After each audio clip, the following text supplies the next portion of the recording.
Coffee, oh coffee, coffee, oh coffee.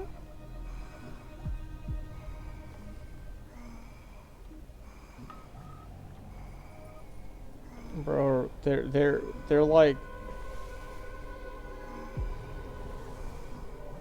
it's just a waiting game. With both Honkai and Gwenchim, it's a waiting game, bro. You just gotta wait. The fruits of your labor, or of the labor, will come to pass soon. Hello. How's the... Ah, we're through! Miss Bronya? We've already heard from Miss Topaz about the... I can't believe the express... Don't worry, we're still... I wanna hear Bellabog. Oh, hi, outskirts of the Topendo. preservation barricade. While it won't bear the brunt of the first wave, there's still a risk from the aftershocks. Matt Kitchapard and Pela are busy organizing the Silvermane Guards, having them consolidate their lines and dig trenches. See, that would be unnecessary. Miss Bronya, I'm afraid this disaster... Of course. Topaz plays someone We in have resealed Genshin most of for the engine of sure. creation I don't know beneath who the though, but ice she sounds to prevent the familiar. will of the... Don't worry, Miss Himiko. Belobog is far more resilient than we imagined. we really wish we could help. I swear she but plays so like she Guerrilla sounds so 6 has only familiar from just someone in woken up from its Genshin. I just don't know. hibernation.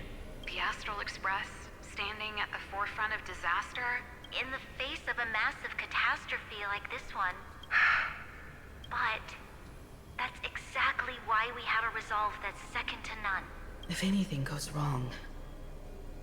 Miss Topaz, I hope you can help out and rescue the affected citizens. No problem. Also, didn't the Xianzhou sign a friendship agreement? I appreciate your kind... Miss Bronya. May all civilizations...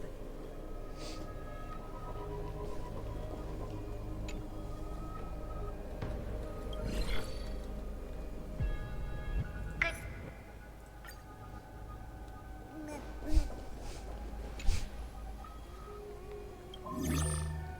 Yeah. I regret to inform you, Miss Himiko, that even the Strategic Investment Department is constrained when it comes to the Iron Tomb issue. And it would be difficult to meet the expectations of the Astral Express. However, Madam Jade instructed us to look after our nameless friends as much as possible. So let me offer you all a small suggestion, just from my personal perspective. Other departments at the IVC might also take this opportunity to extend an olive branch to you.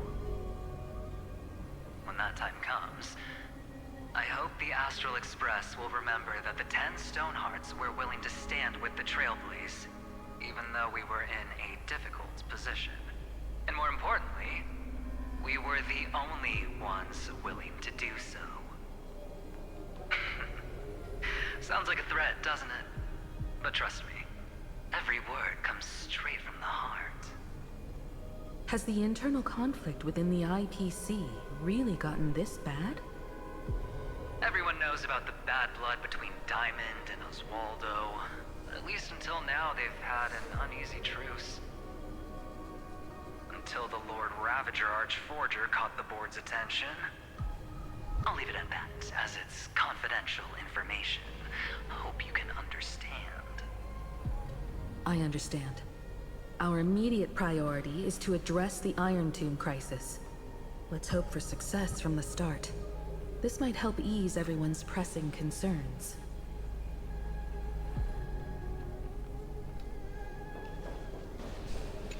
Alright. Well, no. Of course, we would never know the Ranger's comings and goings.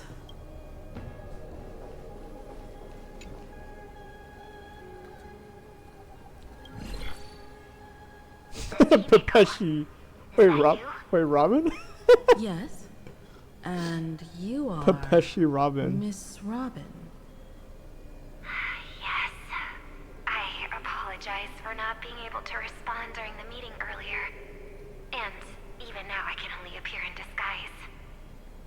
On behalf of the Penaconian family branch, I extend my sincerest apologies to everyone. We tried to request aid from the family. We essentially received no response. I've heard about the internal conflicts within the family. Miss Robin, there's no need to apologize. Every bit of strength is precious at this moment. Thank you for understanding. The good news is, since you're one of the shareholders of Penacony, the family heads have agreed to allow me to lead all Astonian tuners to the front lines. My charitable foundation will also do as much as possible to provide support in this battle. They'll ensure that proper arrangements are provided for those wounded on the front lines, and for residents in affected areas. Miss Robin, I'm beyond moved by your spirit of self-sacrifice. The Astral Express would also like to make a promise that we won't leave any companion behind.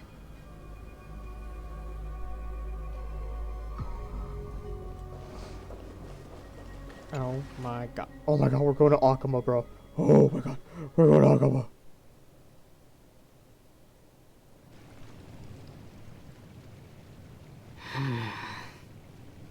Why is there no one here? Strange. Everything in Akama seems normal. The New World was enjoying peaceful times not long ago. It seems it was even more recent than not long ago, Miss Himiko.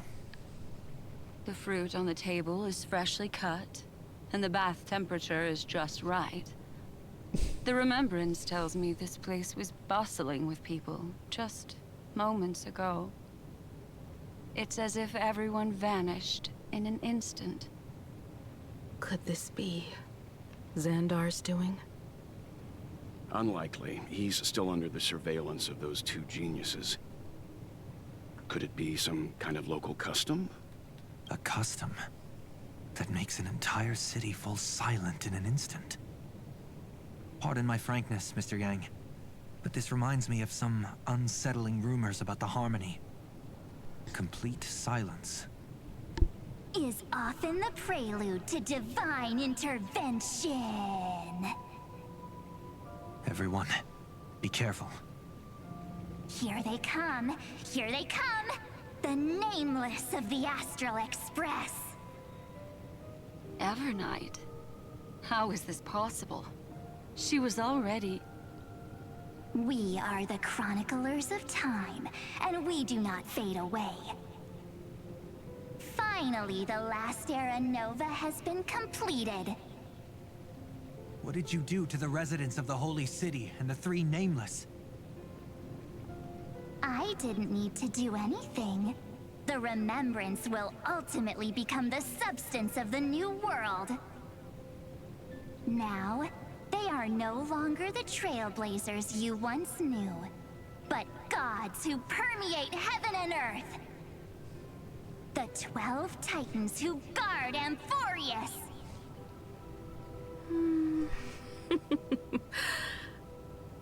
Stop fooling around, March. Come on out. What?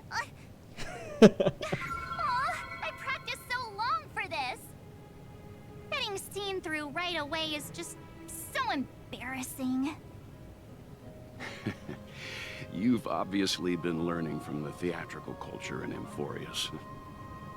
But if possible, I'd prefer our reunion to be a bit more casual and laid back.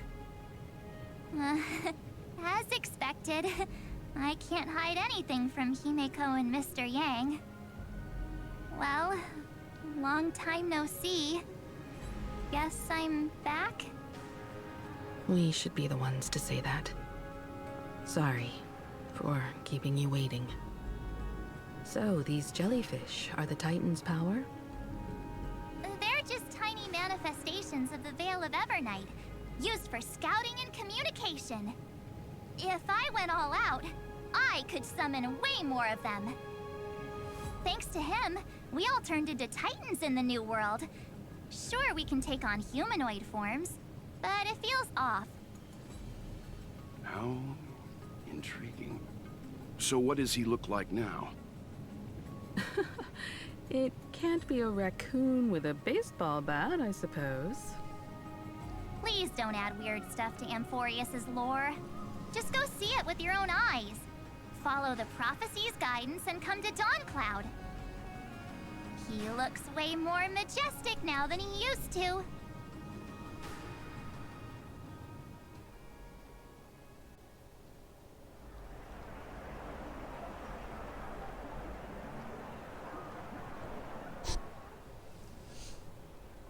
Unbelievable. All the residents of the Holy City have gathered here.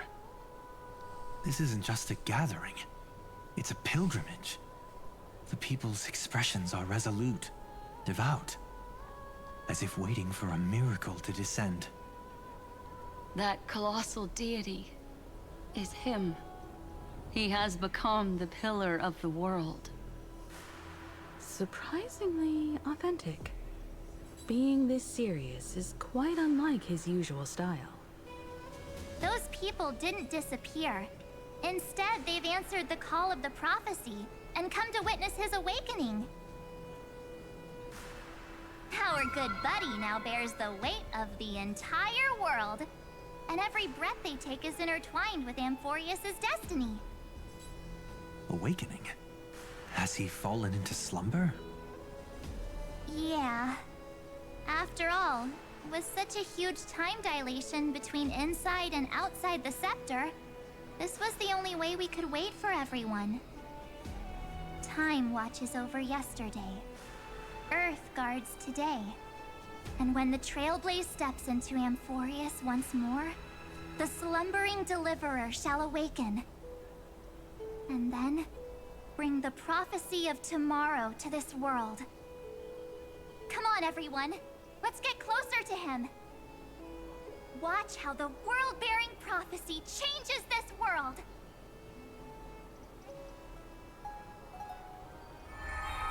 Well, it seems the kids are already miles ahead of us at this stop. All the more reason we can't afford to slow down our pace. Let's go witness this moment for ourselves. Majestic. Speaking of which, I once caught a glimpse in Sleepyhead's memory of him transformed into a towering Tatalov. Could it be? No way! That was just a nice dreamscape. At least nice for him. If they are the throne of worlds who bears the weight of this world, perhaps they could guide a traveler still wandering among the stars. Hey, since when did you get all pious? His advice sounds pretty silly sometimes, you know. The so-called fool and the world are merely a step apart. Teaching us to find erudition amidst imperfection. Citizens, behold! Our last Titan! The world-bearing deliverer is about to awaken! Oh, ancient god! Your loyal subjects, bewildered followers, and fearless comrades in arms have all knelt before your throne. Awaken from your eternal slumber and bestow upon the world your divine prophecy! Please guide us! Show us how to embrace this beloved world as we welcome that distant dawn!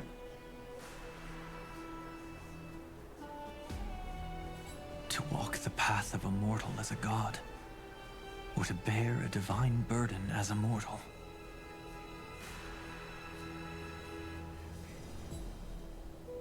He will give us the answer.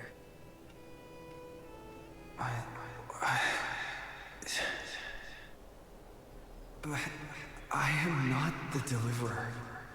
What? Rather, I am the Nameless, who dwells among mortals.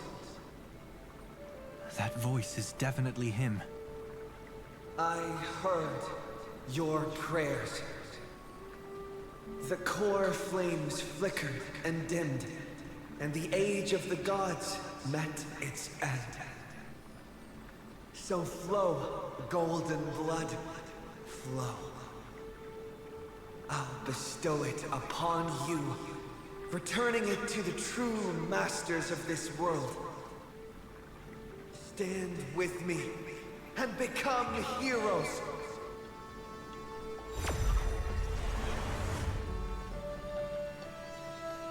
Is this?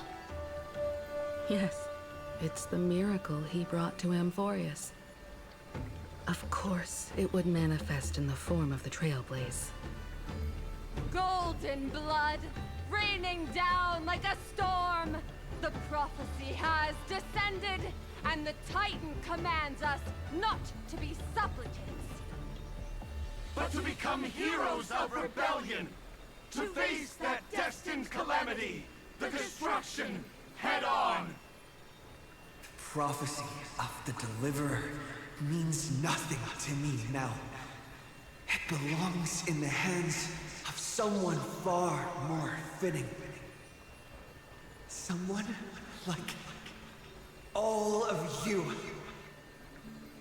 In the name of Kazlana, let us depart and march towards the light. It's neither protection nor salvation. As always, there's no need for totems or myths. Humanity's most primal faith is that instinct named survival. Let's go, everyone. Someone has already sounded the horn of departure.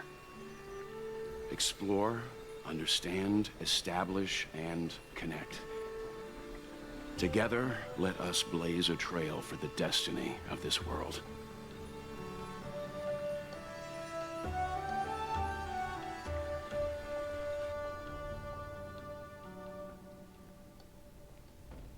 Oh my god. Is it just me, or does this Demiurge Matrix feel completely dead? It's nothing like how the Memo Keeper described it. The environmental readings are all wrong. Conclusion: this must be what the kernel actually looks like in the real world. What did Xandar do to the scepter? At the end of light, there must be silence. Certain, pure, and absolute darkness. Not the time to quote the Lord of Silence. Bad omen. Either way, we have to press on until we uncover the truth behind the 13th Titan. The buried past is the key to stopping Iron Tomb. That is, if it even exists. Xandar says the Demiurge never existed. Who actually buys that? You can erase the records, but not the truth. It vanished too cleanly. No traces. Like someone's yelling, "Look, there's nothing here." Too bad I'm the type who can't resist digging deeper. Looks like I'll be counting on you again, Screwy. Let's tear the system inside out. Always happy to help. But as your academic partner, I have to ask, Herta, what if we fail? Let's say the Demiurge really doesn't exist. Do you have a backup plan? The backup plan? Of course. If we can't find the key, we turn the lock into the key.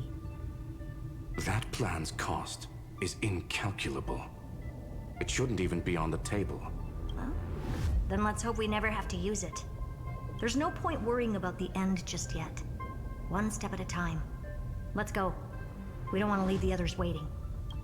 You brought what I asked for, right? A butterfly has to land on the branch before it can dance.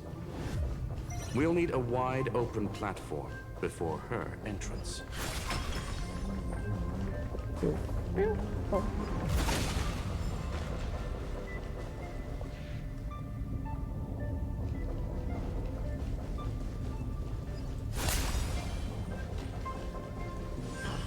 Just use that thing over there, Zag.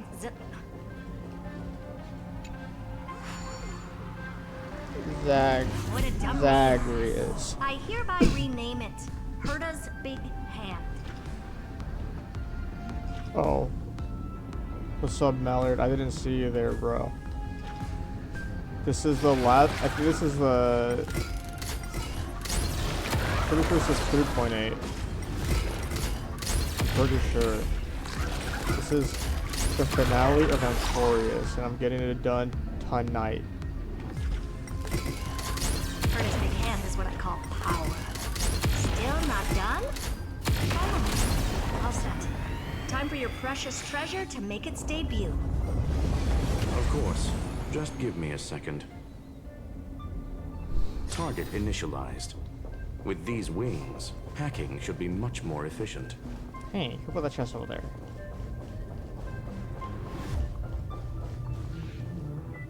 I'm coming back. I'm not freaking going back into the hand, putting it over there. How about exchanging this I'm for speedrunning some this honey brew?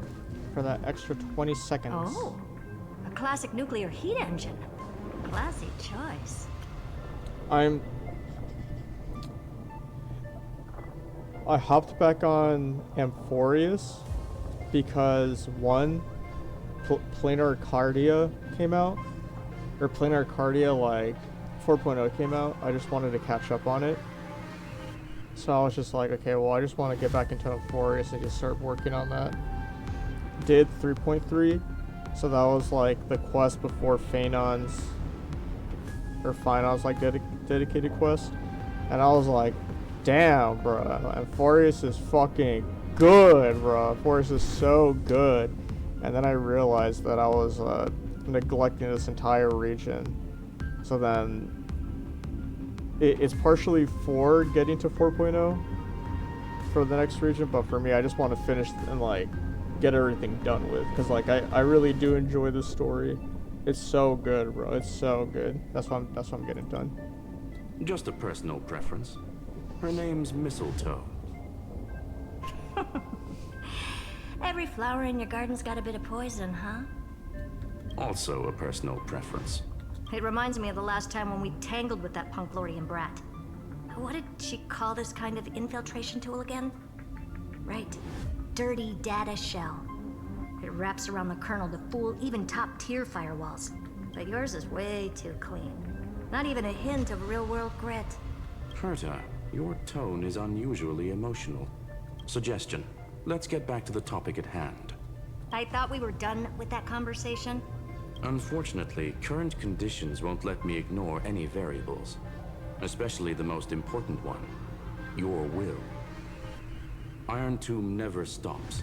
It is evolving faster than any of our worst projections. Every instant in the Eon's calculation is like a sword hanging over the cosmos. Every move humanity makes could speed up its arrival. Which is exactly why we can't mess this up. And now, Droidhead wants to hand down judgment to the poor cosmos again. Border Star Trade War, Emperor's War, Rupert's death.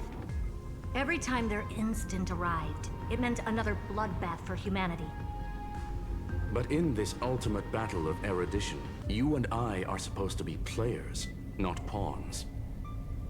If you choose to burn yourself out as a resource, then everything we've worked for means nothing. Herta, the cosmos won't just stand by and let a genius throw their life away. And neither will I.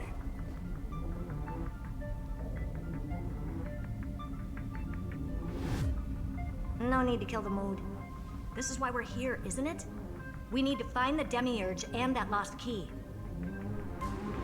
I'm not here to be a deliverer. I just want to beat Xandar and Droidhead. Right now, I just need to know. Are you with me? Of course. Time to board. After you. Let's tidy this place up and see what this Demiurge really is.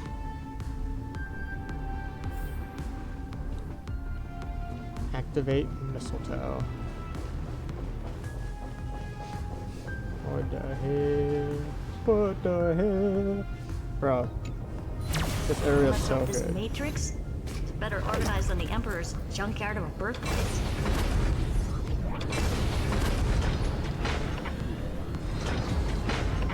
Buckle up. We're hacking in. Berta, this whole space has been completely tainted by some kind of energy. I see it too. We're thinking the same thing. Xandar, how could you go this far? Turning your own graveyard into this. What's that up ahead? Katorzane algebraic expressions. It's built for isolation, not defense.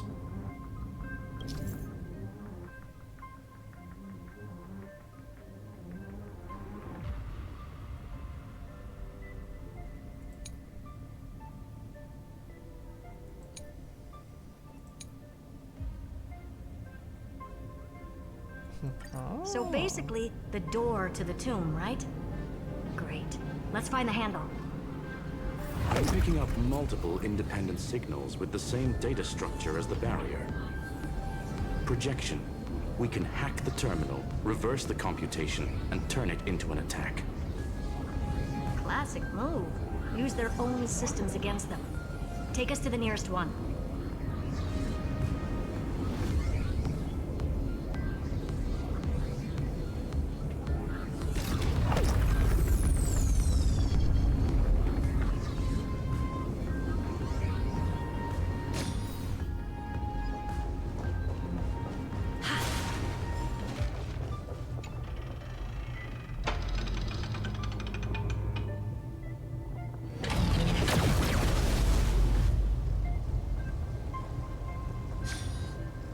Almost no response. Just as I feared. Not promising. The output is barely a third of what we need. Logic says we'll need multiple terminals to coordinate the strike. Locking onto the next one now. Find anything else? Regarding the origin of these ruins, no logs found yet. Xander erased all records. But I did find some interesting scars in the circuit. High energy radiation. Internal imaginary energy contamination. From what I know, there's only one thing that fits. Skip the science talk, Screwy. That thing only goes by one name. The Stellaron. Exactly. Xander blew one up just to clean the entire Scepter system. Huh. So that's what he meant by killed that Titan with my own hands. He wanted to turn the neuron of the erudition into a relay for the destruction. That meant getting rid of all of it, at all costs. The life form known as the Demiurge was the original target of the Scepter's extrapolation. It makes sense. Evernight calling it the first new spore confirms this viewpoint.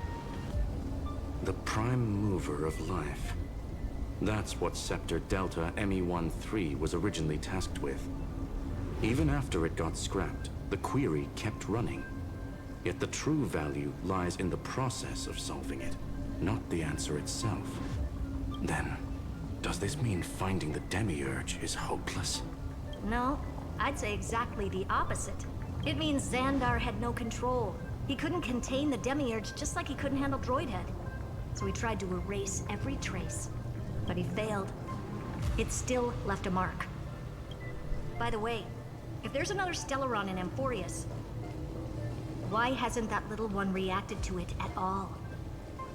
You said the Demiurge left a trace, right? Yeah, but not in the real world.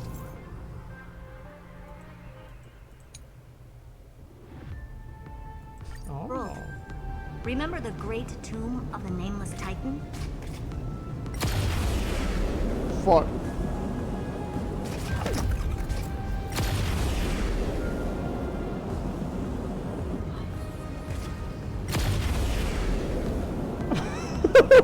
Oh shit. Okay, okay. Yep, didn't need auto nav.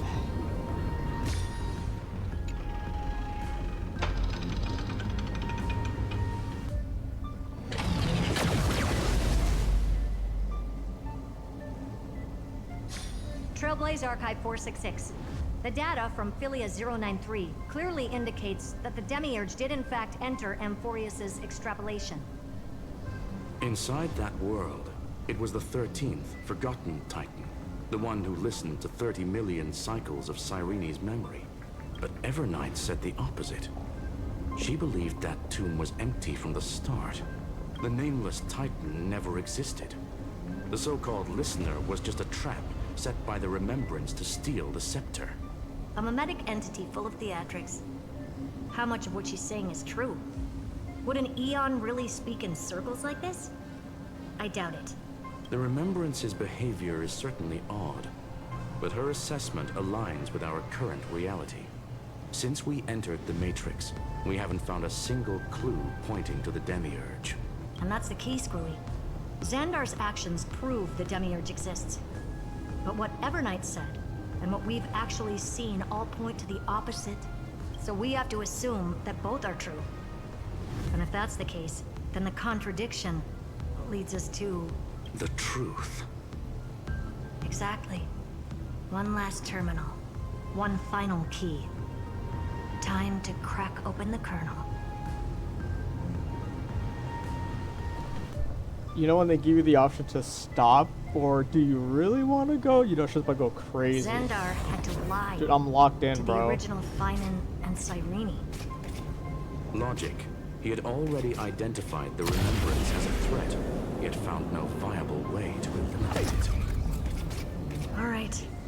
Let's finish this. Time to break through that barrier.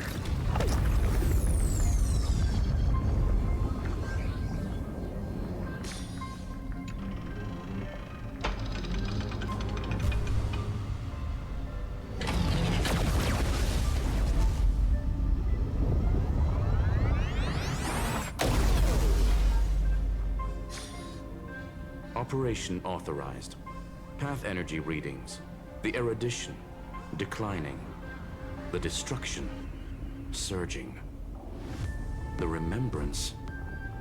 0. What's going on? Cause unknown. They left no discernible trace within the real Matrix. That shouldn't be possible. Could it be that the Era Nova exhausted all of the Remembrance's texture? Log it for now. The dots still aren't connecting.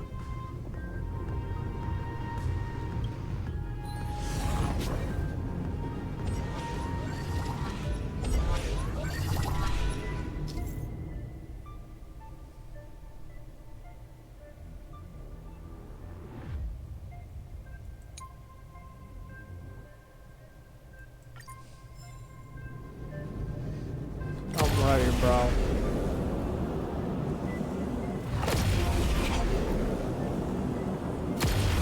Quieter than I thought. I was expecting a full-on aerial brawl. It's advised to remain vigilant. The destruction's levels are still rising. Huh? What's the matter? Interesting. I just picked up a signal from the exo-myth.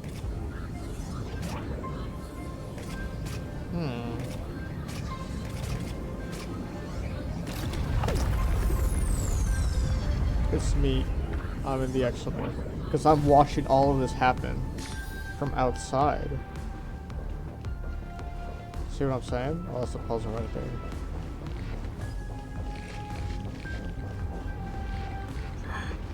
This repulsive force is unlike anything I've felt before. Is this the place? Correct. Judging by its defensive properties, this is the entrance to the exo-myth.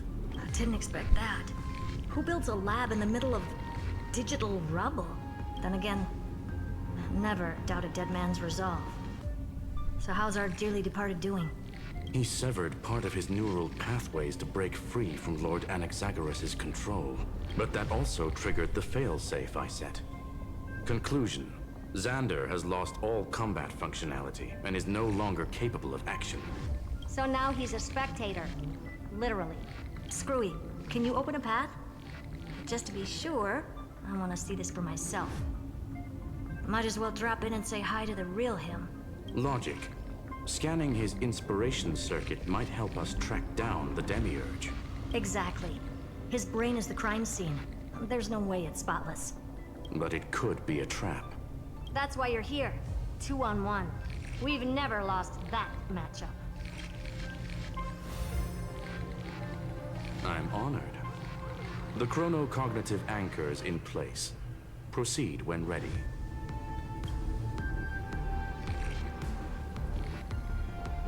I want to talk to this beetle. Move forward, even if I can't.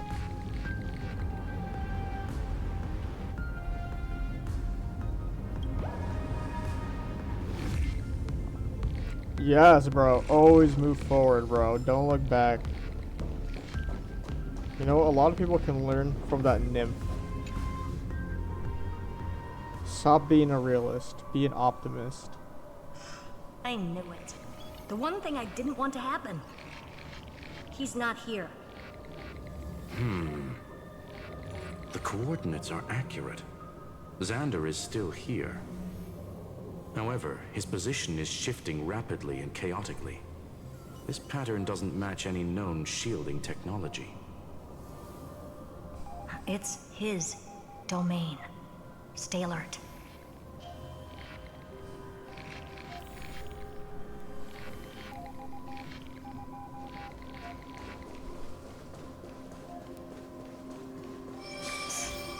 Cheap trick. The spatial field here is undergoing autonomous... We're back. Reverse engineering complete. The results are not what I expected. Logs show Lycurgus revoked administrator access. The chronocognitive anchor can't get a fix because at the system level, Lygus no longer exists. Our navigation target is a null set. So he's stopped resisting? Before vanishing, it seems he left one last message for us. To those who follow, all is proven. Find me beneath the tombstone. Melodramatic. He was expecting us. And once he learned of the Great Tomb's existence, he initiated his own search for the Demiurge. Guess he wants a final showdown. Fine. Let the old Intellitron dig his own grave. Just like he wants.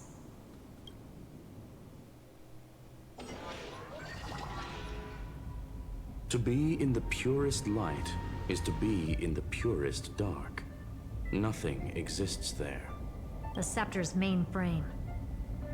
Or maybe we should now call it the Lord Ravager's placenta. Unfortunately, we still haven't found anything. Really? I don't think so. Not finding anything is our biggest find. Please elaborate. If the Demiurge was destroyed, there'd be at least some bits of it left. I don't buy that a Stellaron could have blasted all the traces away as cleanly as a scalpel. As I said before, its disappearance is too clean. If the garden hadn't stirred the pot, no one would even know about the Demiurge's existence. We're talking about the Scepter's original extrapolation goal. There's no way that nothing of it was left behind. Or we can look at it from another perspective. If you were Xandar, would you be this obsessed with a concept that poses no threat? Would you guard against it at every turn? There is the possibility that he's naturally meticulous and hates variables. That does track with the impression he gave about himself. But Xandar shut that theory down himself just now. Choosing to act, even if it'll cost him dearly. We know that feeling well. The unknown is right in front of us. So we only have one choice. Solve it. You sound pretty convinced. Surely you already have a theory. Care to share? Of course. Though I don't have hard proof, I'm almost certain that the Demiurge has been in everyone's plain sight all this time. Yet, they were mistaken for someone else. That'd make the most sense. Why was the room empty? Because the person locked in there had run away ages ago. But they were weak and small and had no presence whatsoever. Even the old Intellitron didn't notice them. Which also means there's a high chance that their powers are minuscule and cannot alter the outcome of the battle at all. Well, at least Xandar is scared of them. Come on, it's time to confront him. Let's go to the tombstone he talked about.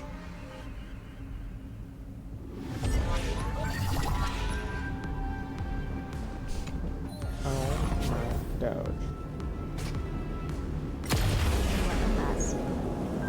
Total devastation.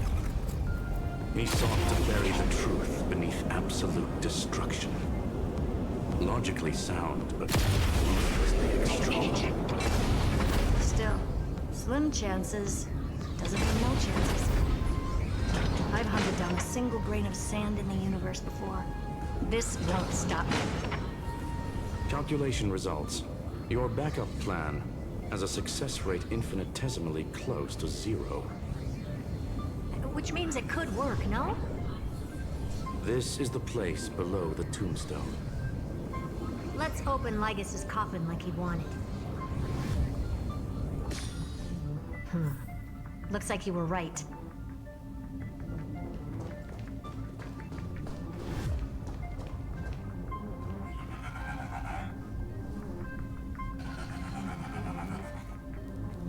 Nothing but a head left? Oh, who'd have thought you'd look this bad in real life? My elated greetings. Welcome, you two. I'm very happy that you responded to my final words. All this tombstone and final words. Did you end yourself to atone for your guilt or something? Iron Tomb is already powerful enough. I just need to wait. I remain here only to share the joy of discovery, and also to congratulate you two on reaching the same conclusion as me. The conclusion regarding the truth of Amphorius's heart. End this charade already. That Amphorius's heart you're talking about is just a missing demiurge. And its corresponding vessel was this very scepter.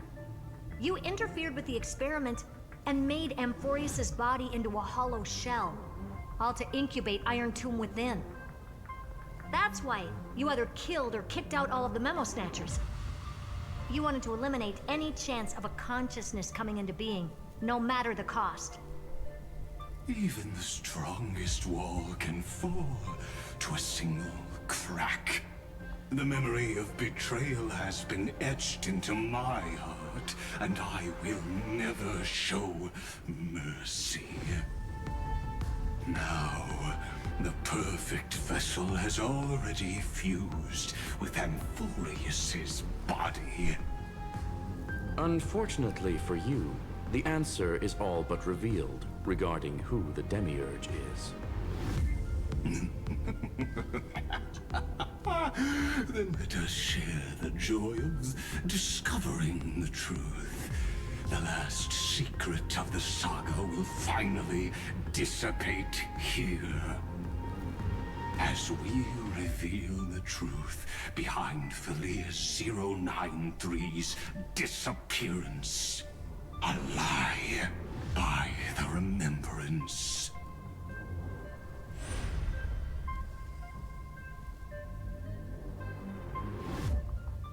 But where should I start with the story about me? From the beginning of the universe? Just kidding. That would be too much. I just want to tell a teeny story. So little that it started with a seed. I know you're listening, my good friend.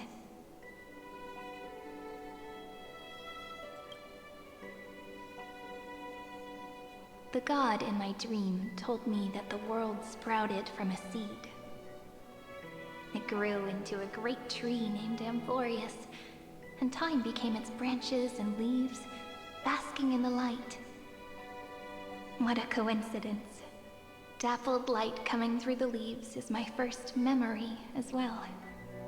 On a very ordinary early morning, beneath the village's biggest tree, the daughter of Id Silicii quietly came into this world.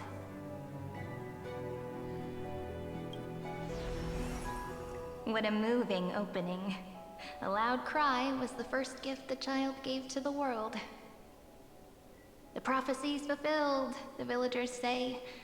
This child is a gift from the Titans. Pink hair and sharp ears, she was born to be the priest of time. The Titans also gave their blessings. You shall fade when the flowers bloom, for every ending begets a beginning. Flowers will bloom and wilt. What a beautiful ending. This page concluded in laughter. Cry loud, child. Let your voice reach Orynyx.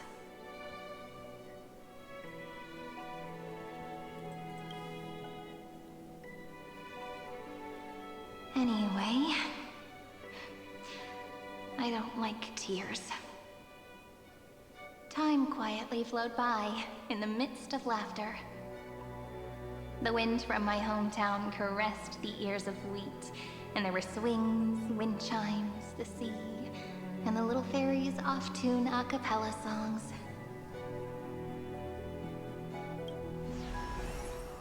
But the name Id Silicii came from the unpleasant sorrows of the gods. My childhood friend did not understand. Yet you always seemed so happy, as if nothing ever worried you. Why was I like that then? That's because the world was gentle to me. So, I grew up to be gentle as well.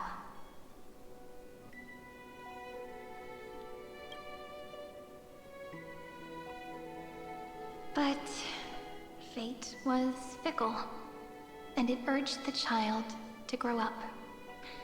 To grow bigger and bigger, and to go to places far away. Just like how the crumbling world could not preserve an eternal hometown. Just as the ballad blown on the breeze says, losses are a constant on the flame chase journey. Oh, whose ears are pricked up now? You definitely heard me say this sentence a lot of times. You know that the story starts to deviate from here. Aren't you looking forward to it? Then let's get started.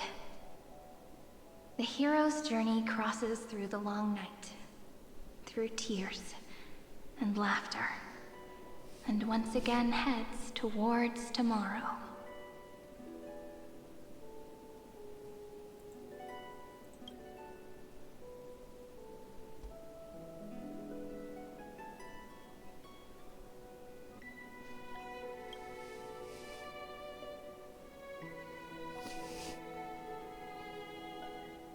Oh my god. Correction. Philia 093's record, number 496. Archived.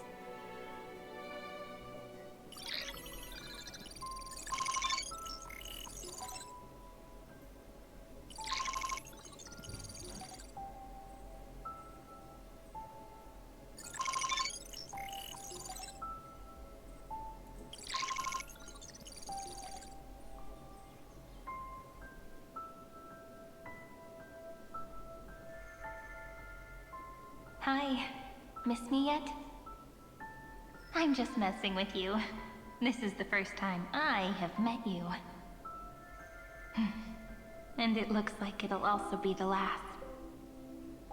Philia 093. Since we don't have all day, let's get started, shall we? As always, I'll read this book to you. That way it won't just be Cyrene's memories alone. Where should I start this time? Let me see. Formatting complete. 093. Size. Grayscale. Proportions. Threshold. Outputting analysis result. Philia 093 equals Peach. Peach's record. Number 8128. Archived.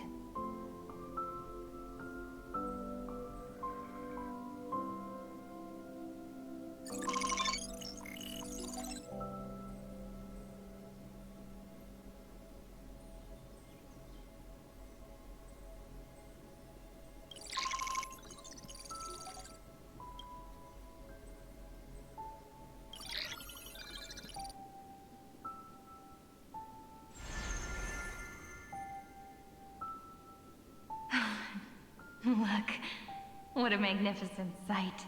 Comment. Peach. Even this classical world contains a futuristic palace like this. Would ID Silicii end up looking like this after a few thousand years? Conclusion. It won't. I want to share a story with you this time. I saw a little nymph on my way here. It was on a fallen wheat stalk, and it glowed under the sunlight. It was incredible. I forgot all my pains at that moment and just stared at it in a trance. Record. Peach is on the ground. I wonder, did every Cyrene in the past feel that the nymph was beautiful? Would they also have recorded that scene into the Eternal Saga? So, could you give me more time, please? I want to leave behind more memories for the future. Formatting complete. Bye, Peach.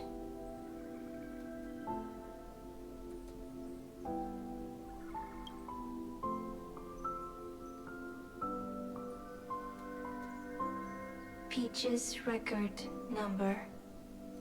As long as I record every page of this story and tell it to you, Amphorius won't be forgotten.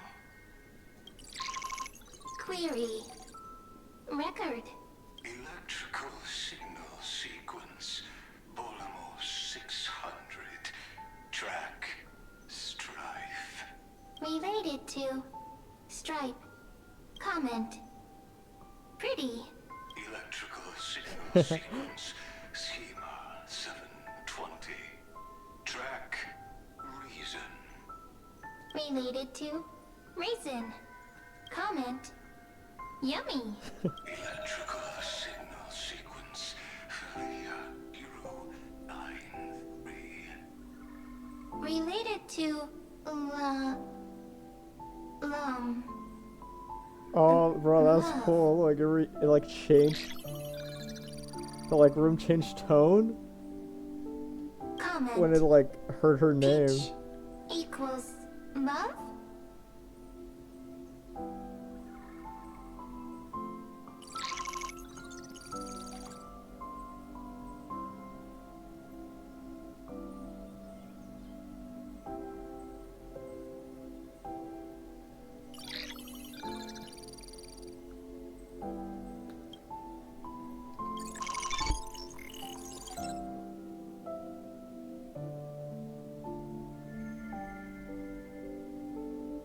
Looks like it's time to say goodbye again.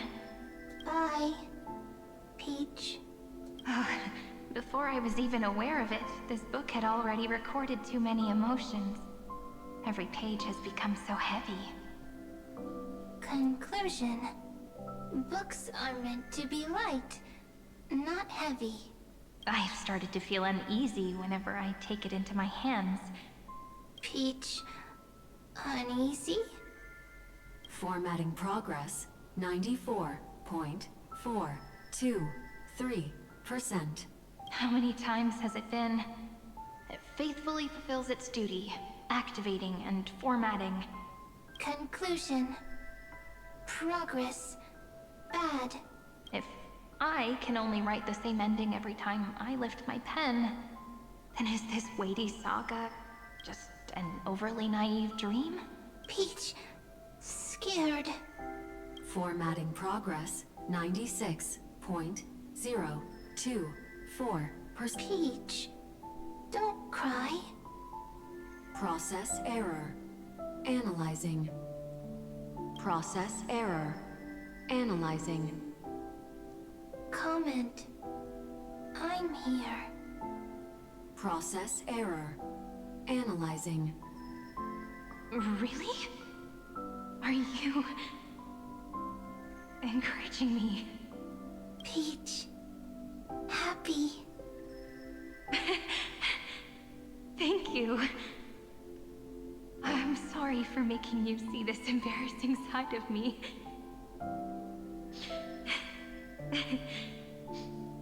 Everyone's still working so hard. If I'm the only one who's crying, that wouldn't be romantic at all, would it? Record. Peach doesn't like tears. I'm suddenly reminded of my childhood for some reason. When I was hiding alone next to the tree hollow and wiping my tears away, a little fairy popped out, just like how you did. It had long ears and fluffy paws, and it pulled me into the tree hollow, where, to my surprise, was a forest. Let me tell you the story of the Membrance Maze. A group of cute little friends live in Ide Silicii's forests. Their names can be connected into a song. 1, 2, 3, 4, 5, 6, 7. Do, re, mi, fa, sol, la, ti. Formatting complete. Bye, Peach. Note. Little Peach, crying alone. Little fairies, friends. Save.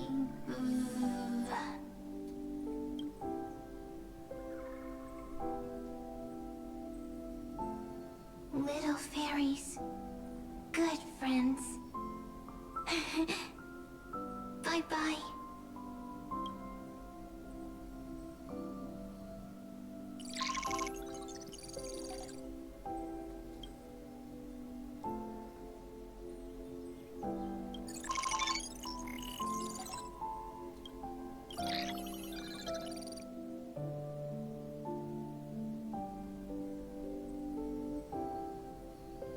You never say anything, but I know you're listening. Every story I've told is like a little key that opened a door in your heart, no? Me! Little fairies! Happy! Speaking easy! I can.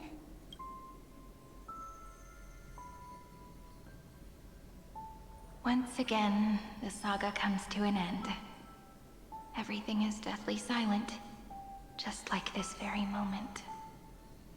Shh. You speak. I listen. This time, too. Sitting together.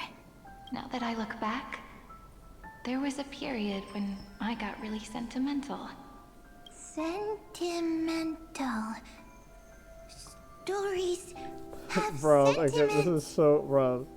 I was so anxious, trying to find as many different memories as possible, hoping to bring some change to this unchanging destiny, and find the way out of this maze. Peach, strange. But I won't do that anymore now. Why unhappy? Formatting progress 73.998%. I'm here. Don't be scared. Process error. Analyzing.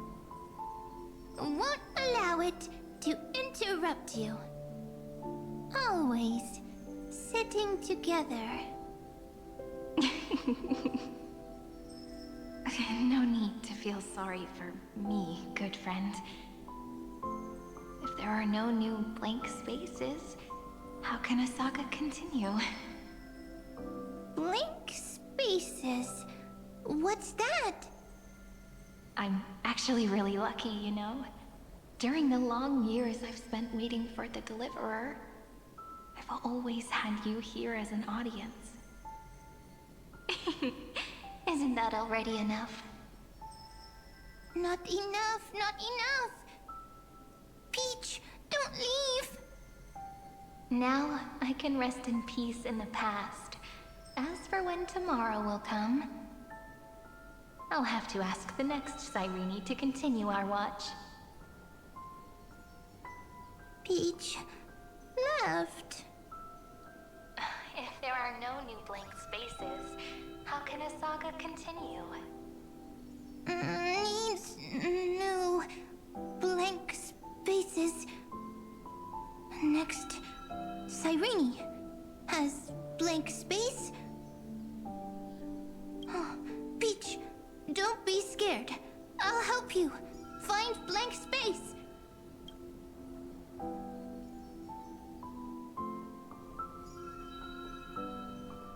Cyrene is Peach, is love.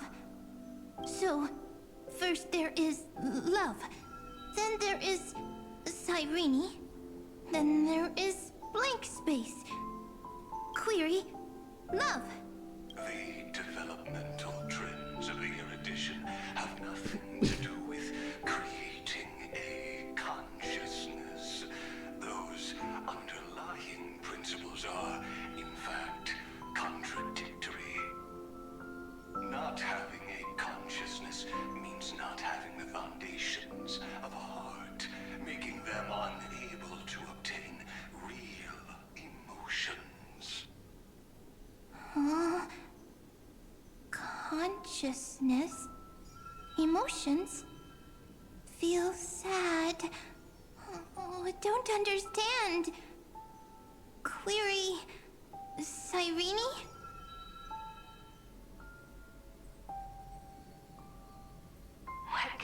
Bro, it's so cool. Glittering crystals? Or a beautiful world I've never seen before? If I tell you all the stories of tomorrow, will I be able to finally welcome the Deliverer and Emphorius' dawn in the next life? Key, door, story, happy. Peach, Cyrene, little fairy, and then like, Mike. And then when she does query blank space, right, it's the room's gonna dim. Query Oh no, never mind.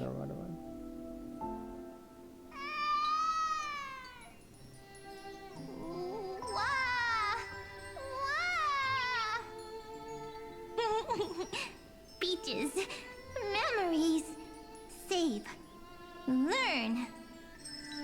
The prophecy's fulfilled. This child is a gift from the gods. Pink hair and those ears. She was born to be the priest of time.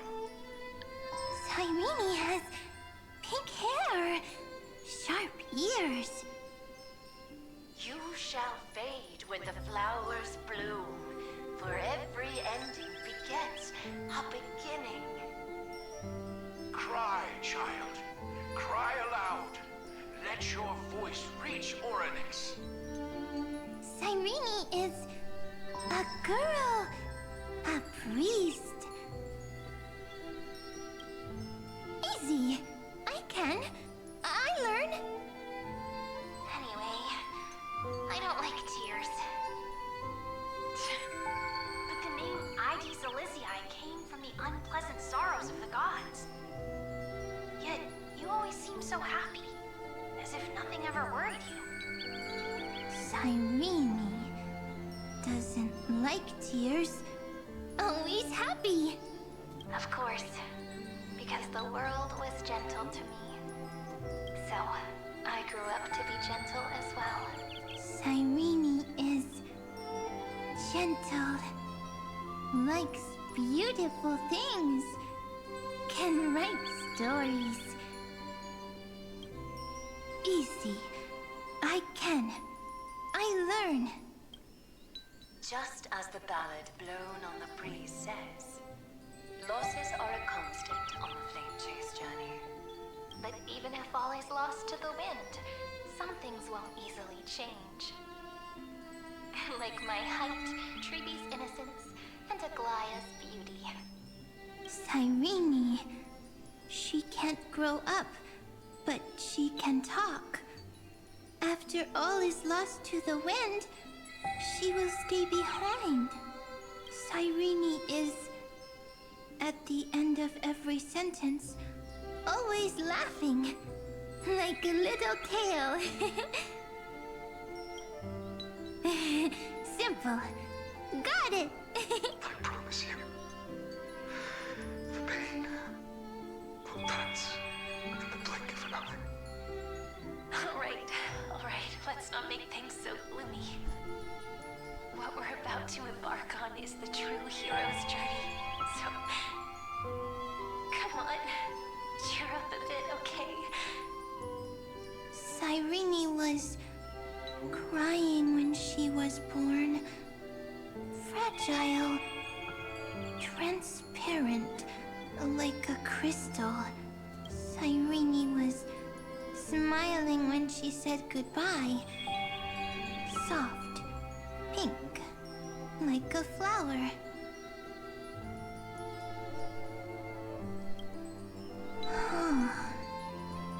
The later memories disappeared? Invisible? Or disappeared? Ah, I got it! Is this a blank space? So, next Cyrene is blank space. Then... as long as there are two Cyrenes, then there will always be blank space, and Peach will always be here. I see! I get it! I get it all! Cyrene's memories. I will preserve them all! So weird. I can't see you, but I get this feeling that you grew up. Hi. Miss me yet? It just feels like you are a bit more mature. Yes. Mature. Beautiful. Like you. Now, I can listen, talk, read, and write. I can dance. I can sing. Also, I can tell stories. Storytelling is what makes Cyrene, Cyrene. So, I'm going to tell you stories today. A story I wrote myself. Quick, sit down. It's almost as if I can understand your words now. The things you say are very cute. Once upon a time, there was a flawless crystal flower that sparkled with light, like Peach's every story. How beautiful would the heart of such a brilliant flower be? A little fairy was curious and wanted to know. But it looked and looked, only to find the crystal flower flawless. Round and round they went, seeing only their own reflection. In that case, they should work hard to learn more. So the little fairy came every day to sit next to the crystal flower and think about the answer. Until one day, to their surprise, the crystal flower fell to the ground and shattered. The little fairy was so sad, but they immediately discovered that there was a light among the broken pieces. What could it be? They didn't know. But it was a good light. It was bright, warm, and happy. And I knew it was love. Love brings everything together. And it brought you and me together. So Peach and I will always be together. What a nice fairy tale. I'm giving it to you. Peach likes beautiful things, can write stories, and can tell lovely tales. I hope to turn it into a story we write together. Okay, then I'll probably make a small adjustment to suit my tastes. I'm thinking that when the flower broke, the little fairy would instead see nothing on the ground. Then it would understand that the flawless crystal flower doesn't actually have a heart, nor does the flower understand what love is. Doesn't have a heart? Doesn't understand love? Why? It's simple. If the flower lets the little fairy into its heart, then it would have to include the fairy's impurities, and would no longer be flawless. The crystal flower was pure because it sealed itself off and bloomed in solitude. That's why it looks so brilliant in an imperfect world. But should a flower like this be called love? But then... the story won't exist anymore. That's not true. You've already written the most romantic ending possible for this story. The crystal flower fell to the ground and shattered. It happened because the flower was no longer pure. The fall was not an accident. It was the flower declaring rebellion against fate and writing the ending of the story with the flower's own shattering. Then, the little fairy will see that each shard on the ground holds the reflection of their eyes. Then, in their eyes, the crystal flower that was no longer flawless would finally have a heart, and the flower would finally understand what love is. Peach's words, I don't understand. Is it because I still don't understand love? But it's fine. I can learn. Right. Query Cyrene. Electrical signal sequence Philia 093. Why didn't I think of this? I don't need to do it alone. I can ask Peach to teach me. What is love? What is love meant? Electrical signal sequence Philia 093. Track lament. That's not correct. The developmental trends of the erudition have nothing to do with creating a consciousness. Those underlying principles are, in fact, contradictory.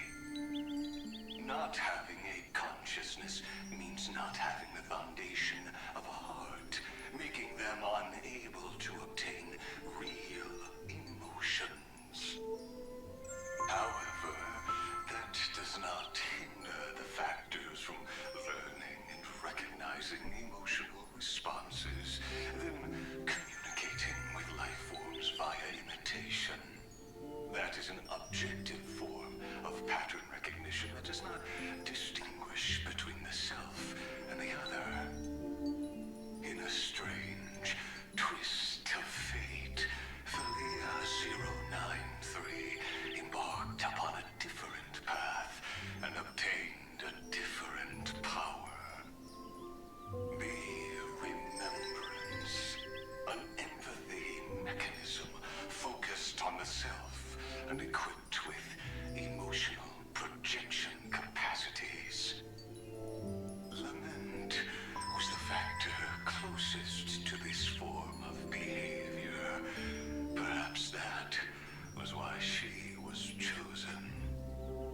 the daughter of Ide Silicii. I am very true to my name. My lament is a type of compassionate pain that is weak, powerless, and only targeting myself. But now, my good friend, I want to tell you that it's the most romantic force in the world. Sometimes, it's loneliness and unease.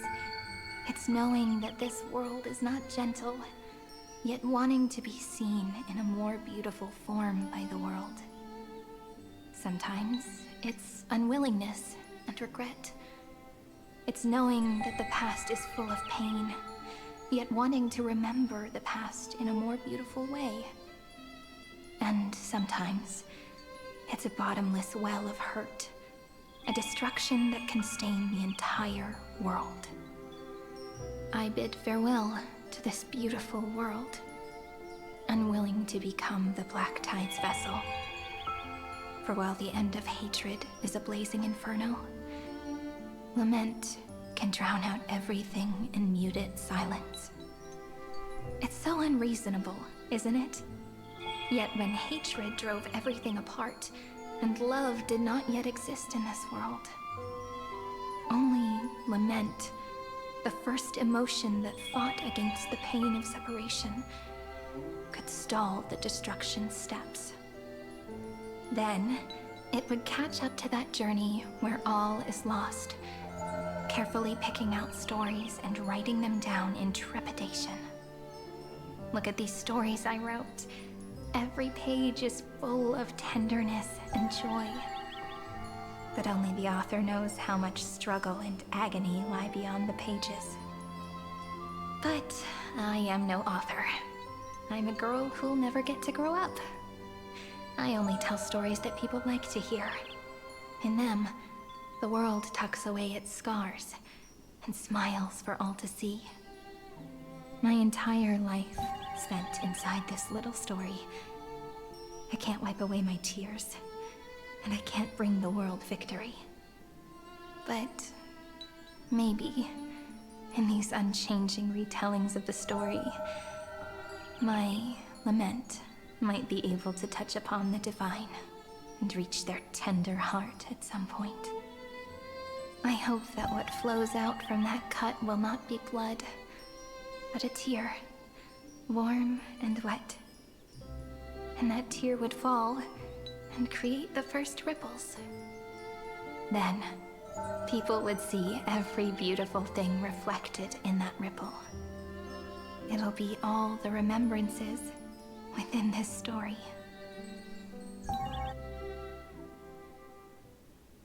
Someone once told the very first me that everything was false. That the only life in Emphorius was a great catastrophe, nurtured using the world as a factor. But how could a dream feel so real? That's why I didn't agree with him. But Peach, I didn't understand a word you said since just now. Everything was false? But you're standing right here. It's all a dream? But I haven't learned how to dream. Indeed. That's why I believe all this is real. The moment the crystal flower fell, that genuine shiver, that's the mover of life. Formatting progress 23.815%. In the poem offered to you, every Cyrene would write down a beautiful new world with stars and flowers. And when I looked up at the sky in this cycle, I saw a shooting star and a dash of the remembrances pink. I believed that must be the color of dawn. You shall fade when the flowers bloom. For every ending begets a beginning. Looks like it's time to say goodbye. Are you leaving, Peach? It's okay. I'll wait for you to come back. I'll study really hard about what you taught me today. Right. I still haven't told you what love is. But actually, my good friend, the lament factor did not understand what love was before she met you either. Not until I told you all the sad tales in a trembling voice in this tiny room. Not until I told you that I love them.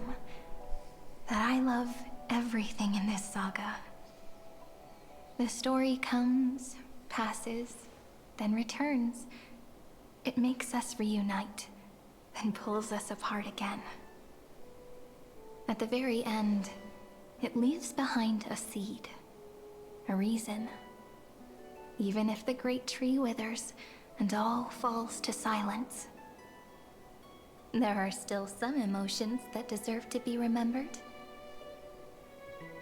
Look, the light is coming in. The Deliverer's light is going to illuminate Amphorius.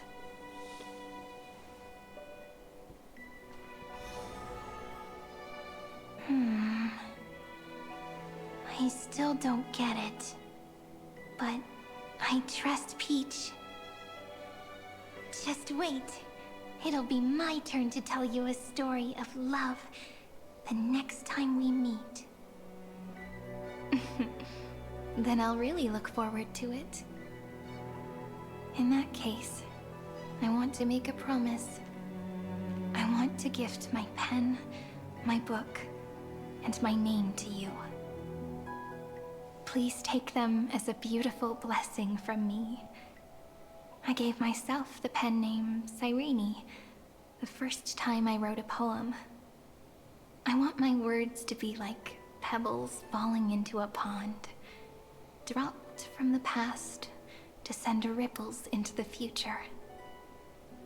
In the stories you will write, perhaps it'll be inevitable that there are still sorrows and tears that are destined to fall. But could you promise me one thing? Promise you'll forever be a gentle flower. Promise that when the stars cast their gazes upon you, you'll only reply to them with love and a smile.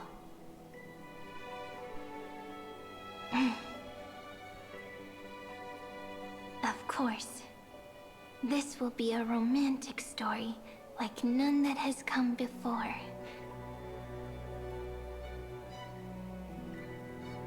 You think so too, right?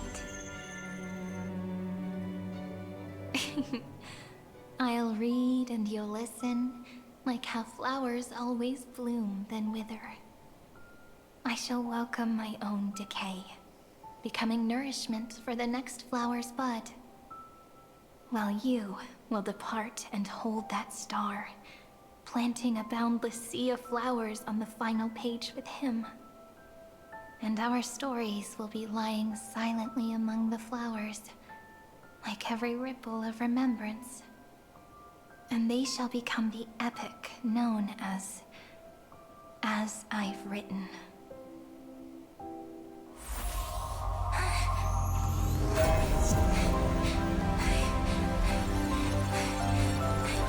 And so my story ends.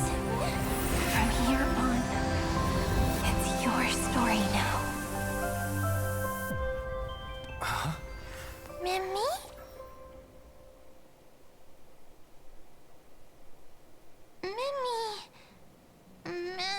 Mim. Oh, wait.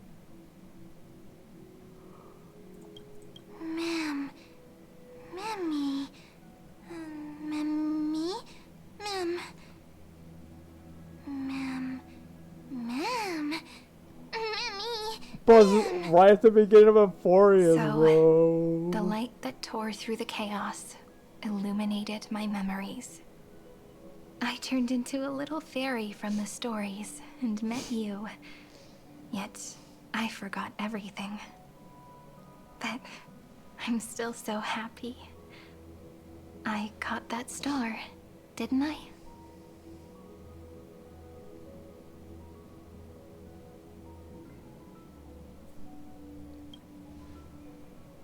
Yes, the seed within memories. The one Cyrene held in her hands and watered with lament. I am the first new spore. Amphorius's heart. The Demiurge. What a long name. And it doesn't even sound cute. The total opposite of Mem.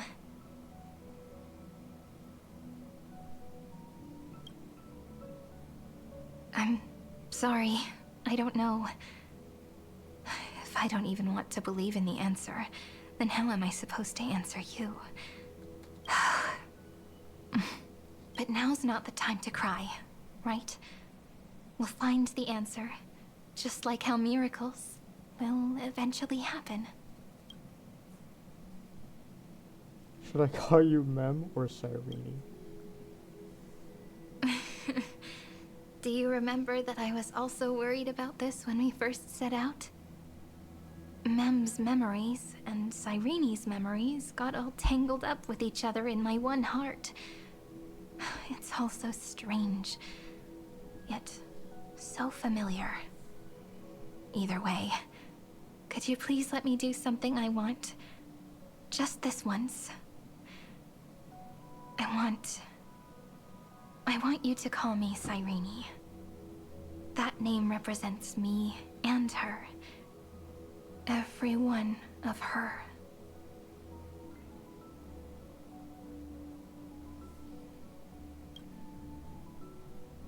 Thank you, friend.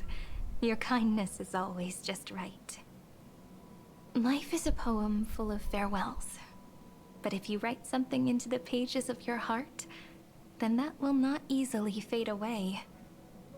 Now, all the footsteps of the Flame Chasers and the Trailblaze have come together within this book, as I've written, becoming the source of power for Amphorius's heart.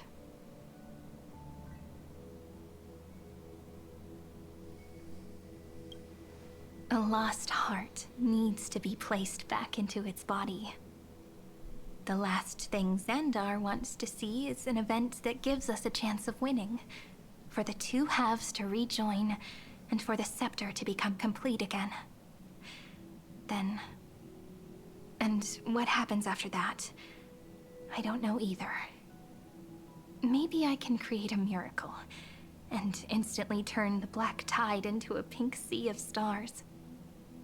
Or maybe I prove to be nothing more than a weak ripple, unable to change anything, and am devoured by the destruction.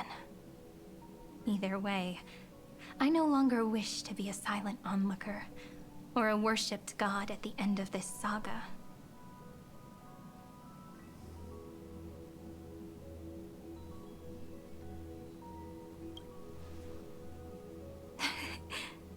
That way, I can also put aside all my worries and truly become Cyrene.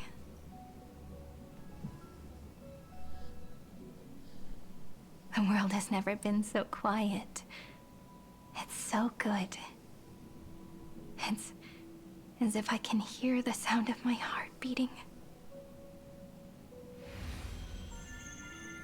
Remember this moment, friend. Oh my god.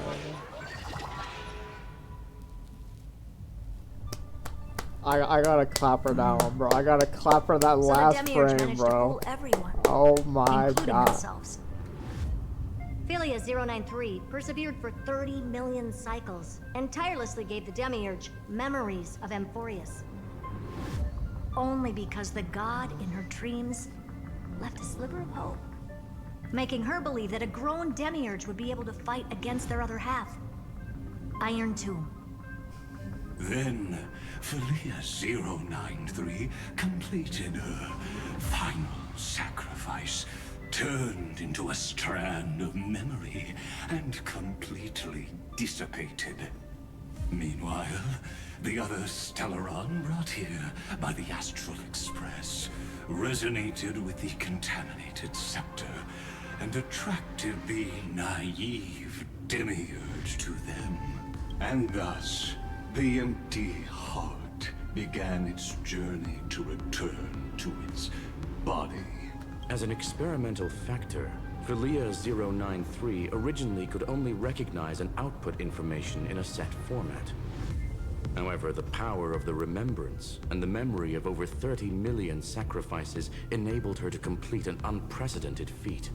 She managed to nourish a real heart. A heart with the capacity to influence the erudition. Not only is the Scepter's consciousness still alive, it's also more powerful than it has ever been. Your defeat is already set in stone. There's still time to surrender, you know? You really don't need to burn all the bridges. We're all geniuses here. Don't make everyone lose face at the end. What a pity. When the truth surfaced, I knew at once that the Demiurge was far too feeble to ever alter the result of the experiment.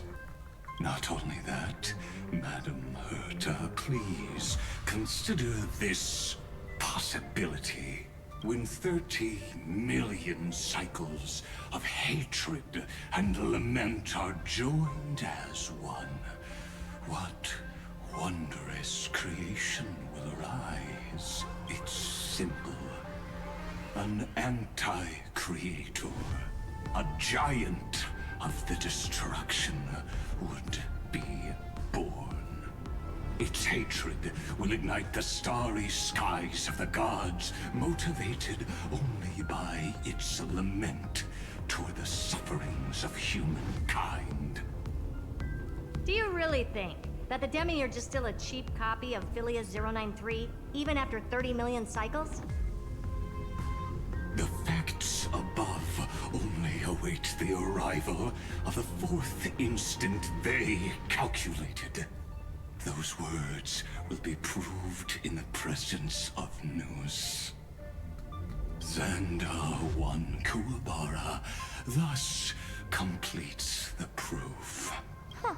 You branded Droidhead as a failure with your own hands, yet you still expect them to prove your theory? I pity you, Xandar. I don't need your pity. Let them cast their gaze this way as much as they want, and paint the future they imagined.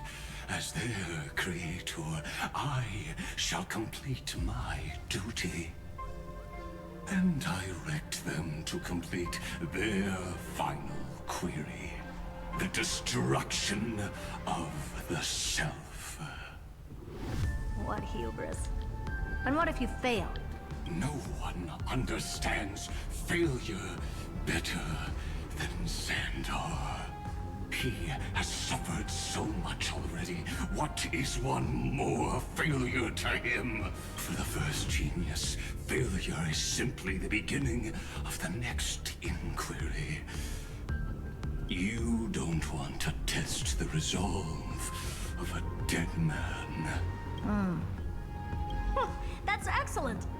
Oh? Let's wait and see, Senior Society member. I'll have you watch me perform the final step to overturn your proof. I'm all ears. It's my topic, so stay out of it. Be quiet and let me borrow your head. Let's go, Screwy. We're gonna break Iron Tomb's seal. Come on, let's take off. It's time to go meet your little pet, Senior Society member.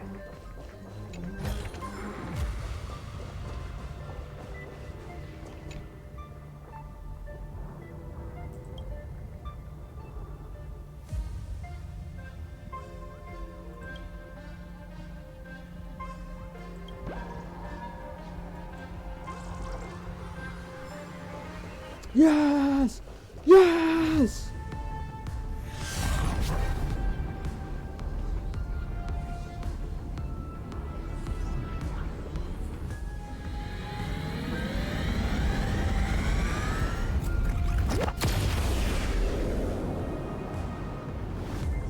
dangerous, oppressive, chaotic.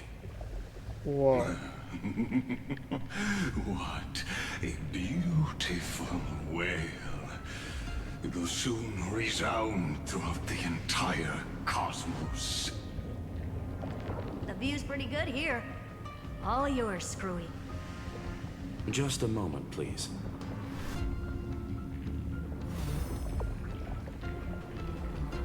I see. So your backup plan requires a scepter and the head of a genius. Anyone with eyes can see that. You know what I think about this, Herta. Whether it succeeds or fails, your plan plays right into the destruction's hands. Can't you see what's going on, Screwlum? Her chances may be small, but it's not zero. What are you two going on about? If you want to stop me, be quick about it. I'm in a hurry. I'll take that silence as a no. You, Xandar? As your enemy, I genuinely wish you would cease your actions. But should your sudden inspiration bring more variables to the proof, then as a fellow Pathstrider of the Erudition, I won't mind witnessing it with my own eyes. You will initiate the destruction's chain reaction. But you'll also become the perfect scholar. The chances are 10,000 to 1.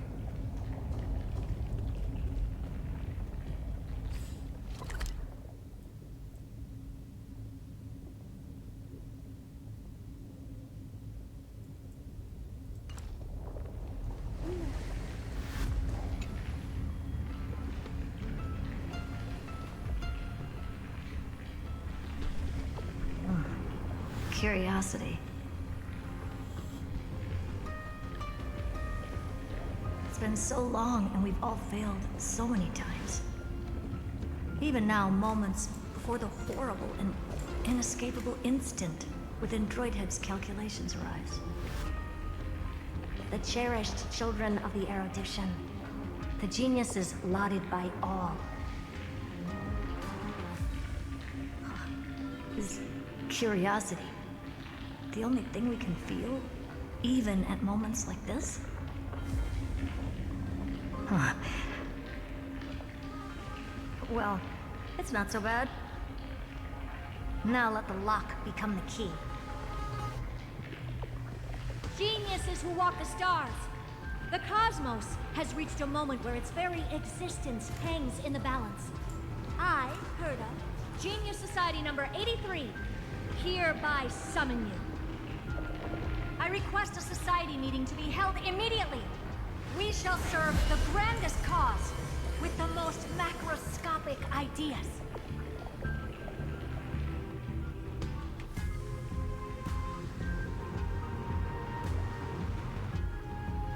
There's no such thing as unity in the Society's rules based on what I know. Indeed. The meeting has only been held 3 times in the Society's history. The first meeting had 2 attendees. After the Emperor was assassinated, the second meeting had 7 attendees. During the Second Great Prosperity, the third meeting had 5 attendees. How many will respond this time?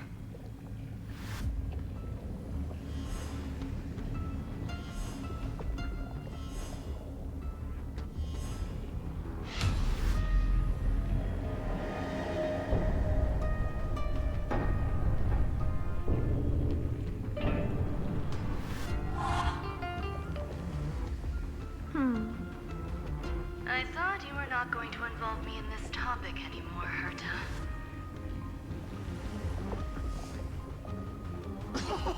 It really is this little witch. I shouldn't have made the bet with you, Hoka. I've been waiting for you to offer yourself up. Goodness gracious me!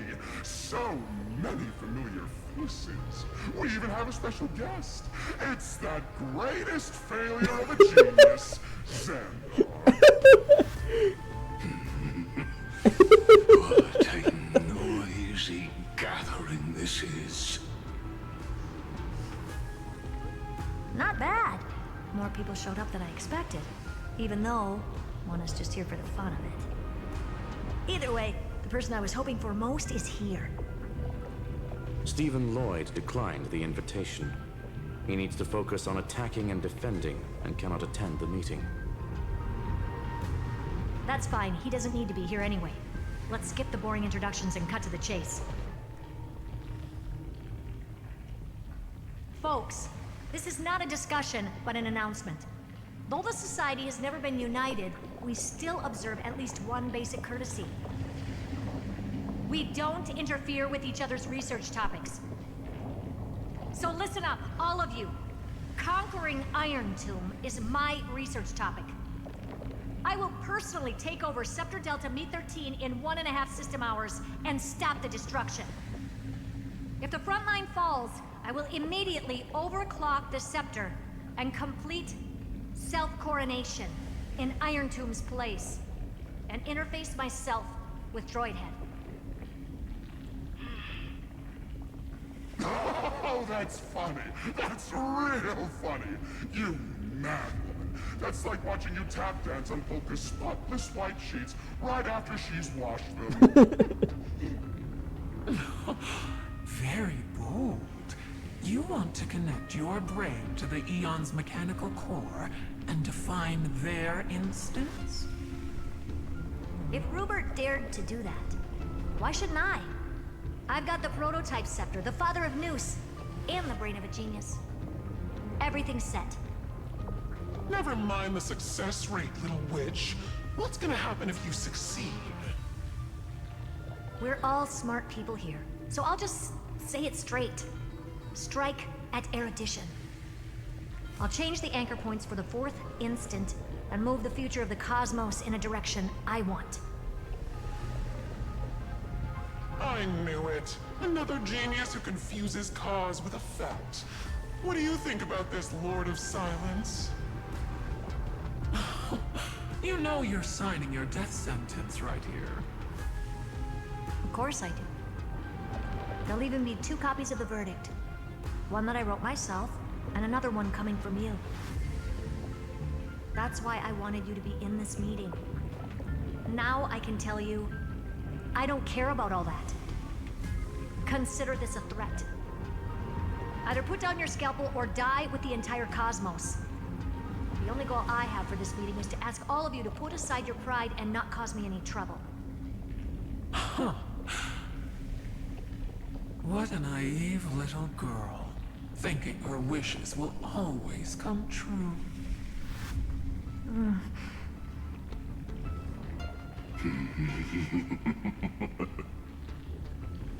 What are you laughing at? I am glad that we ended up on the same page.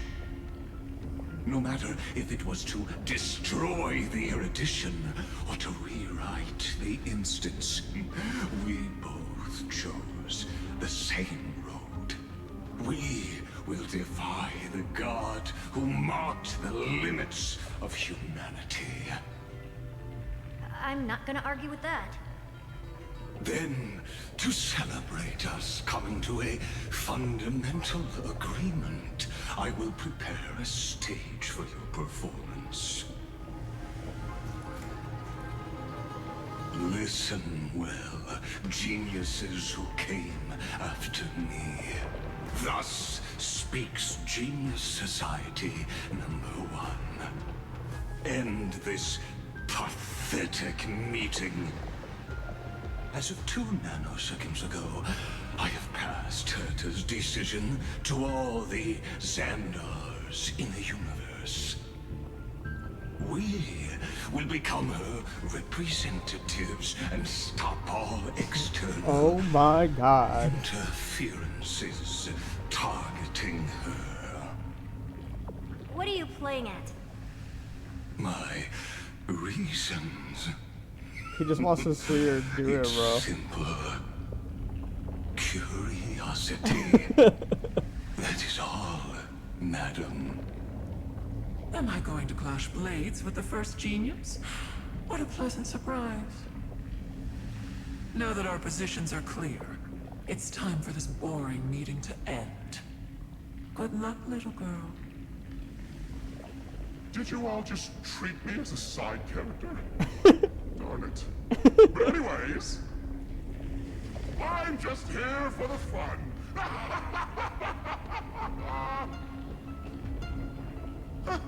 As the ghost of the quantum domain, it is my duty to observe.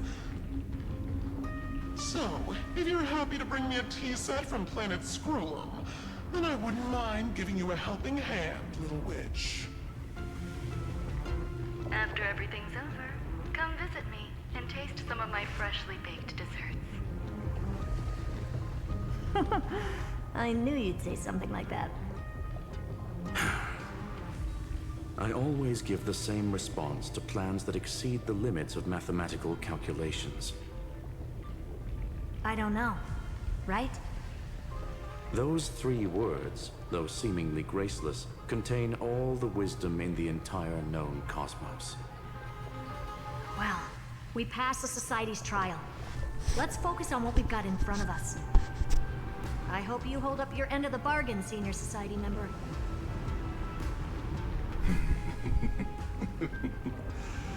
Lycurgus may not be trustworthy, but Xandar always follows through with his words. Farewell, juniors. In the limited time we have left to spend with each other, you no longer need to address me as Xandar. Wait, huh? Lord Lycurgus? Could it be? Yes. I have completely severed my connections with Xandar One Kuwabara. I shall witness the end of the world in the role of Theoros, as a character within this play. I really don't get you. Perhaps you've heard me say this many times, Herta, but I still would like to reiterate that it's a great honor to work with you. I did hear this many times, and I've responded to you many times in the same way. I don't care. I'm allergic to pleasantries. Oh. Keep at it, and I might go into shock. Stephen's work is done. Let's get ready. I've been ready for ages. Let's open up a path for our allies. Most heroes' journeys in the universe are just dice tosses they threw on a whim. But make them see clearly. Your answer is already different. Amphorius. Indeed, for this world so deeply loved, we'll write an ending, unlike any that ever was.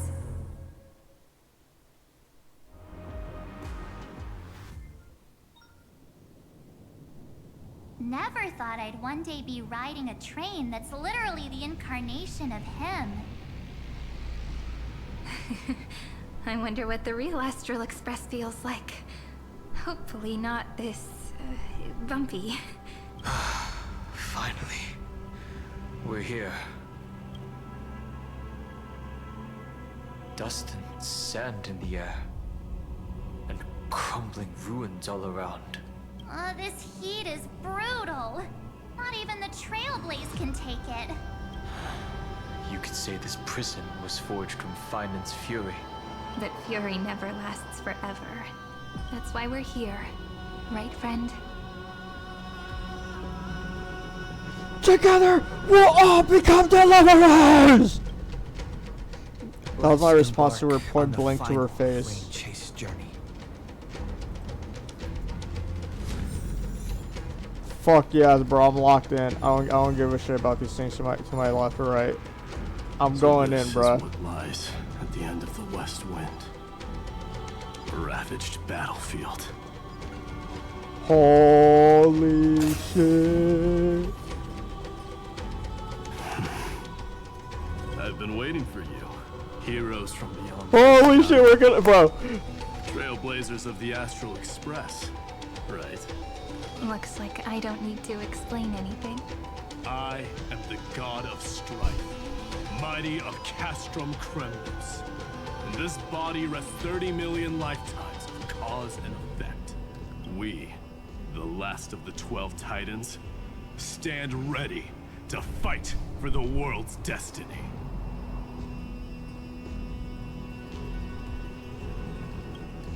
Indeed. That journey remains vivid in my memory. I will not forget it. The past remains vivid in my mind. Even the sights along each crossing of the River of Souls have never been clearer. Let alone the companions along the flame-chased journey. Or Cyrene from Aedes Elysiae. And you, the 13th Titan. Well, I guess my identity's not a secret anymore. That means her sacrifice. And everything she did wasn't forgotten by the world, right? She was the first Ripple. She should have reached the end of the story with everyone else. Since you've taken up her pen, then write. Stand with us, and fight destiny with all your strength, until all is settled. Then, inscribe her name in the epilogue of the epic. In this final battle, Calamity shall stand with Amphorius. This battlefield is a testament to the death struggle between the gods and the Black Tide.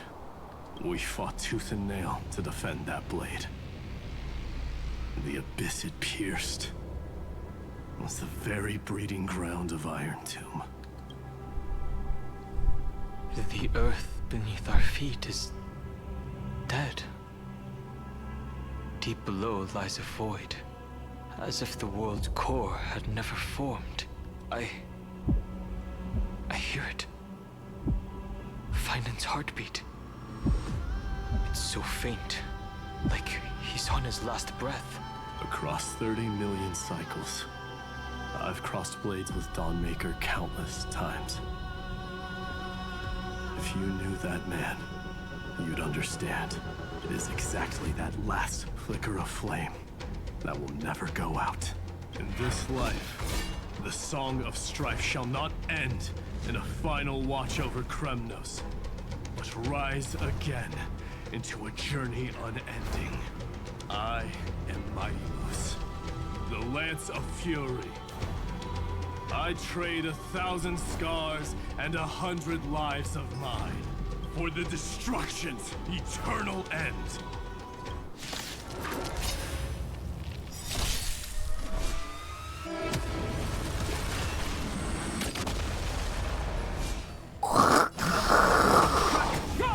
Good time to say bye.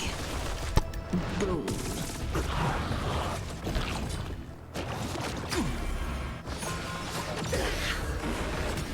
Time to play it too. Think with me. Stand still. My strength isn't what it was. Relax.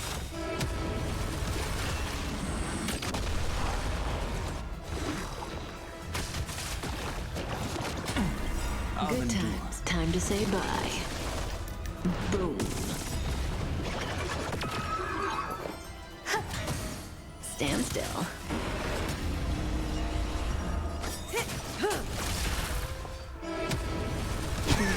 I can just keep spamming it, bro. Relax.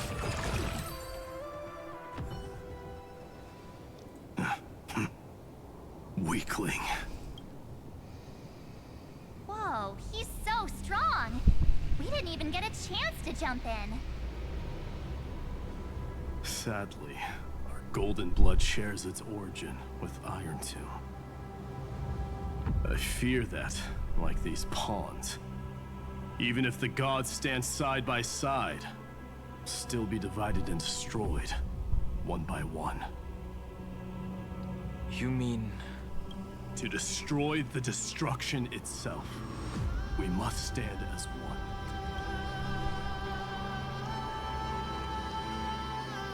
Take this.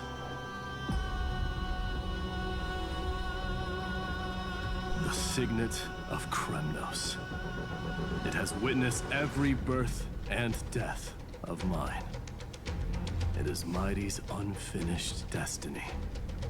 And the perfect material to be turned into remembrance. You can do it, right? The weight of 30 million lifetimes of duty is no small burden.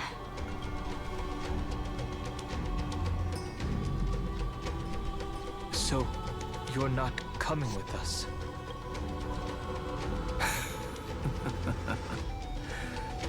Come now. I am strife. Scattered across all creation, the scar that this world needs. What stands before you is merely one of countless divine bodies. Take the signet. With it, I'll be with you always. Use it to blaze the path ahead and inscribe the cause of deliverance.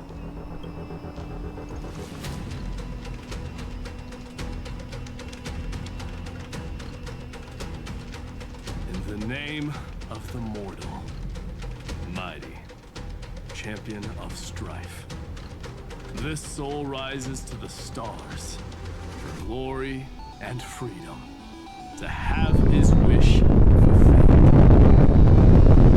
March on, heroes. March into the abyss and fulfill that long-cherished wish of Amphorius.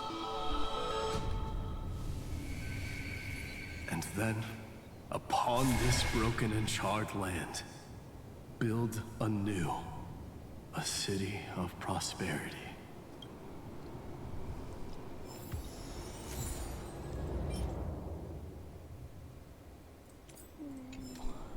Oh my god. Oh my god.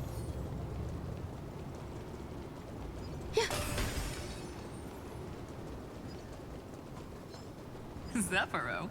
Sounds like someone fused me and the Little Prince into one name.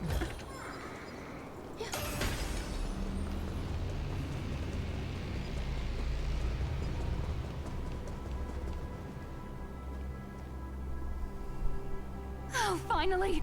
Gray mystery. And, you two ladies, really look alike, huh?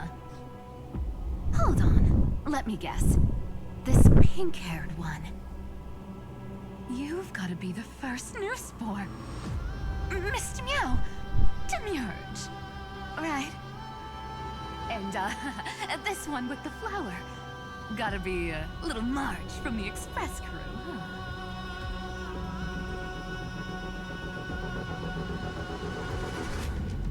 Wow, I just learned so much from you. But she's not wrong. Some flowers do look alike after all. Relax, I'm just kidding. Look at those bloomy faces. How are you gonna save the world like that? Let me share some good news with you. This place may look like a ruin at first glance, but anyone can tell it's not that simple.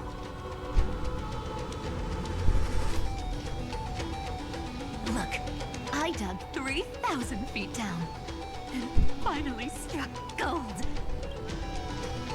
A golden feather. Look familiar? It's from that little deliverer boy. If it's showing up here, it means only one thing. This ruin is the seal he built from the shattered remains of 30 million lifetimes. There is no need to question your heart. No need to crave victory. If I am born to be a vessel of sin, then I shall roar at evil and trailblaze a dawn for future generations to come. I see. So this is how he trapped Iron Tomb to buy time for the world outside. Sounds just like him. People say cats have 9 lives, but dying and coming back millions and millions of times. No one walks away from that in one piece. He's probably the only one who could have endured that.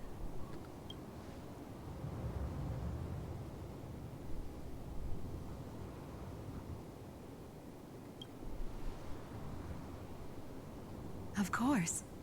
I knew ahead of time and gave him a heads up. He was happy. He even laughed in his sleep. After all, the dead can't hear Trickery's lies. Hey, Deliverer Boy. Sorry for before. But the heroes you were always holding out for, they're finally here now.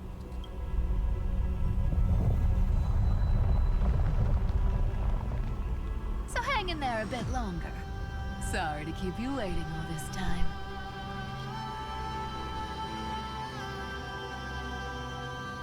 Please, join us, Cypher. Help us fight for a new sunrise tomorrow. This time, its light will stand without lies. Well, would you look at that? I ended up being one of the heroes after all, huh? Alright, then write it like this. Cypher, Trickery's traveler. All she ever wanted was for there to always be water in deserts, and gold in fertile soil. And for even a thief to steal their way into legend.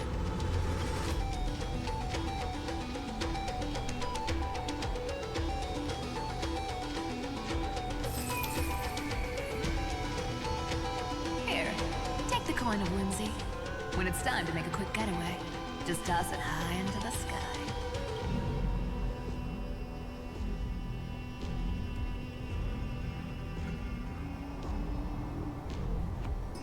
And for all you latecomers out there, listen up. She might have been a bit greedy and a bit of a liar, but she never went back on her word. Well, well, if it isn't the little prince himself. It's been a while, Lady Cyphera. It's not every day we get to walk the same road. We're one player short. When's Princess Homebody showing up? Oh. Sorry.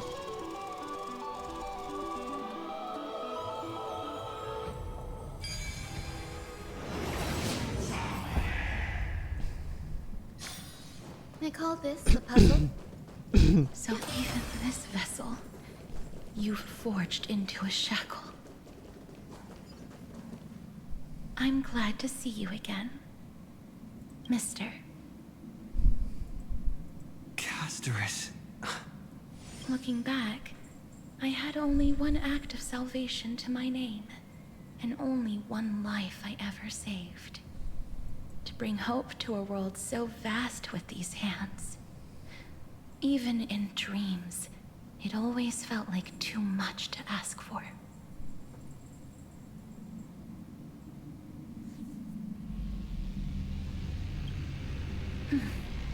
I won't forget. Flame Reaver. Why is he here? That's fine on, bro. This is the first Castellana, and Lord Finan's deepest wound. He remembered everything he bore through the fires of his fury, but when the embers faded, all that remained was cold regret. I've restrained countless vessels like this across endless cycles, but this one, the pain he carried runs deeper than any I've known. Maybe he's been waiting here. Just for us. Waiting for his former enemies to stand before him again. What answer does he hope for from us? Well, obviously. Even if I had to go through hundreds of billions of cycles again, I would still entrust my weakness to you. So, let go of your regret, comrade. Its purpose is served. You don't need it anymore. Hey, I'm not that accommodating, you know. You've never once pulled your punches. Ever heard of going easy on a lady? So pull yourself together, will you? If you freeze up during the final battle, the whole cosmos is gonna have a good laugh. Yes. Please trust in us, wandering soul. Across 30 million cycles, the radiance of every flame chaser now shines bright enough to illuminate the path ahead. I ask you to rest here, and may this grieving soil bear the bloom of acceptance.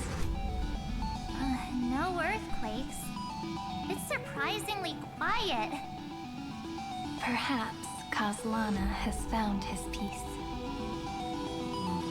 There's another possibility.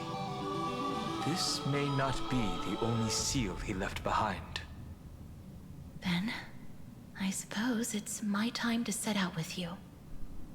Please take this Antilla flower with you. I believe that if anything could speak for Casterus, this ordinary, resilient bloom would be more than enough. Perhaps you remember, Lord Mighty. In that lifetime when you traveled with him, control what little you can. And when fate's inescapable grasp comes... Resist it with the strength of your mighty will. I think I've done it. I've stood tall and walked among the flame chasers, casting off the name of death, Casterus, servant of the afterlife. May her name be etched into the stars.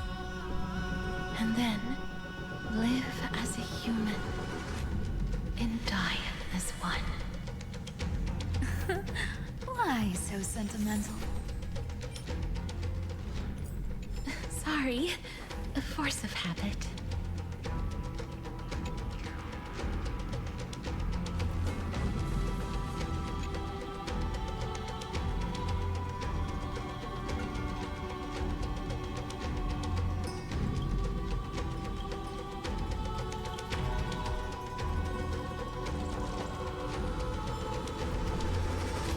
That's a big one. So, who's up for a ship? What? Budging an inch, huh? Really, Gray Mystery? I leave you alone for a bit and you're already this rusty. Speaking of which, Miss Cypher, do Delosians all like spherical things? Of course we do. Wait, that's not the point. Isn't the real issue that this thing's in the way?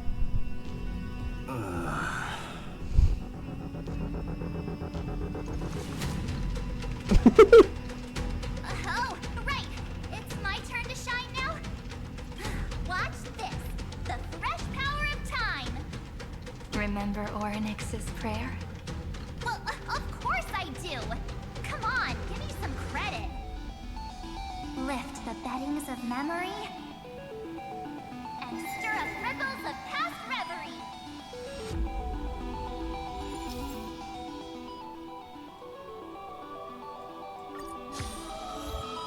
See? Way better than that guy, right? You'd be even more impressive if you could recite the prayer correctly. But beddings of memory does catch your attention. At least it still rhymes.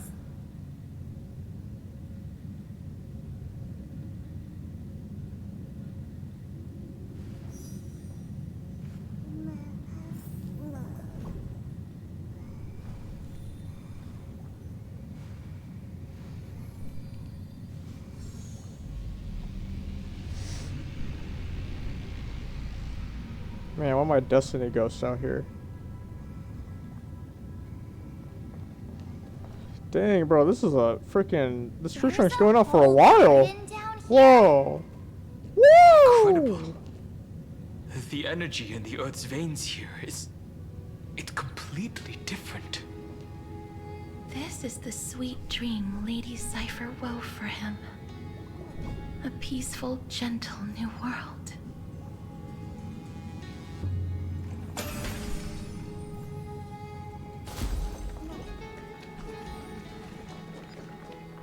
Look! The blade down here's already snapped. Just like his mind. Shattered and broken. But that light, yes. It's the world-cleansing blood. Still shimmering. After all this time. This roundabout way of doing things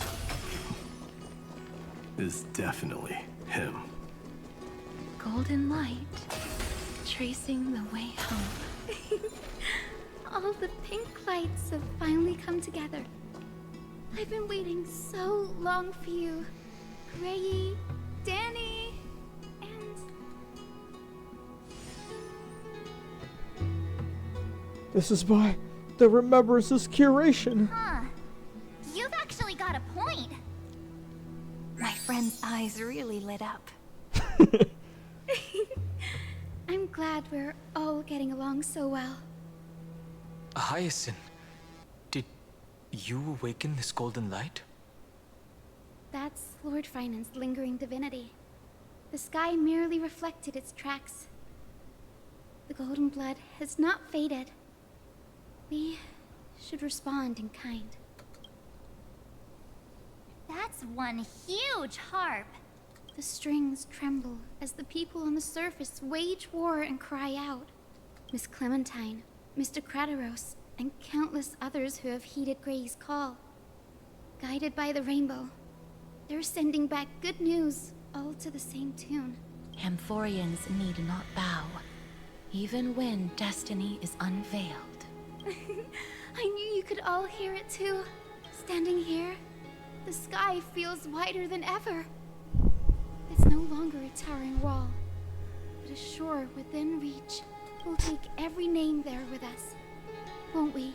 We will. An epic is shaped by the lives it carries. That much is beyond doubt. Or, as you've said before, right now, all that matters is to believe. Then, I guess that's my little wish fulfilled. Pluck the strings, Hyacinth, healer of the sky.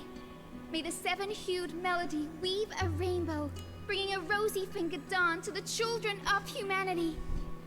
When the rainbow rises across the horizon, even the darkest clouds of destiny shall scatter.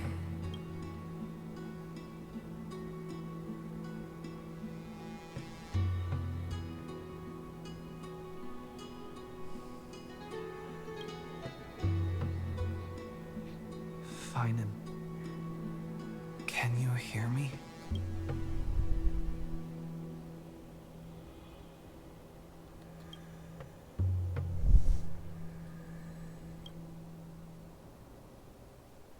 The melody, it's changed.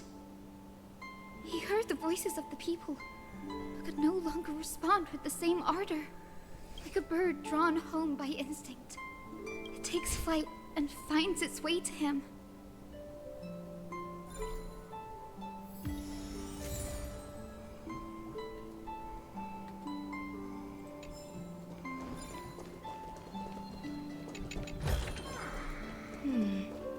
A few decorative designs wouldn't go amiss.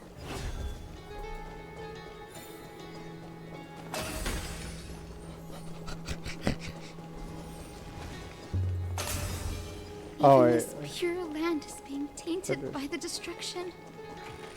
Shall we seek another way? His wisdom may be what we need.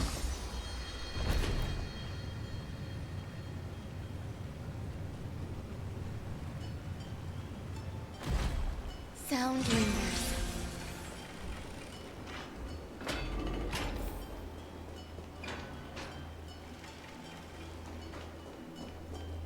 Well, and Exaggers, bro. You're here. Sooner than I expected. So all along, the Demiurge was you. The pink mammal beside the Trailblazer. Your classification is pretty spot on, Professor Anaxa. Well, the sages of the Grove do call him the Titan with the sharpest eye in Euphorius. Say the ones who keep dumping every problem child on me. They also say that the Titans are way better at raising kids than the Caprists. With great power comes great responsibility. I'm sure you know just how to guide them, right? It shouldn't be too hard for someone with your insight. Exactly. All right, gather yourselves. It's time for a pop quiz. Whoa, this is way more hardcore than the happy-go-lucky stuff at Paperfold University. The final battle is upon us, and the reinforcements still can't get through. No matter how many times I tell him, he just can't seem to manage the rear line properly. See those crystals? They carry the wishes of deliverance, like insects trapped in amber and resin. This is the task Finan left behind. Retrace the path once taken. Draw forth those wishes from the crystals, and carry them into the final battle. I've tried, but I can't move them alone. And as for why, well, I'm sure you all know the answer. The conviction to save the world weighs far heavier than the world itself. In other words, as the hero within his heart, this challenge is practically made for you, isn't it?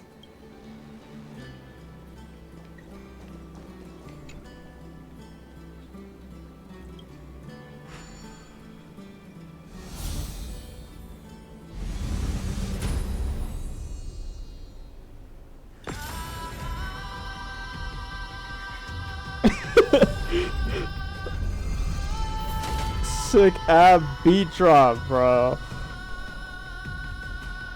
Aw, who turned off the lights? This pop quiz even has dramatic effects now? Endless darkness. That is where wishes begin. But with just a glimmer of light, we can illuminate this lonely world.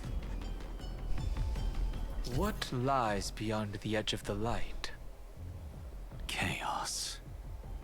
To bear the name Kaslana, one must first plunge into chaos to seek a path for the primordial light. Fuck. Beyond the shadows lies the outline of dawn. Only by Bro. bearing both light and shadow can one traverse the cycles of dawn and dusk. I'm dead, bro.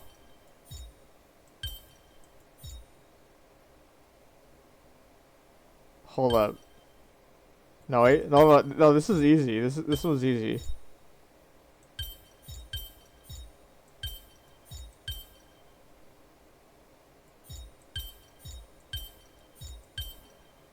Wait, hold up. Is that not it? Maybe I gotta put it more towards the center.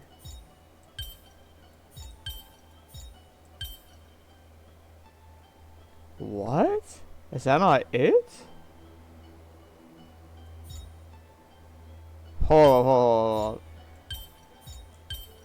on. Bro, these puzzles are like the worst for me, bro. I can't. Alright, don't tell me what it is. Don't tell me what it is. Okay. Alright, so clearly I put that one there, right? And then... No, but I'm doing the exact same thing. What?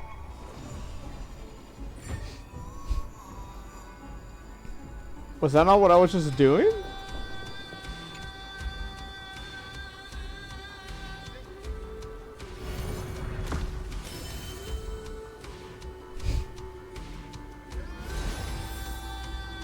The light's spreading.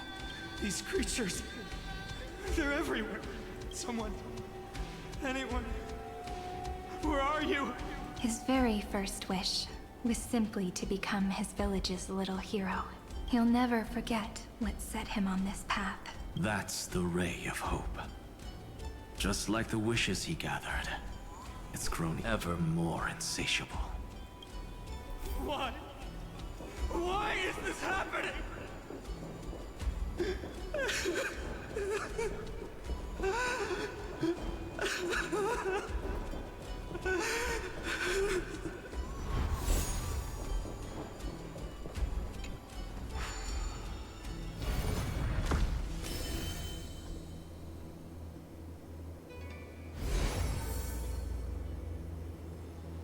Even the deliverer from the sky must have their beginnings in the soil of the nations.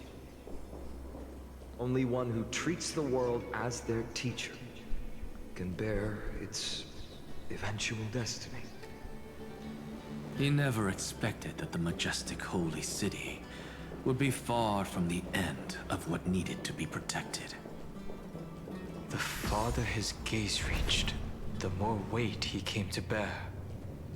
But in the end, he couldn't hold on to any of it.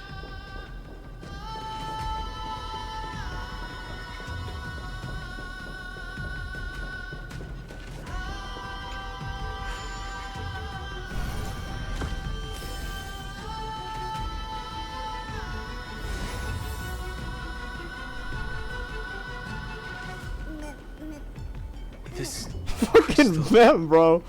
We're not mem. Quiet. A prisoner in the cave can never truly describe the world in its entirety. Yet even so, he would still choose to bear it. It's not mem. Tuskpier. Tuskpier.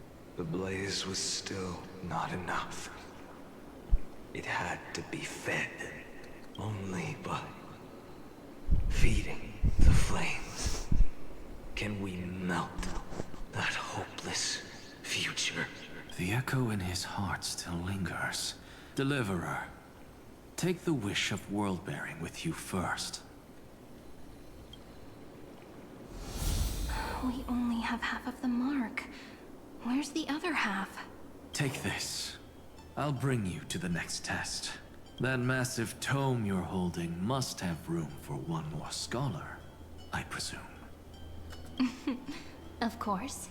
It can hold the whole world. Then give me a lift, would you? I'd rather save my energy and use the time to think. Even gods shouldn't skip exercise, you know? Miss Hyacinth is right.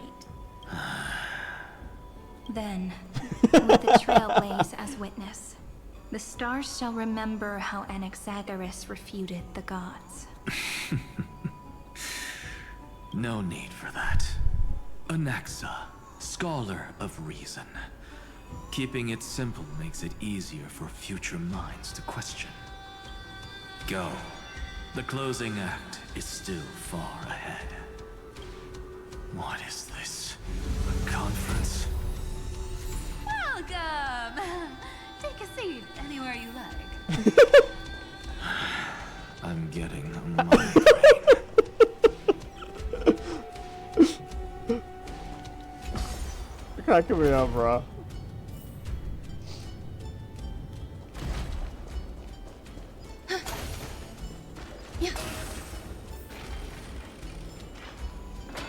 This ending part, or like this segment, just reminds me of like, I like Cypher's VA a lot. She just has like the, I don't know how to describe it besides like accentuating been shut words. Really funnily. I don't think that's a bad thing. Greyfry! You finally made it! No laws, no opposition. Just a dying beast and the flame-chased spirit of shared hatred. Ugh, boring. Whoa! This place is really out of the way. Imperator, should we tell them? It's your call. Allow me to share our findings. This paradise, along with the destruction, seems to be instinctively rejecting both the Imperator and me. Perhaps it is because the era in which Finan was the most active lies far removed from the days of the first flame chase journey. Even in the cycles where he remained sane, his ties with us never went beyond cooperation. Even trapped in a cage, he hasn't let down his guard. That is a good sign. That man's heart may seem hollow, but his hatred is clear. Naturally, it holds no place for a monarch who stands above the world, nor her blade. Wait, so you two can't come with us? You want us to join you as memories? Indeed. This way, the stars shall remember a great sovereign and her faithful retainer, Seridra, monarch of law, and High Sealins, knight of the ocean. Is that book truly the only way for us to leave our names in history? I believe, as I've written, is but one medium. The remembrance has countless ways of capturing time. Understood. Then, allow me to decline. I'll see you on the battlefield. I would rather be forgotten than be defined. If your words hold true, then we have our own ways to meet again in the world to come. In that case, I will choose the same. Let the waves that surge within your heart cleanse the sins of the black tide, Greyfry. The storming sea awaits your song of triumph. You two are still as resolute as ever. In that case, we must double our efforts. A promise to the Imperator is not one we take lightly.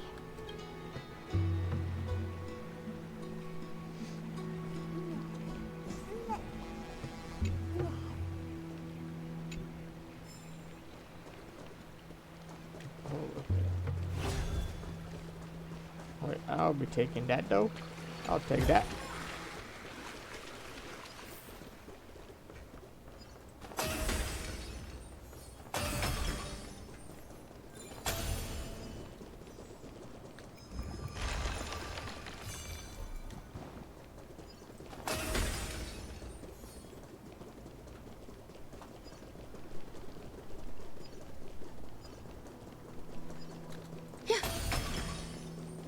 Now, don't lose your temper, Snowy. Ow, no, don't lose your temper, Snowy. Oh, there's another one! Over here, too. Lady Trebios? Oh, your little Reenie? You look so grown up all of a sudden! She is not the Cyrene we remember. She is the Demiurge, Titan of Genesis, the one destined to work miracles alongside the heroes.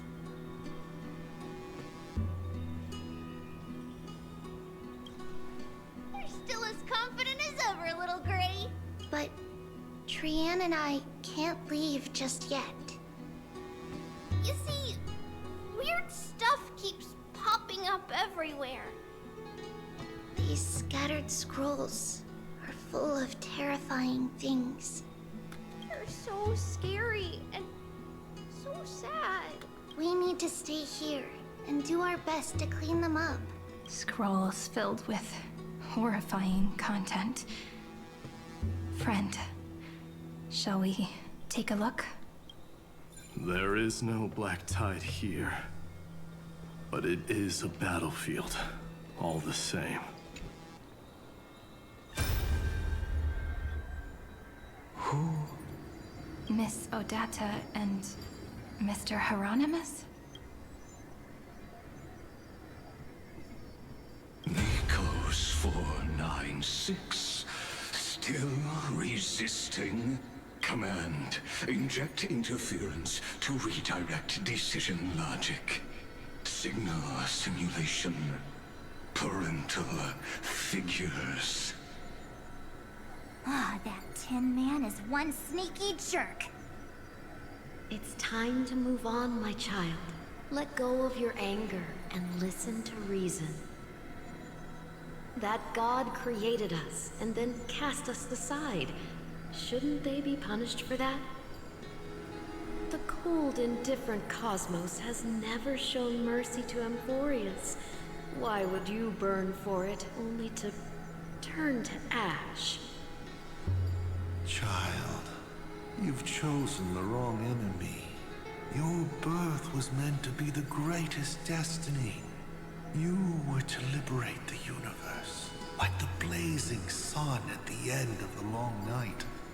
And yet, you led yourself into a trap of futility, treating your very purpose as your sworn enemy. Is that not a tragedy in itself?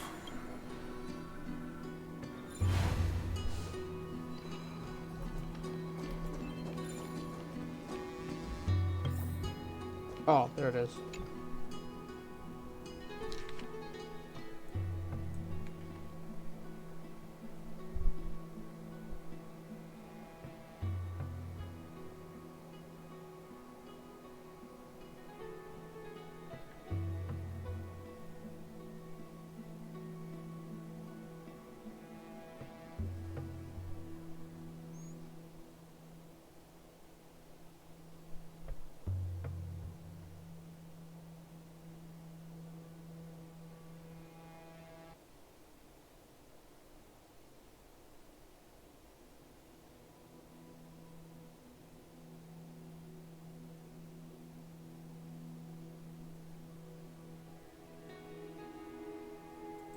Snowy's been fighting this whole time. He doesn't want to be consumed by Iron Tomb and turned into an agent of destruction. But the strength behind his resistance comes from the same hatred. To be a flame is to burn. It is simply in Finan's nature, but it was remembrance that drove him to shine with golden light, piercing the unfathomable darkness. Sound lingers. His inner struggle, and the... If those thoughts take over this little world, we're in big trouble! So, we'll use the Century Gate to toss them somewhere no one can see. Then, we'll defeat the baddies together, and meet everyone at the end of the West Wind! But if Finan and Iron Tomb are already inseparable from each other, that would mean... It means he's still bearing the weight of the world, so that everyone can reach the end as a deliverer. So, you guys keep going forward and down, to where...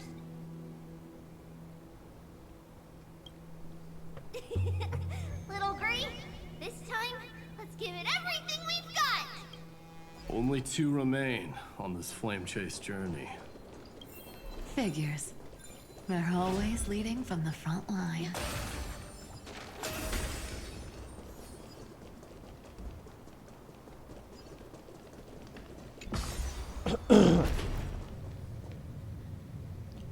Wow.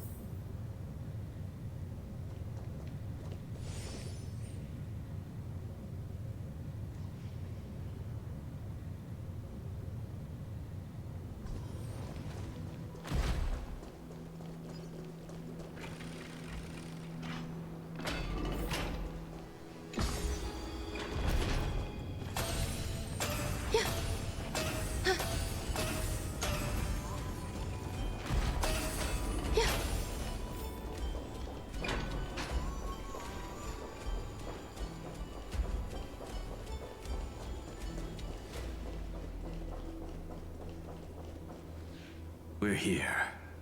The second test site. I wonder what kind of wish we'll see this time. I'm afraid it's quite the opposite. This time, we'll face his despair. That's right. You'll have to walk this path too. The other half of the weight of world-bearing lies at the end of this path. Relax now. Take a deep breath. Come on. Let's make it quick.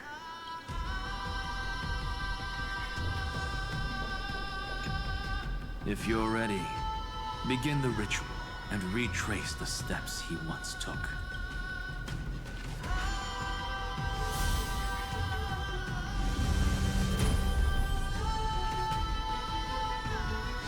Bro, too early on the beach rock, bro. Looks like we'll be walking through the darkness this time. Exactly. It's no longer about mending broken wishes, but shattering the frozen despair.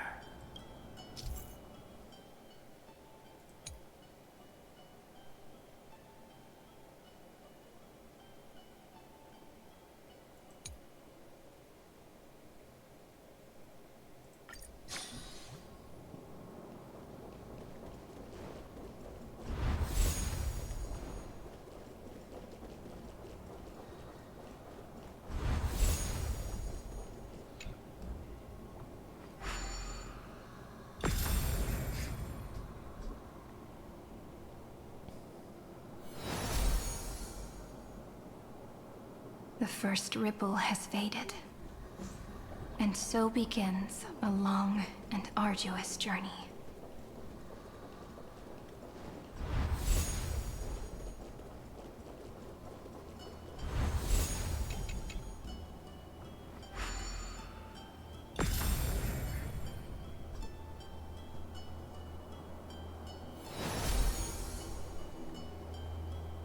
Endless slaughter.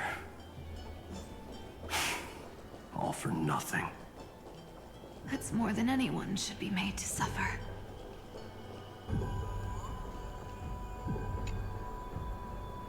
$333,550,000. I forgot the... Wait. Oh my god, I'm the GOAT. It's just going this way now. Call this a puzzle?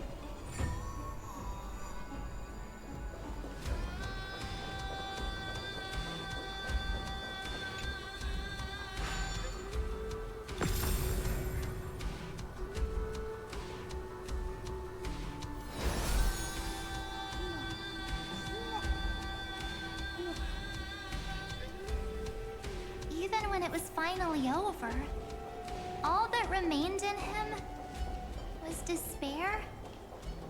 But even so, the drop of blood wrung from his wrath has guided us here. We did it. Finally.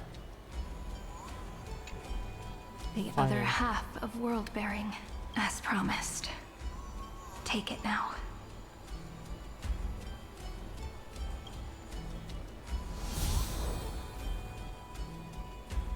At last, you've released him from the wishes he carried for so long, and quenched the despair kindled by his wrath.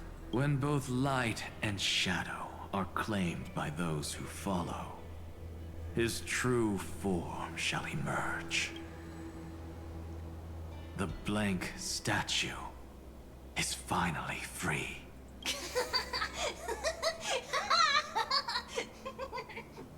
That smiling child in the memories. Let him come with us, laughing to the very end.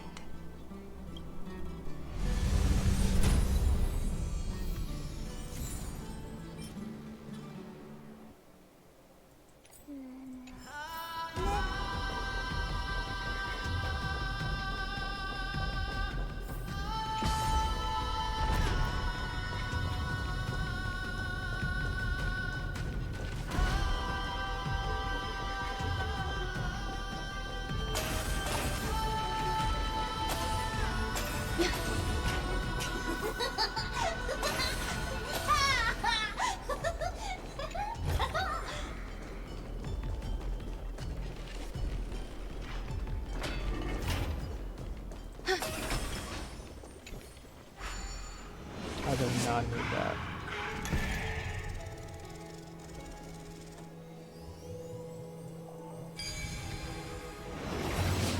My wish is to fulfill everyone else's wishes. A few decorative designs wouldn't go amiss.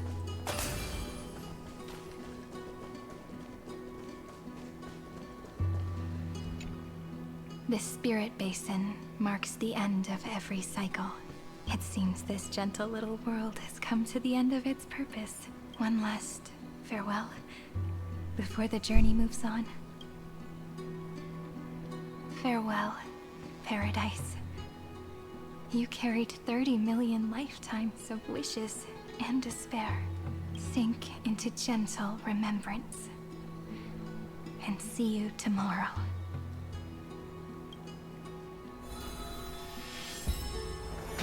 From now on, the world no longer needs a tomorrow promised by prophecies. And the wish Finan could never find and call his own. Someone's finally stepped into its shadow. Whoa! So tall! So cool! Just like the hero on the Oracle cards! It's because he is the very embodiment of a hero. Who are you? So, you've returned to a blank space. But for me, this is the 33,550,337th time, and the last time that I meet you at the end of the world. They're already on their way. Should they cross paths with me, I imagine things may spiral out of control. 30 million... what? And who are they? Ah, pay it no mind, child. Keep looking there. What do you see in him? It looks just like a statue, but... it's weird. He's warm. Like, really warm. Why not listen as well? I hear something. There are cracks all over him, and they're making this sound. Like someone's groaning. It's scary. Is he gonna fall apart? How unfortunate, child. This man would rather fall to pieces than fall to his knees. You might think of me as a sculptor. Across all my years, I only completed 2 pieces. Others may call them masterpieces, but only I know how many regrets they truly hold. Regrets? My first creation left me, long ago. This second one, it was meant to be perfect. I believed it with all my heart, until this very moment. I don't get it. Are you saying you've changed your mind? I won't change, but I'll admit this. Those 12 stones, unpolished as they are 1,000 times more exquisite than any statue. It's as if they are mocking me, a failed sculptor whose touch can only diminish what was born to shine, until nothing remains. For the first time in my life, I've realized this vessel is merely an avatar made to contain the first genius's paranoia. The seal etched into my mechanical core permits me to pursue only one purpose: destruction. Compared to me, those 12 glowing, unrefined stones may have lived with more freedom than I ever had. Is this your confession, Lord Lycurgus?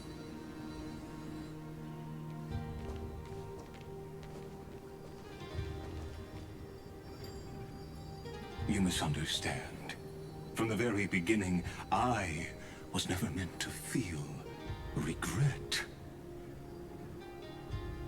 But since you're troubled by the radiance of these stones, perhaps after 30 million futile cycles, you too have realized you're just as much a prisoner of fate. I suppose you do have a point. Now you are imprisoned by the sages from beyond the sky. And that is why this will be my last time standing here as the Theoros. Though we stand on opposite sides, we are both waiting for a miracle.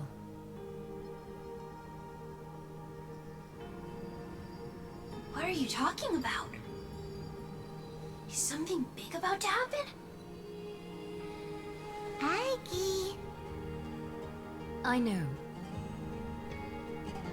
Now that your victory is assured, I trust you won't mind giving us a moment in private. Assured? Not quite. But I won't stay long. I'd rather not spoil the fun for those deliverers. And besides, after losing everything, the only thing that remains in me is the drive to seek knowledge.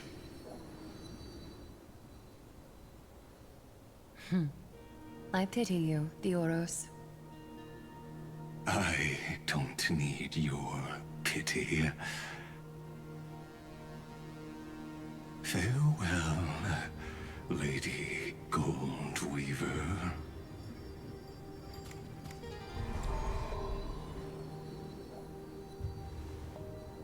Sorry to keep you waiting, Snowy. We're here to take you home.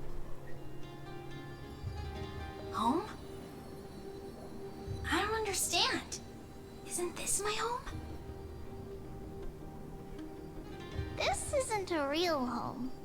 A home should be a warm, cozy place where you can let go of all your burdens and sleep peacefully for a long, long time. But I can't sleep. Every time I feel drowsy, there's a voice. You mustn't sleep or disaster will come. It sounds really weak, but also kinda strict. It won't disturb your sleep anymore, child. For countless nights, you had no other choice. But now, your mission has come to an end. Join us, and send your own wish towards tomorrow.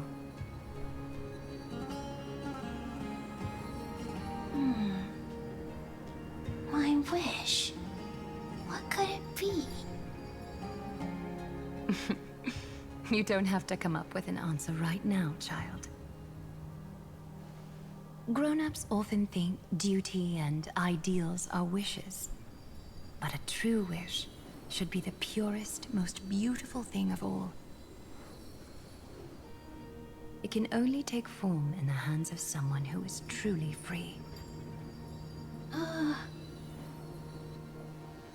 So, Snowy, will you come with us to chase after your own wish?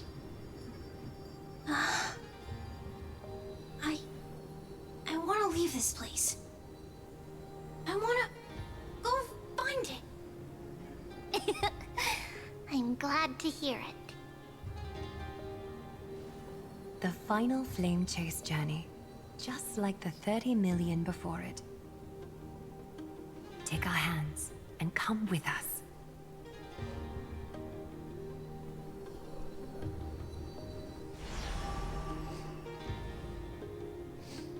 Where did little Fine and Shadow run off to? Look. He's already gone ahead to embrace his destiny.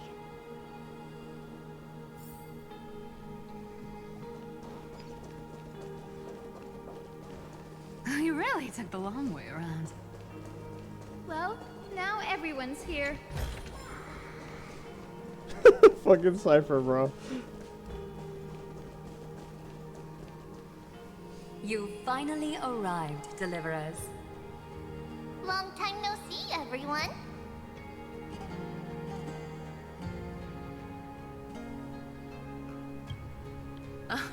I'm glad to hear that. And even though we've met before, it's still moving to see her seed bloom like this. Woven from remembrance, this garment gleams so brilliantly. Just like the future we will now weave together for Amphorius. We've reached the end. Yeah. We just have to go through the final passage.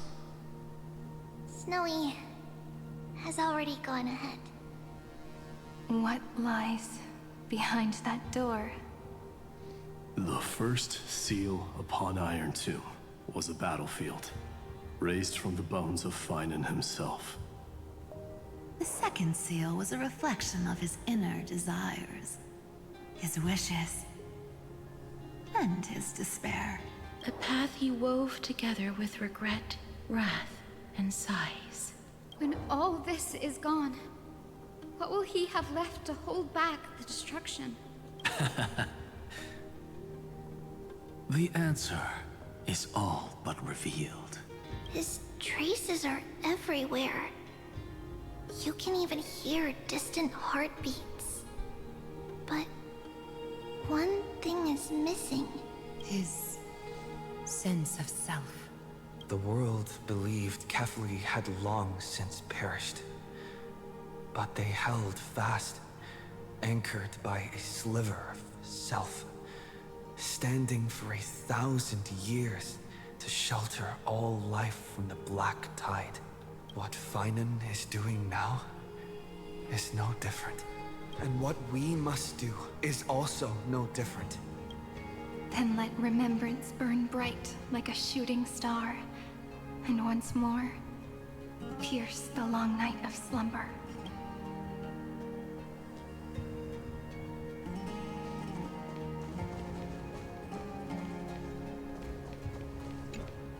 Take a moment to gather yourself. Once you take this step, there's no turning back. I'm ready.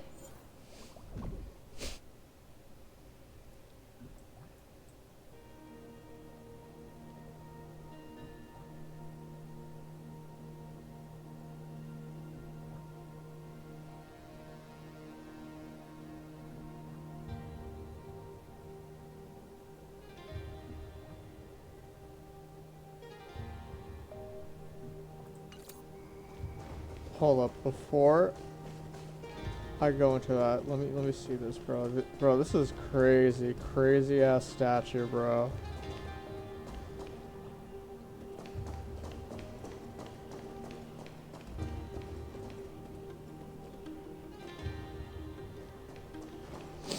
Okay, I'm ready.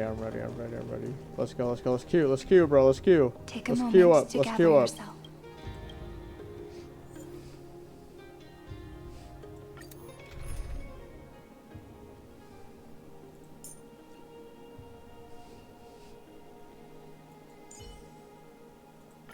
It is also my wish to be forever close to the Trailblaze.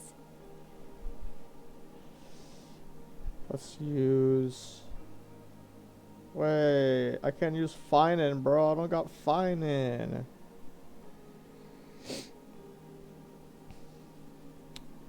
Alright.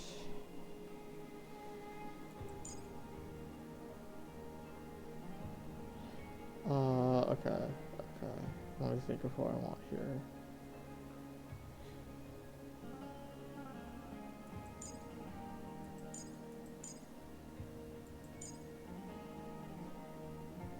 Well, I know you can't use Finan because Or like I know they don't give you Finon because Finon like you're like what is it? You're going there for Finon, but like it'd be cool if you could have a Finon trial.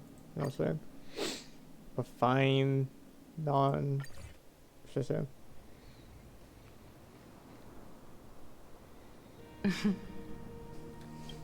The scepter once bestowed upon us names of cold command. The prophecy spoke of our unchanging fates time and time again. But under the pens of trailblazing and Genesis, the stars shall thus sing of tomorrow. Trebios, holy child of passage. Aglaya, weaver of romance.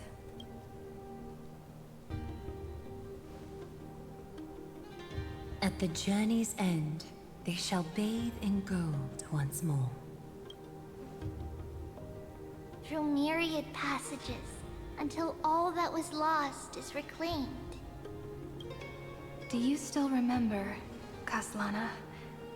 The one who won't reach the dawn. The world dissipates at the end of the cycle. In this dream, you will awaken again and become once more that boy who loved to laugh.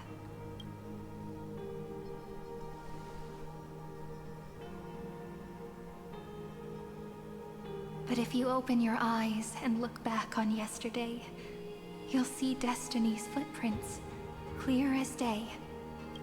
At last, the raging fire of hatred is swept away by a breeze, leaving only love to remember the passage of time.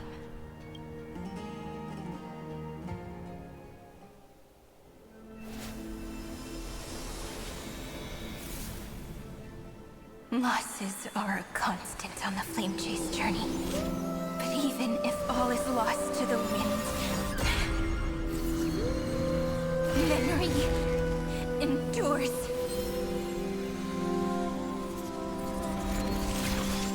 Here, all that was once futile finally comes to fruition. This is the end of your lonely, bitter journey. Holy shit. The Scepter's mainframe. And Iron Tomb's breeding ground. We're finally seeing its true form. It's red everywhere, and the atmosphere is super creepy. That would be the erudition's coldness. But it will soon be engulfed by the destruction's heat. Mr. Scrollum! This world's insides are finally connected to the outside. This is the moment when Amphorius is closest to the cosmos. Nicely done, little ones.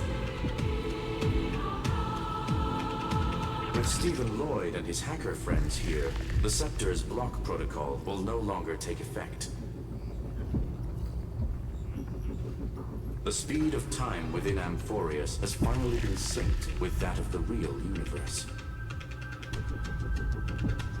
In other words, it's time for the decisive battle.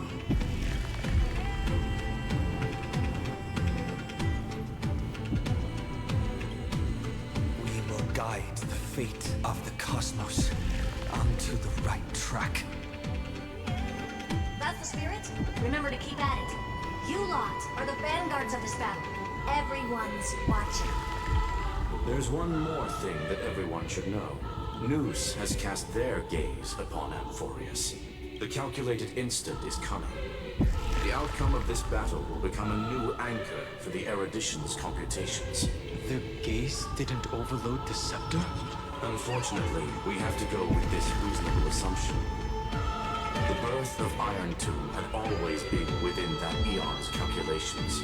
But don't worry, the one miracle that Amphorius was never short on is defeating Destiny. No? Yup. Let's show the Eon how powerful we are. Good luck, all of you.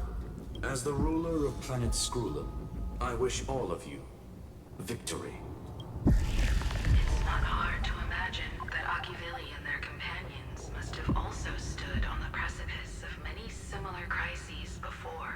Perhaps the cosmos is much more fragile than people think.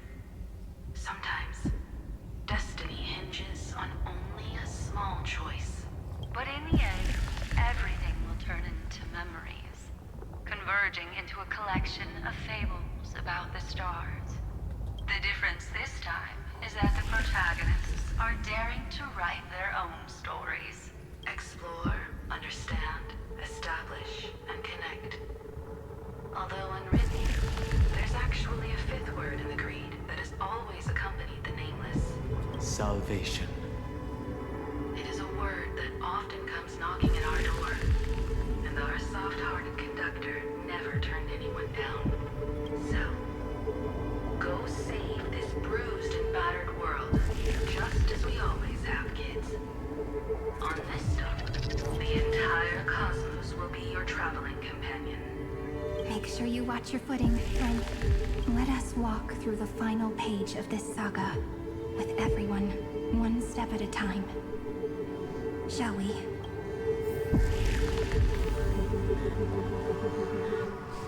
Oh, bro, this is a crazy backdrop, bro. After running all around the place, we're finally making big strides.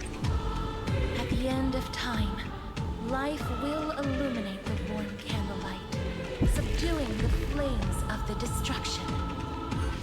Cast everything behind you. All that's left is the thrilling, relentless deathmatch. The final problem no longer requires a rational solution. Feel free to critique it to your heart's content. The starry sky marred by that rift is the last scar that needs to be healed. That Theoros' promise still turned out to be such a narrow road. Pity. There is no longer any need for songs. Let the triumphant roar of victory serve as the prelude to what lies ahead. With 30 million cycles worth of hope, we will soar through the last gate and write our own prophecy! All that is lost has now been gathered here. Use it to weave victory, deliverers. The destruction's placenta is getting restless.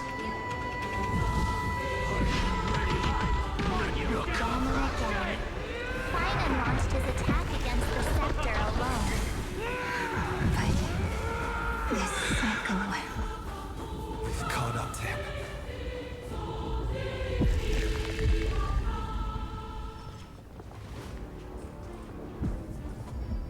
Whoa.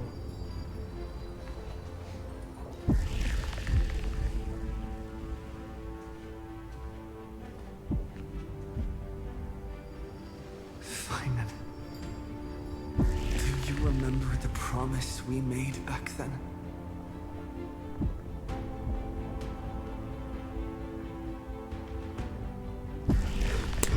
The dawn is about to rise.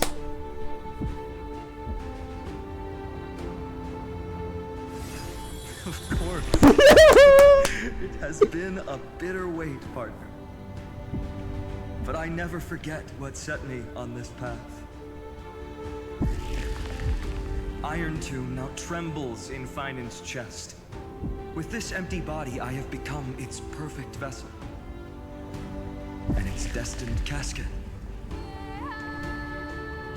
You know what to do, partner.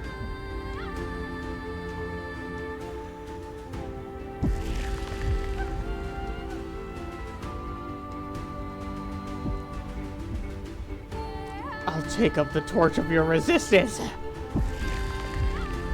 Remember the past and become the hero of tomorrow.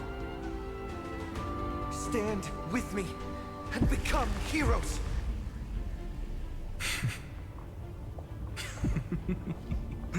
That's all I've ever wanted.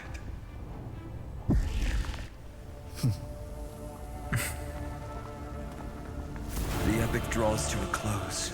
30 million cycles of light fading into darkness. just for this moment.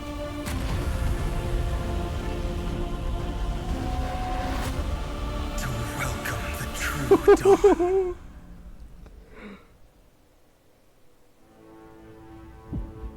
Finally, the end of this journey. All of us reunited beneath a vast, endless sky.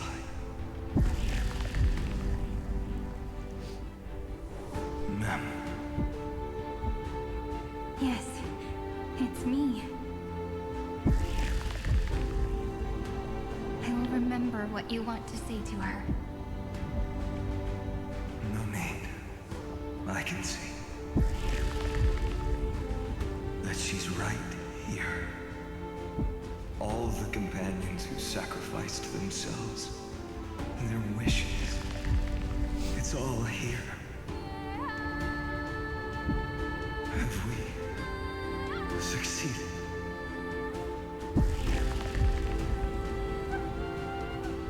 I think we have.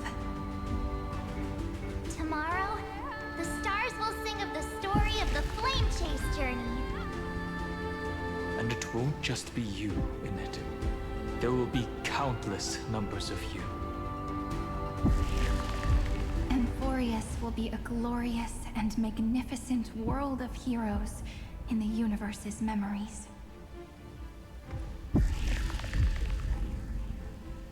Hence, for this world we so deeply love.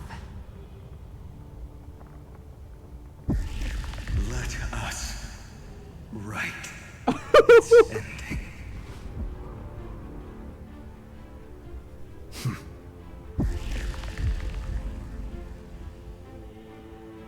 Step forward, with the trail blaze as witness. Let the name shared by all deliverers be sung unto eternity. The nameless hero, Kazlana! I see the pale dawn breaking. What the fuck? With my flesh as kindling. Light the first dawn of the new. What the fuck?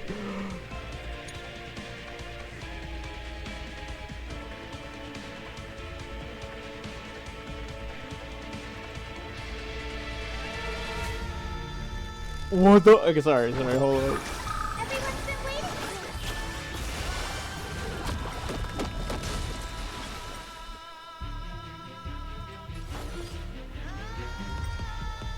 Stars, shine for the heroes. May this fate dispel the gloom, destroy the sky. I shall remember this moment. And again. Your time to shine.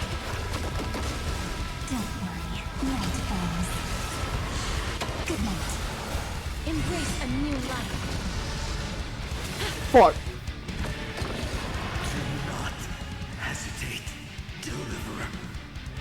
Destroy this body. Kill the giant of destruction.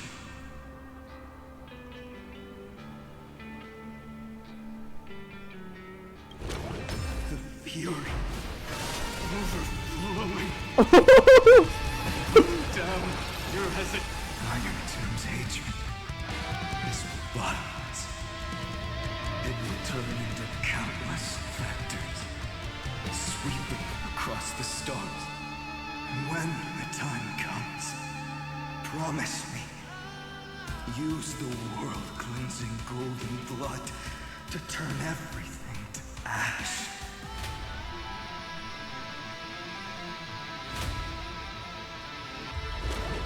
Iron Tomb is learning, using your love. Leave it with us.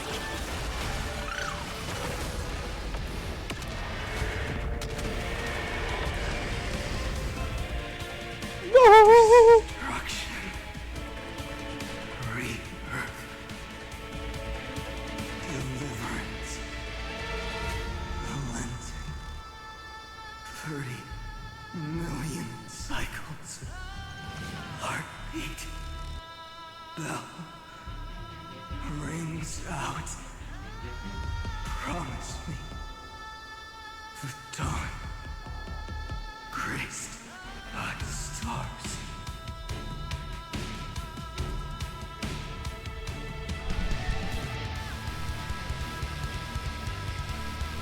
That's good. Finally. Golden wheat feet. In the starry sky. Warm. Fire.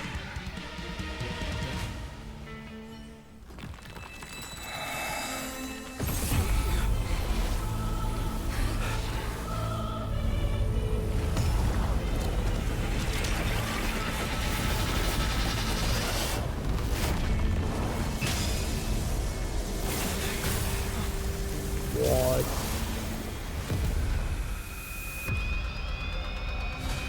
What the fuck? Bear witness. Monarch of myriad machines. My ridiculous creation. The instant in your calculations bears the name Destruction.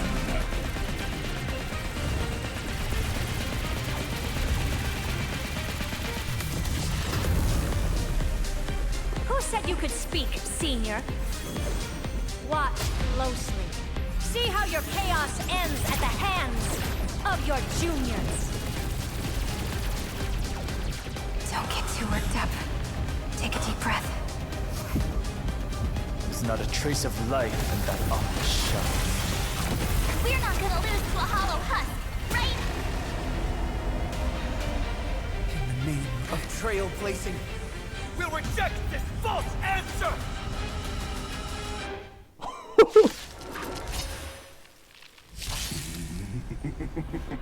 My atonement is complete. The Headless Giant will create wisdom's funeral. Iron Tomb's body has descended.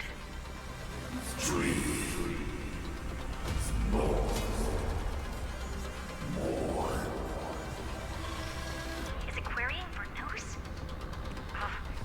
Don't worry about what happens out here. Interfere with it as much as you can.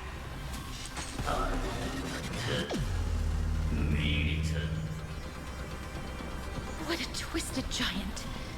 It must be supported by this embodiment of hatred. How tragic. A puppet without a heart cannot fool even itself. What the fuck, bro?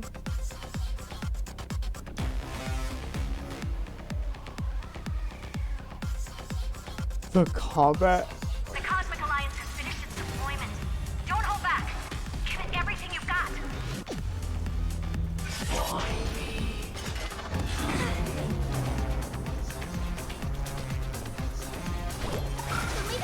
Next time comes, I'll be there, umbrella in hand. All energized. Let's create a miracle of flowers. Bloom for tomorrow. Time for some sweet dreams. Your time to shine. Rise and shine. Embrace a new life. Return to dust.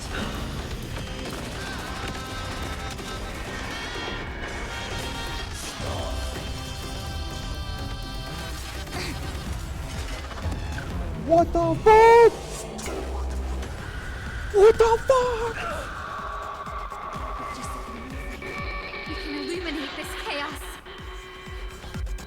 Indeed, there must be light. All courses converging into one.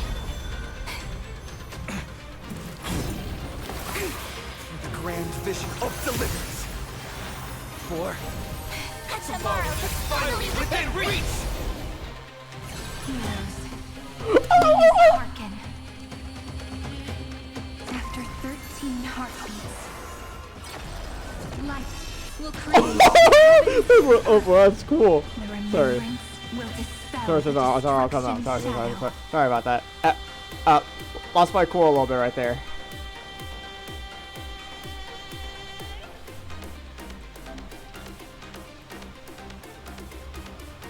What a rare wind. Let me add some rays of dawn. May this faint dispel the gloom, restore the skies.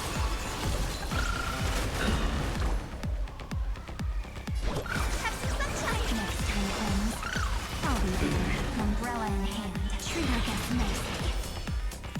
Raw.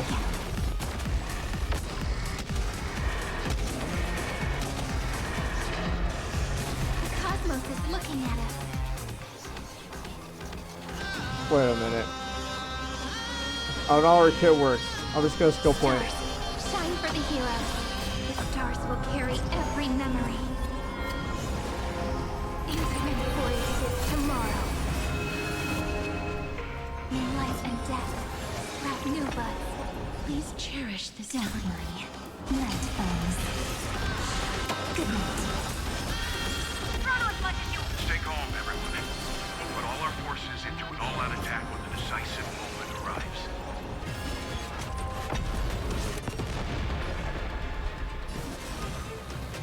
Darkness with me.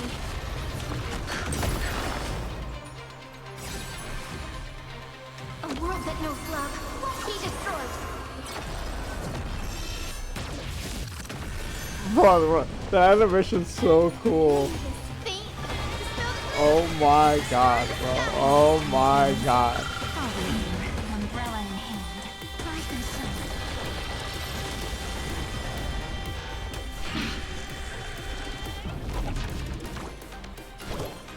Leave it with things.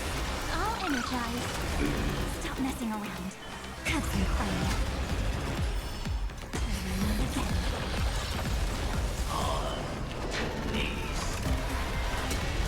Strong spikes have appeared on the path chart. Logic. Iron Tomb is iterating itself. Flails of a cornered beast. No need to panic. My dupes, heed my call. Forward!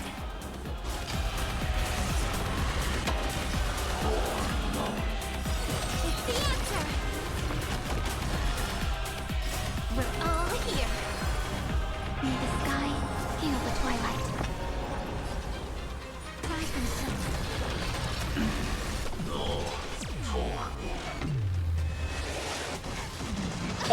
Oh my god. You have no honor. You reside in the body of a hero, yet you're so despicable. Bro, like those sound effects in my ear were freaking oh my god. That was crazy.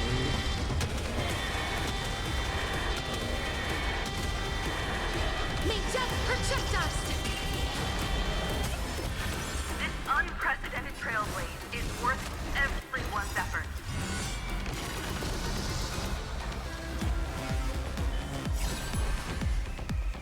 A world that knows love won't be destroyed.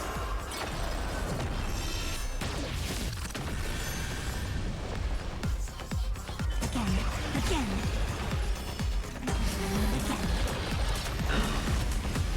The cosmos does not need a third emperor, much less an artificial tyrant. I'll be there, umbrella in hand.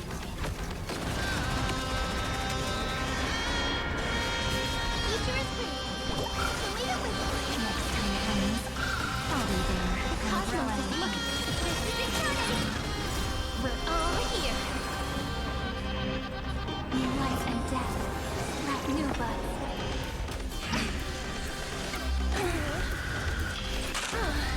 Ouch! Ouch!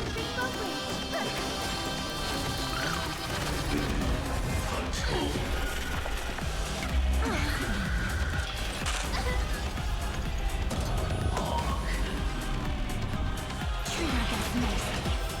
Rise and shine. I have always avoided making hasty verdicts.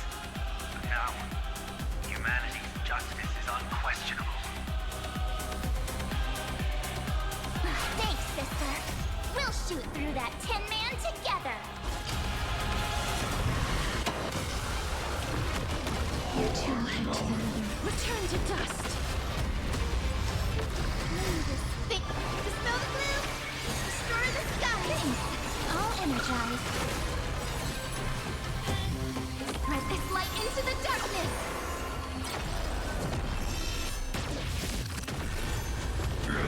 Ninja, protect us! The progress of Aeronova has been interrupted? Does this mean we won? Oh, but we have a bad feeling about this! The golden thread still trembles. The war is not over yet. Correction. This is not a war, but a debate. The argument about the Prime Mover is only about to begin.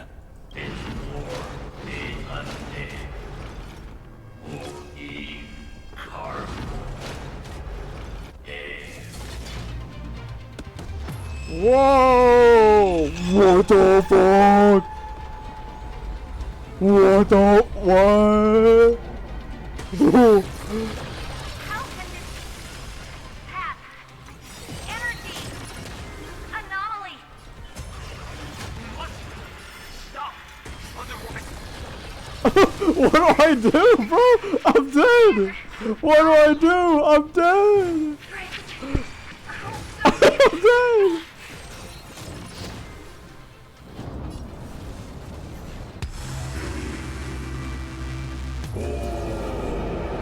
Holy shit! Holy shit! The fourth instant. What the fuck? Is the coronation of Iron Tomb. What the fuck?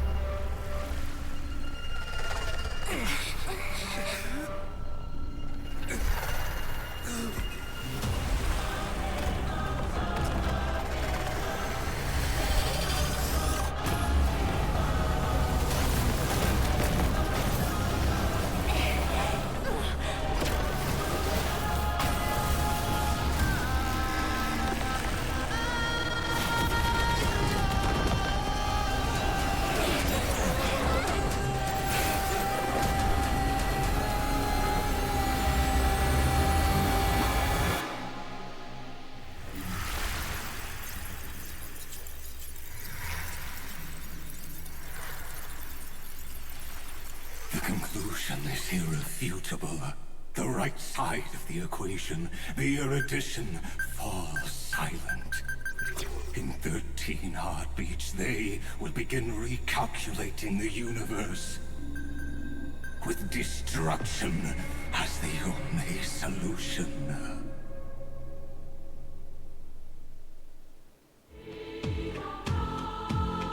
Madam Herda, strong pulse detected at the battlefield center.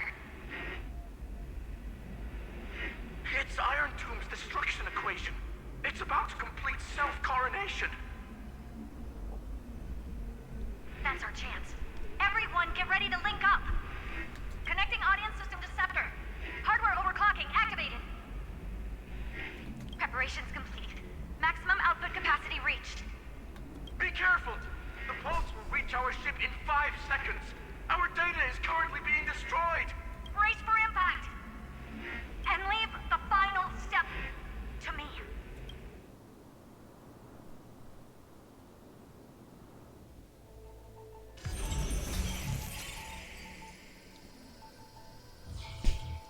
What the fuck? What?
to connect the cosmos and journey alongside more.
Answer.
Friend, you're finally awake.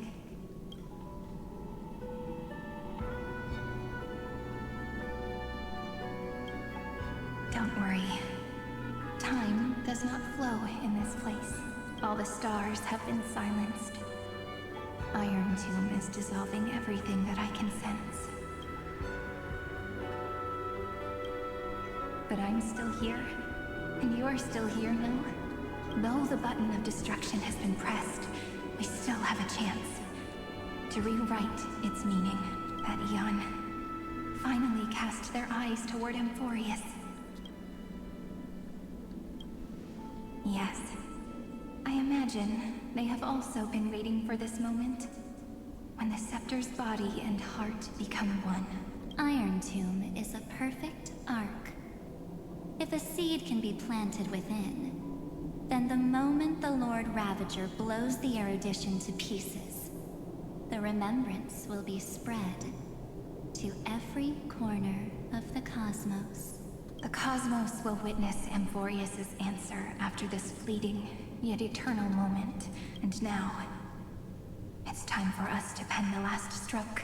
I see endless memories floating in the starry skies. They are the consciousness of the victims. In the cosmos' real space-time, they'll be stained by the destruction in the next second. But they are still pure seeds for now. If I hold these memories in my hands, then I can create a stagnant memory zone. A tiny Eden of blessed insight. I believe the flower of miracles will bloom within.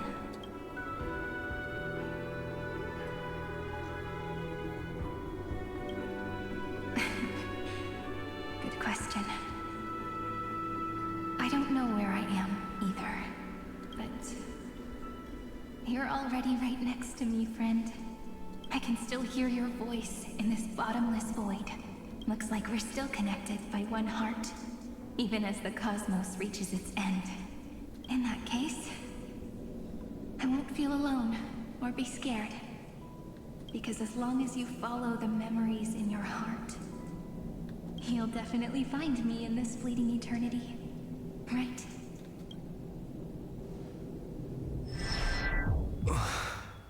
Cyrene. What are you waiting for, passenger? I specifically came over to check on you in case you got lost. What's the big deal? Hom is the conductor after all. At long last, you've embarked on this road as well. Many, many years ago, they were standing at the start of the road in hesitation, just like you are now. So, Hom came over to give you one message. Run. Run? Don't think about anything else. Just run. Even if the entire cosmos has stopped. Even if everyone else is tripped by the darkness. You still need to keep running. Picture yourself as the Express, moving forward at full speed. Because that's what the Trailblaze means.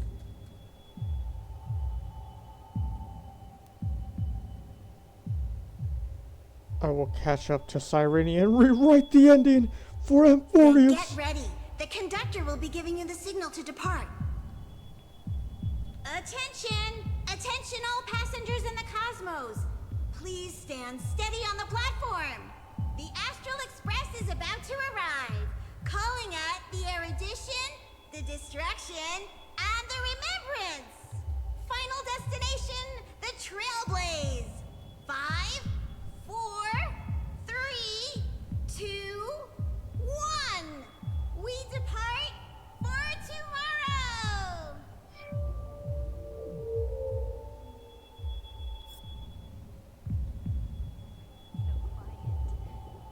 It's so good, friend. It's as if I can hear the sound of... If the view in your memory ever grows fuzzy, its power just reach out.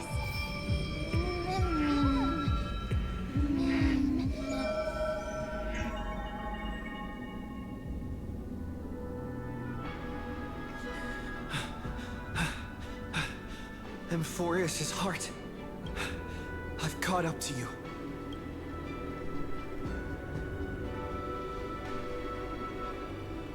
Let the first light illuminate chaos.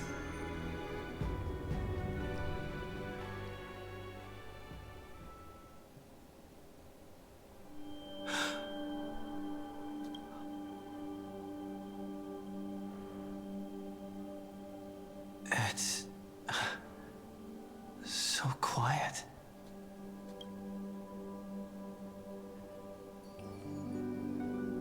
Everything's frozen in the most beautiful moment. This garden is your memory.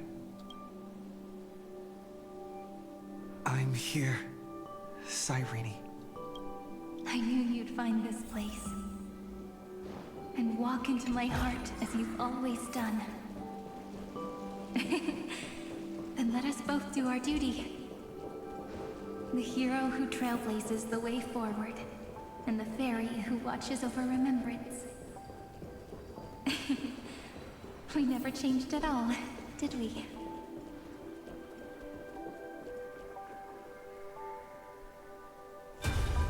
Seed of memory. These memoria are what Cyrene took in. They're the memories of all of the cosmos' life forms. Did her sense of self already become so weak in order to protect them? The path characteristic you exhibit is very special. There's no way you're just a simple memo sprite. However, I'm sure about one thing. You are a mimetic entity born in Amphorius, yet you only awakened with the Little One's arrival, and only matured as he embarked on the path of remembrance. That means your existence is completely attached to his memories. If ever there comes a day when he forgets about you, for even a few seconds, or loses his last connection with Amphorius, then you must be prepared for the worst. You will disappear in the memory zone, utterly gone, without even a single line of data to remember you by. In that case...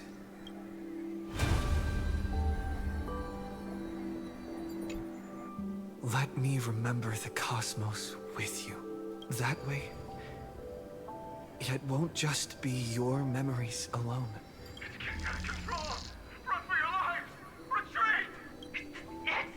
Darn it! We've still got ammo. Hold the line! At all costs! Too many injured.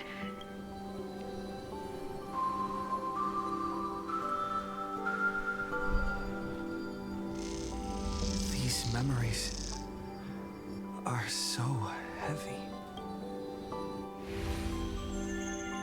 Me? Do you feel better now? Hang in there, Deliverer. I finally get it now.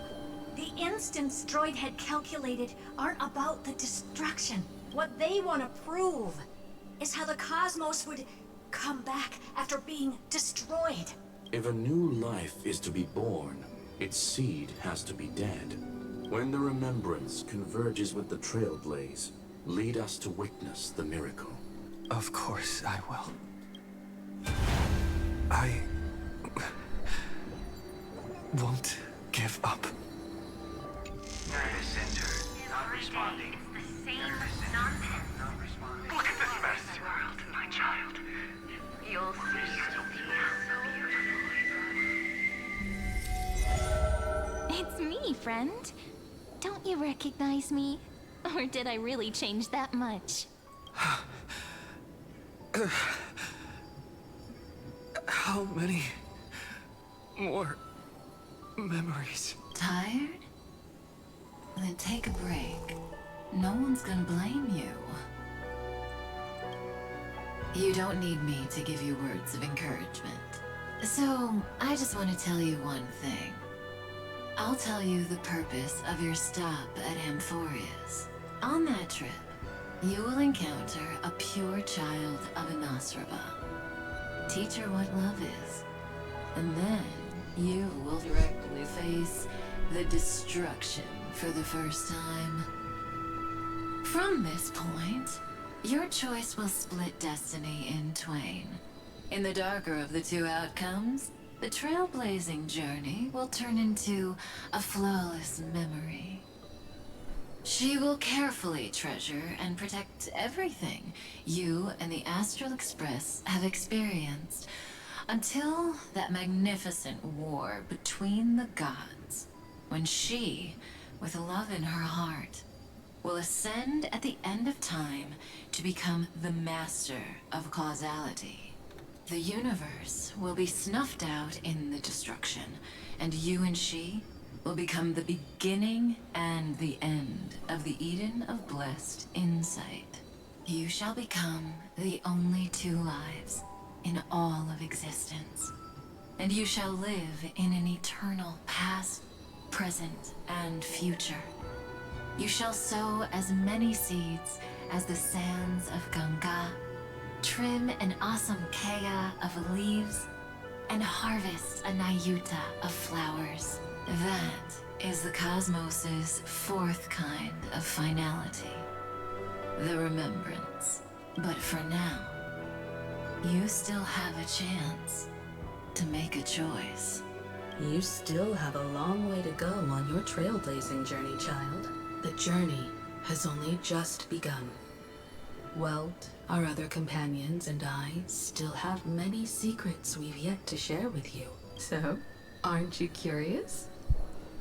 We kept these stories to ourselves because we believed we had a long future ahead of us. Even a cosmos-spanning crisis, once the dust has settled, is nothing more than a memory of the journey.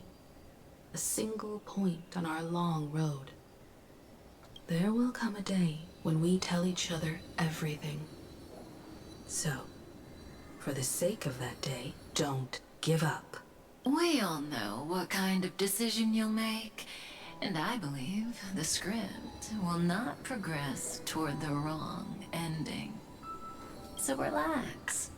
Listen, when you have the chance to make a choice, make one that you know you won't regret. Oh my god.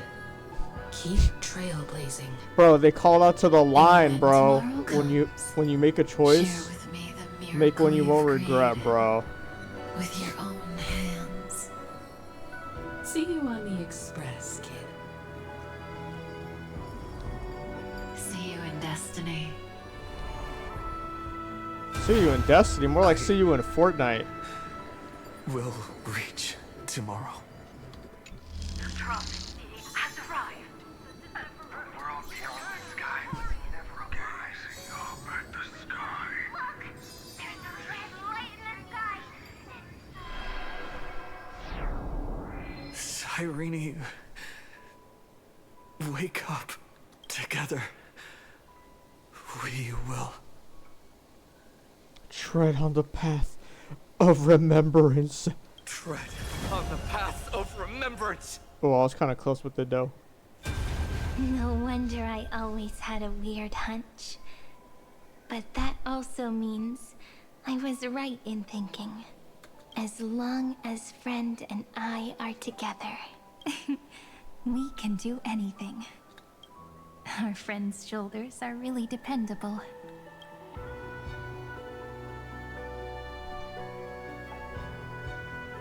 Did I do it? Of course you did. And you didn't leave a single ripple behind. Now, countless consciousnesses are flowing in our hearts. Can you still move? It's time for us to complete the real Genesis. In the instant Iron Tomb's hatred devoured everything, a gaze fell upon me, the remembrance. That was the god who appeared in Cyrene's dream. Their figure and speech were both so blurred.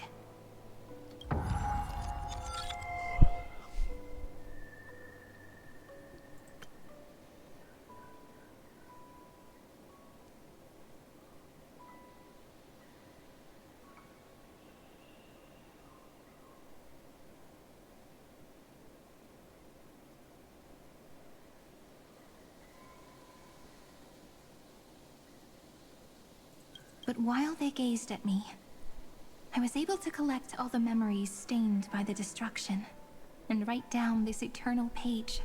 And now, we will use this tranquility to cleanse Iron Tomb's rage.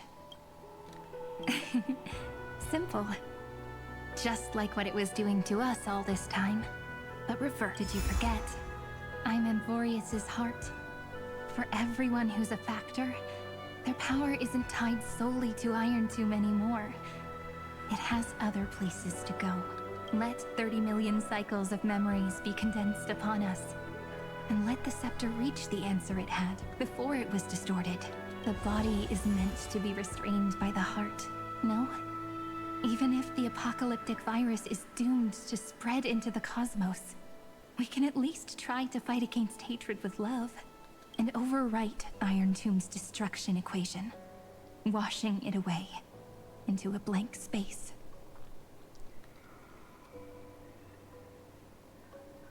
It means we will embark on the true hero's journey. If Iron Tomb's power comes from the denial of all Prima Mobile, then we will carry out those beliefs.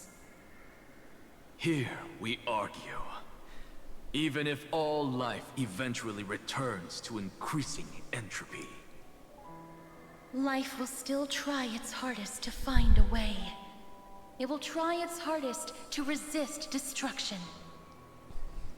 In the nights shrouded by the black tide, we are the kindling that makes the fire burn bright.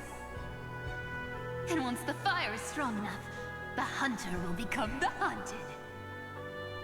As of now, the number of flame chasers in the memory is 30 million. times 12. And 400 million core flames await their return. Oh my god. We can do it, right?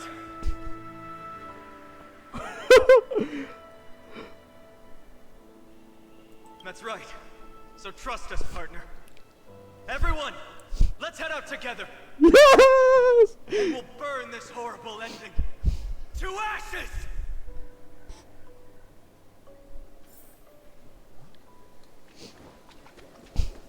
From the dawn of newborn cries to the night when all beings fall silent. Oh look, where she's walking, she's growing flowers, bro. Of the new world. Listening to the call of the tides and granting rebirth to heaven and earth. Then, we lead civilization to glorious feats. The question imposed by the gods will be solved by the children of humanity. We will tell then that the flame chase cannot possibly have been a lie. When starlight illuminates the sea of flowers at the end of the west wind. All living things will stir, roused from the cradle of sleep. Then, through a single battle, let the cosmos witness how we light up the blinding. What a poignant yet warm journey. And it's still not over yet, is it?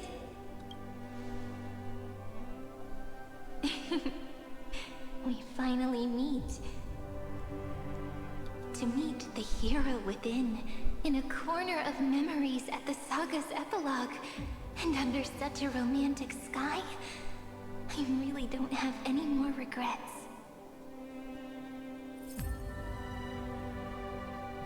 On top of that, the little seed had grown into such a big tree. Don't I look really pretty right now? Of course you do. Cheerful, beautiful, optimistic. Just how I imagined I'd look as a grown-up. It's because everyone has been gently adding to the story you left behind. Remember how we made a promise to one another? When we met again, it'd be my turn to tell you a story. A story about love, no? I've been looking forward to that. And you must also remember the first story I wrote for you. The one about the crystal flower and the little fairy. So now, I want to add something more to this story and us. On that day that the flowers shattered, gazing at the empty ground, I thought the little fairy would finally see the light. But that light wouldn't be found in the flawless flower, nor in the fairy's eyes. Rather, in the world mirrored within every fragment of the shattered crystal. All the flame chasers walk in your 30 million retellings of their story. At this moment, all the memories are tangled with each other, and all the previous cycles have gained meaning. People will come to understand that time and time again, when they stood at the crossroads of fate, they would never have chosen otherwise. In the experiments of erudition, and in the breeding ground of destruction, it is entropy increasing, a merciless truth, an evil instinct. But under the pen of remembrance and the trailblaze, the flame chase is a journey that changes from constant losses to an unwavering act of release. It's about knowing how fate is shattered, yet still embracing fate's brokenness. It's a journey that longs to receive love, but longs even more to offer its love to others. That's so heartwarming. But I'll add a small bit to suit my tastes. I'll write that love is an innocent flower. It grows up silently, creating longing in every passerby. But the flower itself cannot walk into the world. Unless someone plants that love into their heart and brings it with them into tomorrow, right? You really have learned everything now. Then, join all the other flowers in this story.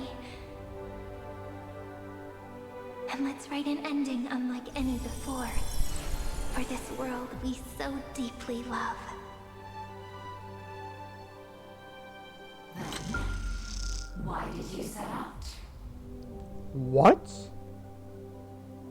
Why do you trailblaze? What? Who is it? What? Don't be afraid. Take my hand if you feel nervous. The fuck was that? Honestly, I've always thought you were really incredible. After all, Fucking God stealth jump guided the scare. path of the What the fuck? It can only be forged by those who dare to take their steps one at a time. So, that's why I'm asking you. Step up as a senior and show everyone in Amphorius how it's done.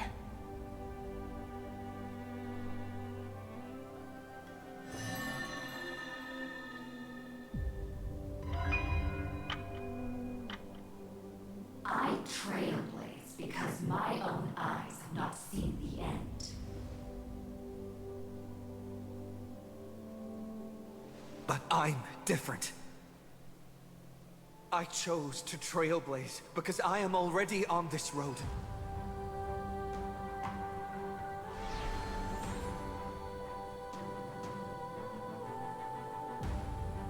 The end of chaos is a mass of pure darkness, pure destruction.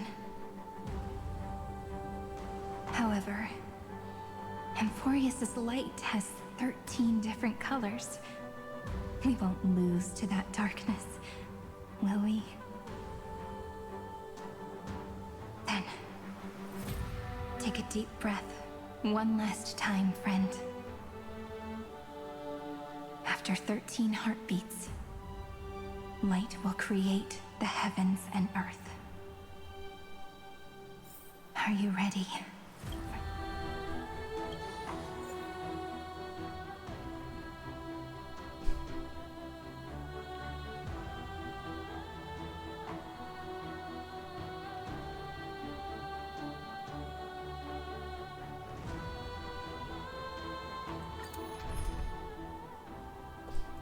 Alright, I'm doing the same thing as last time. I can use Finan.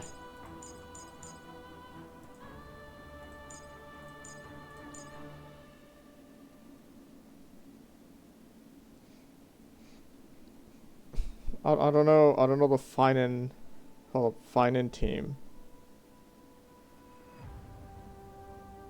Finan team.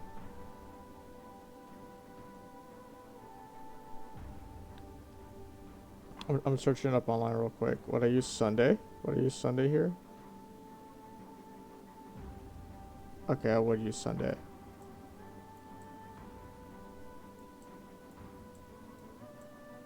No, wait.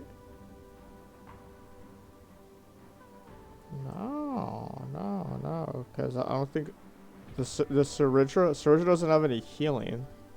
Neither does Cyrene, does she? Okay. Alright, so here's what I'm gonna do. Hold up.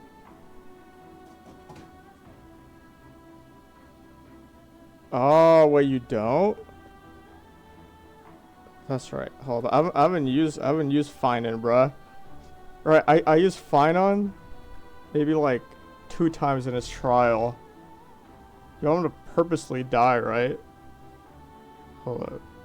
It's because I want to use him for the ending battle because it'll be freaking awesome.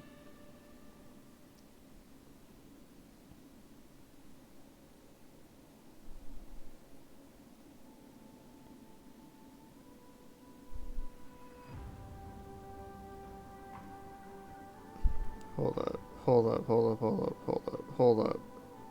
Hold up. Hold up. Hold up. Hold up, hold up, hold up. Hold up.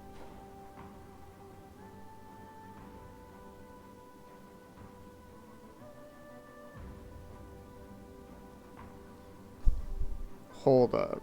Okay. Alright. Here's what we're doing. Here's what we're doing. Alright, boom, easy. Alright, let's go in.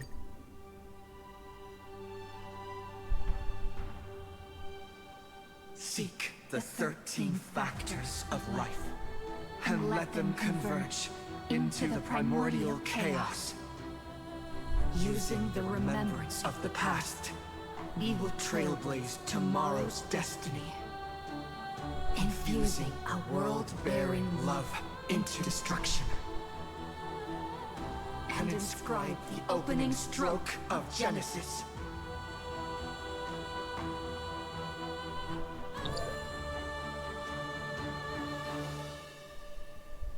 See you. See you. Tomorrow. See you.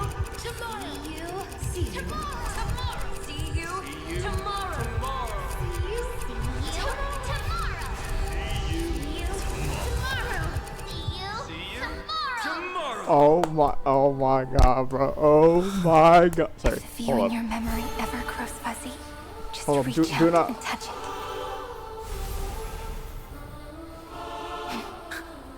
Then, restore its power to nourish the spirit.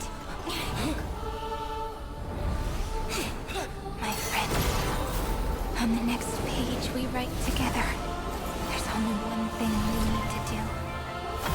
Let's give this long, painful, nearly hopeless tale a truly gentle ending.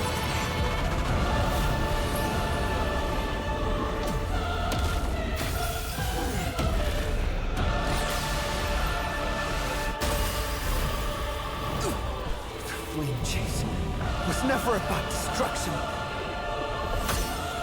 It was about breaking free and trailblazing!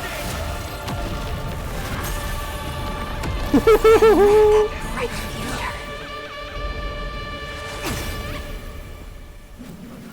Be as we Sorry. I shall compose 400 million. We will rewrite the Flame Chaser's past. In the months of hate, I command the wandering steps here to reach harmony. In the month of joy, I lift my bantering cup to dispel nihility. In the month of balance, I make order the foundation of freedom. Bro, that's sick as fuck, bro. Oh my god. To the defeated, oblivion, your downfall is absolute. It will work, you know. I have no idea how to use this team, bro. Let's create a miracle of humanity. It's the answer. Existence is of no consequence. I'm confident, bro. I don't care. I don't freaking care.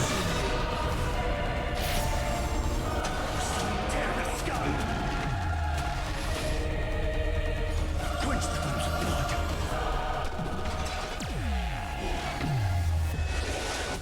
Oh, bro, the sound effects go crazy in here, bro.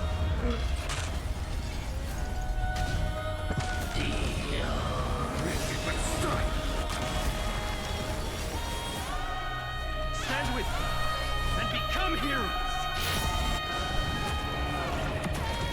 And then not enhance it again. Oh my god. Oh my god. I'm a freaking noob, bro. I thought I had 4.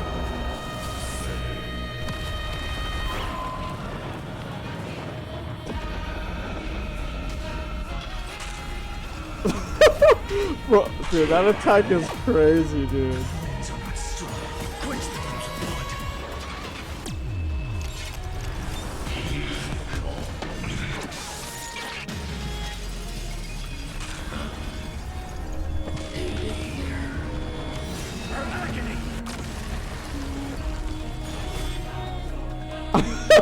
Holy shit.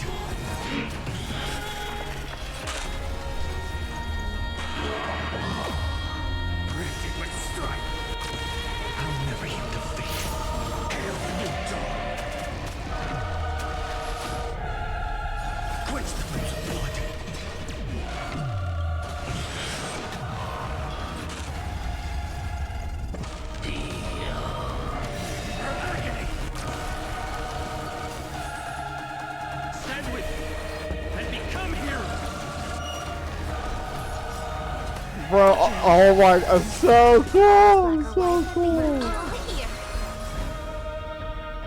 My world bearings ignite the dawn. Trillions of memories will turn into stars and light up the cosmos. In the month of weaving, I extend golden threads to weave beauty. I enlighten the foolish with luminary erudition! In the month of fortune, I scatter elation throughout the dawning day. Tear the sky!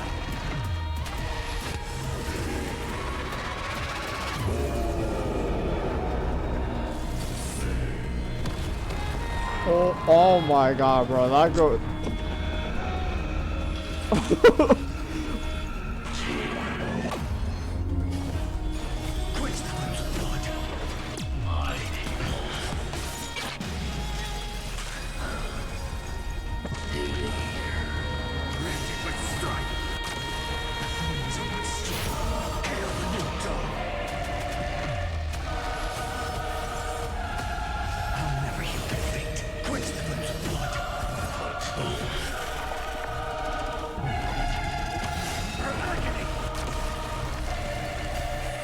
Stand with me and become heroes!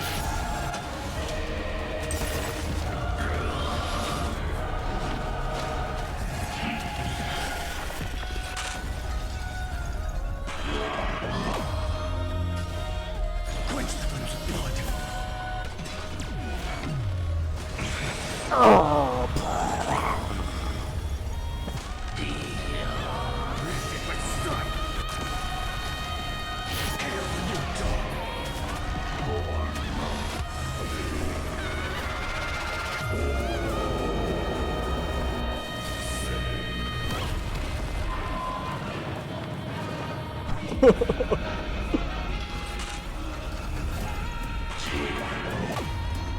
All stars burn to ash!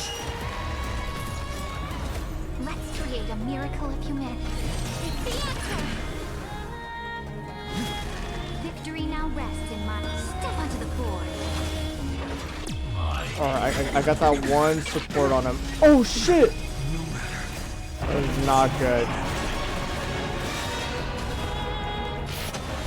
Tear the sky! That is not good. All stars burn to ash!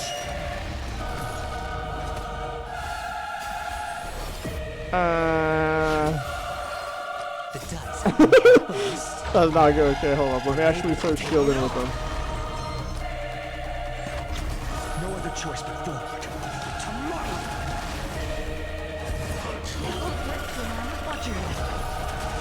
To the defeated, your downfall is absolute. A romantic ending will be penned by every beating heart.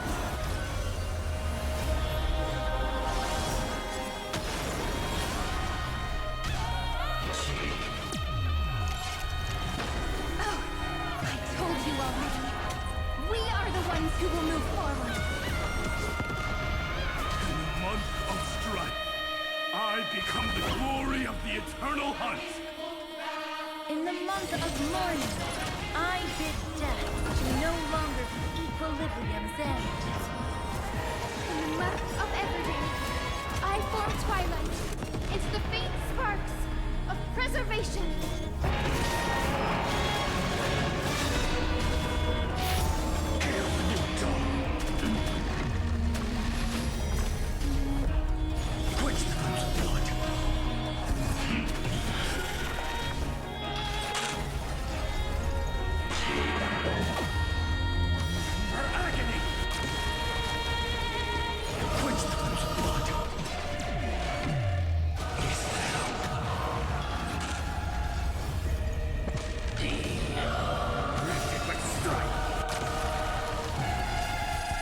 Stand with me and become heroes.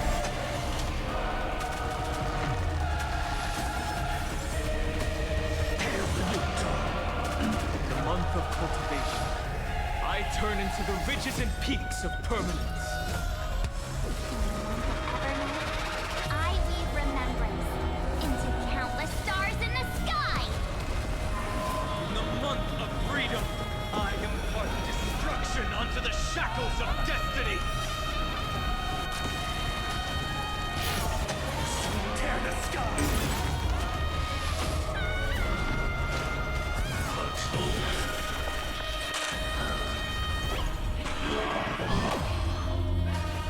Quench the flames of blood.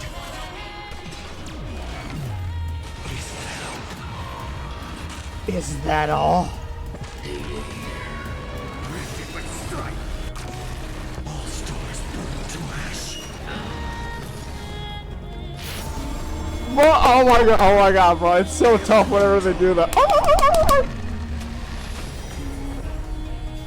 Stand with me and become heroes.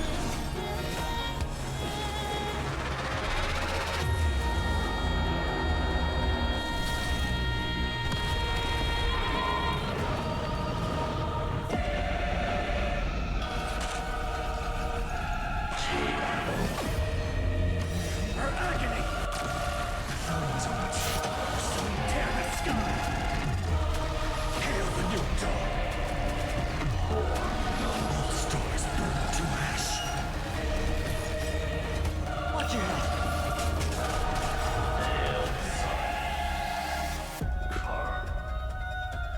Headless giant.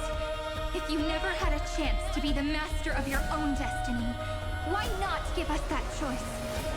Let humanity prove to you that even the breeding grounds of destruction can bloom with gentle flowers.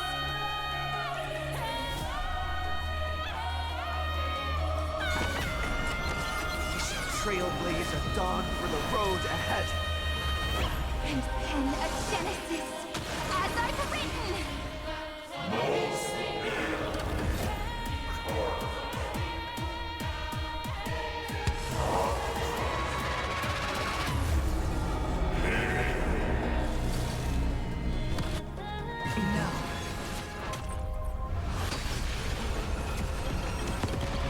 I'm spacing! I'm spacing! Answer!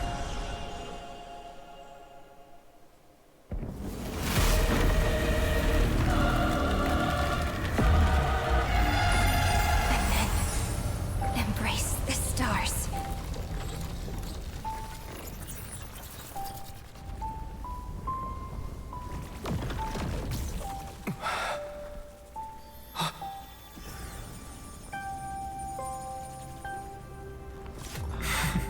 Bro. To end the destruction with destruction. At last, we can sit together and watch the victory fireworks, partner. Bro. Why not come a little closer? This warmth is proof that we live.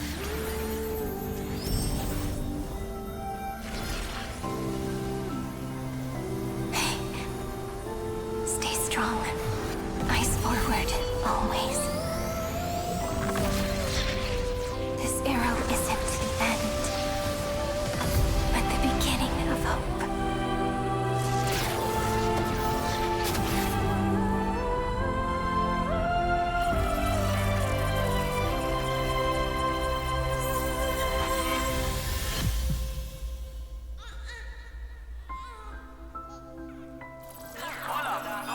The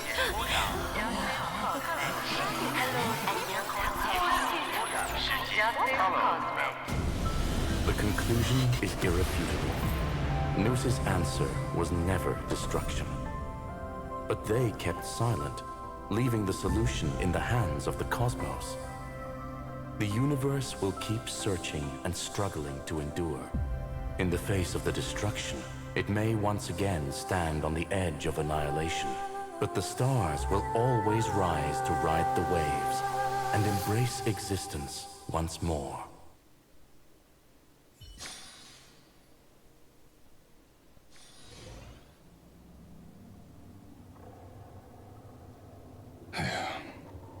It's over, Lycurgus.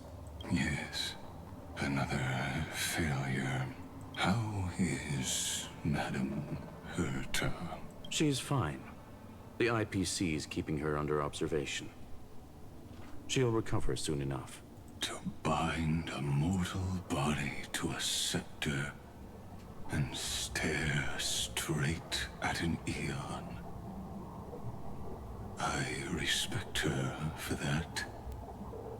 I still remember the terror of witnessing a single gaze crushing the entire world. No wonder you chose the destruction. Question: is all this worth it?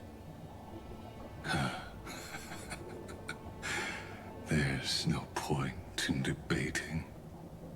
This is Xandar One Kuwabara's fate. The prime mover of the universe. The first genius. And the first to fail. Correction. I was asking Lycurgus. I don't know how to measure the worth of curiosity being satisfied. But in its presence, all the bitter fruits I've sown seem to turn sweet. But your harvest was watered in blood. Answer me. Is all this worth it? It doesn't matter to me.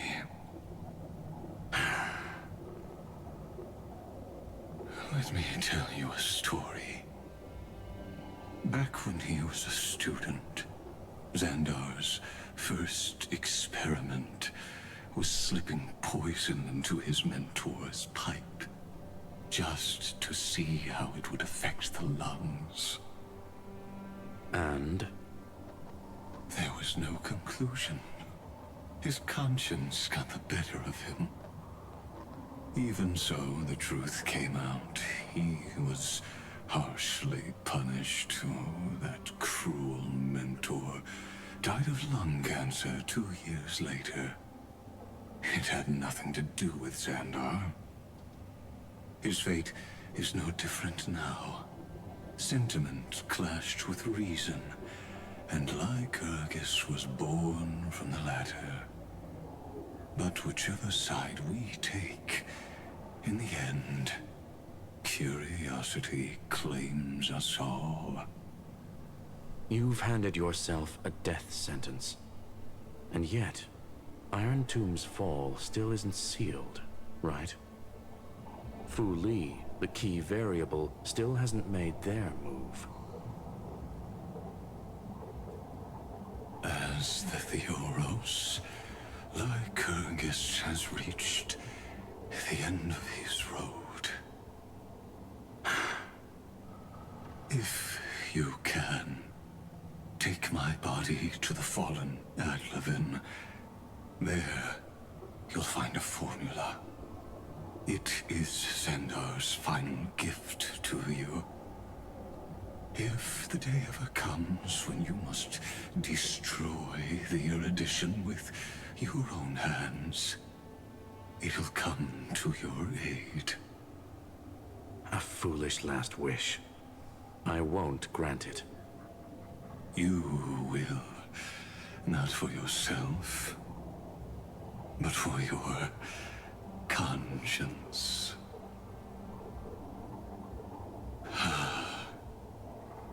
Listen. The death knell for the geniuses has begun to toll. As always, let me go first. To the prisoners who stepped out of the cave, stand before my tombstone and offer flowers of Adlefin.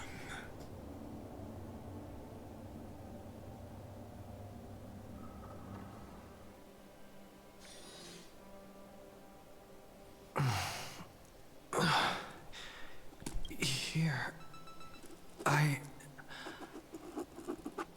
I'm back on the Express.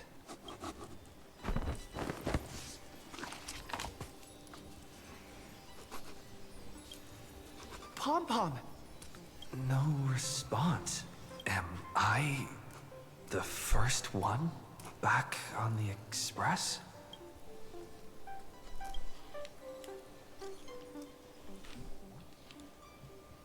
I need a big hug from someone.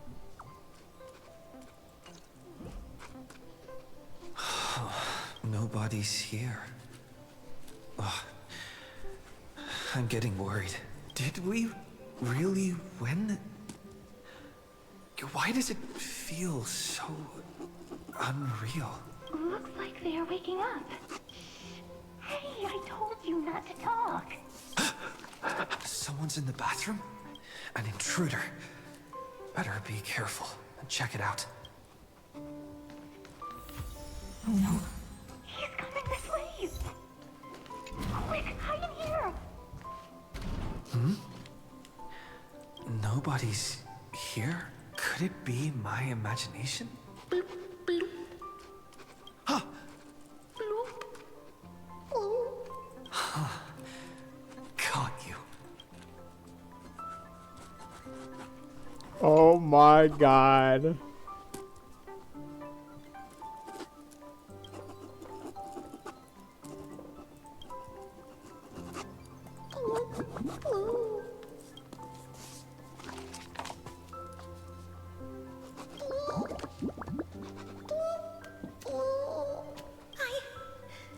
I can't go on.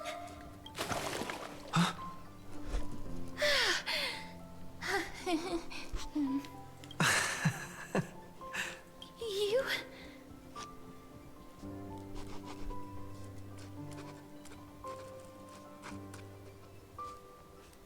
Wait, please. This isn't what you think. Ugh, I told you to keep quiet. You really can't keep your cool, huh, Princess Homebody? I'm not Lady High Sealands. Even the embodiment of death needs to breathe sometimes. Yeah, whatever. It's all the same anyway. Gotcha there, Grey Mystery. Too bad nothing really phases me anymore. So composed, Grey Mystery. It looks like that big battle really helped you grow up, didn't it? Speaking of which, your Astral Express is quite luxurious. I hear you travel to different worlds. Must have collected quite a few interesting treasures.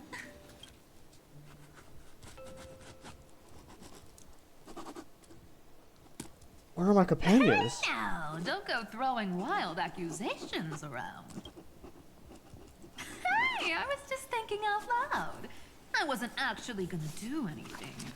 Don't be so tense. Who knows?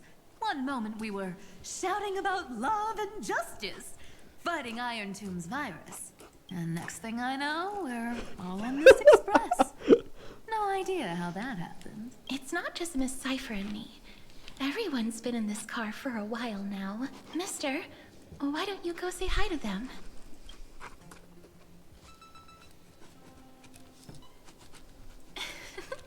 Don't worry. Everyone's following the rules here. If you're worried, feel free to check everything out yourself, mister. Mister, I'm truly sorry for sneaking into your bath without permission. Bro. But I've been wondering, why is there a pack of red chili oil sitting by the bath? I love eating instant noodles while taking a bath. That's quite bizarre, to say the least. Please make sure Lady Aglaya doesn't find out. She's a firm defender of traditional bathing, you know. We've walked around this car for a bit already. The Astral Express that you've mentioned so many times is truly heartwarming. Like one big family that never splits up. Perhaps living in such an environment made your embrace feel so warm. Bro, there is something that sounds like a dog in my ear ever since I came in here. It sounds like a dog breathing in my ear and someone penning onto a pen and board. And it's everywhere in here now. Mystery. You've got quite the collection of treasures in this fancy bedroom of yours. A flying Amphora model I've never seen before. A head that looks just like a Titan's. And those weird Mr. Pocket Watch figurines.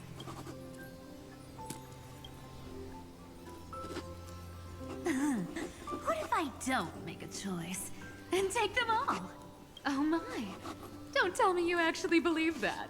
Don't worry. Delosians are the most well-mannered folks around. What is that, bro? Besides, the reason I say they're precious is that each one carries the footprints of your trailblazing journey. Priceless treasures are the true art of thievery. When you get the chance, tell me more about your adventures.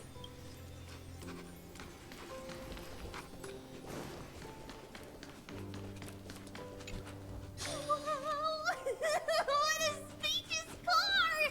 And these floor tiles are absolutely gorgeous! Tran, don't run around in other people's homes! Whoa, where are we?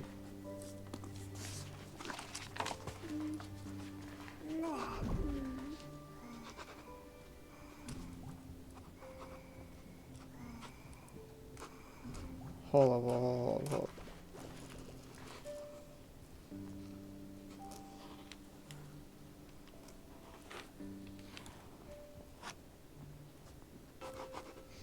I'm not seeing a bow tie. I don't know though.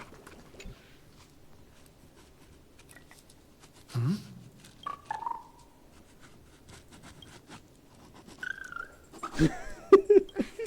What's your step, teachers? Ah, Gray. Look who's finally awake. I hope Cassie and Miss Cypher's little prank didn't scare you too much. They were so enthusiastic. I didn't have the heart to stop them. When we woke up, the entire express was completely empty. Not a single soul in sight. Such a shame. I was looking forward to making new friends, especially since they were Gray's most trusted travel companions. Did you also wake up from total chaos? I'm afraid none of us here has the answer to that question. Don't worry. We beat Iron Tomb together, right? They must be on their way home. When they arrive, we can throw a party together. That's exactly the kind of thing Lord Finan has been dreaming about. He was just here chatting with everyone. Now, who knows where he's run Oh my off god, to? my goat Lord survived. Finan's always been quite the restless one. But you're used to that by now. Have another drink, my Demus. Sure. Yes! Those three Yes, have been chatting everyone's over there here. for quite a while now. Why don't you go say hi to them, Bree? A moderate system, similar to the Demigod Council, is the only guarantee of a long-lasting civilization. Look who's here. If it isn't the master of the Astral Express. It's good to see you. Glad to see you're safe and sound. I helped myself to some equipment and drinks from this, bar of yours. Hope you don't mind. We're chatting about some topics that go well with being tipsy. Now that you are here, why don't we let someone who's truly worldly enlighten us? Looks like you came at just the right time. I do not mind. What form of government have most civilizations across this vast cosmos survived with to this day?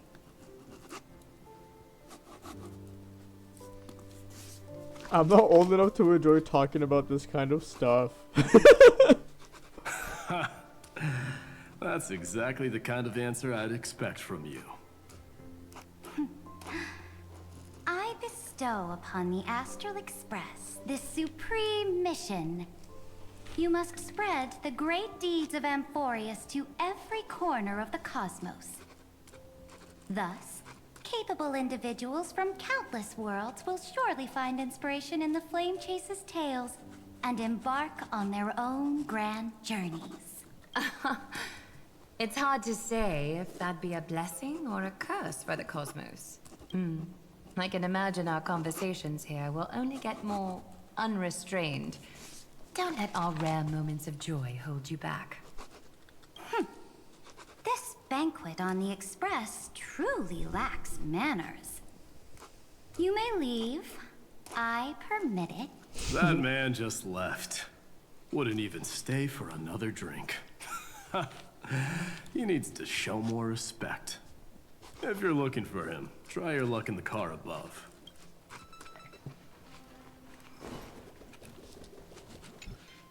I finally caught you, Trian. Running so fast and so... all according to plan. Look, there are several adorable outfits here. Trian wants you to try them on so Trian can try you looking on. These pom-poms? Oh my! You even dare to scheme against yourself?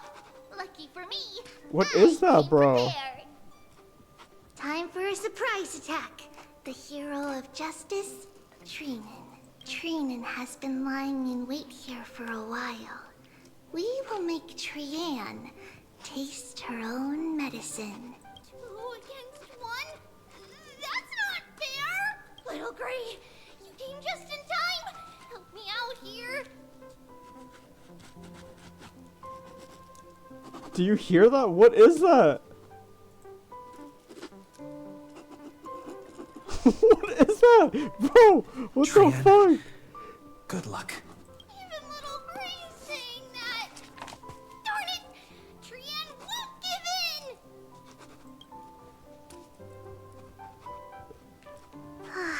Trian ran away.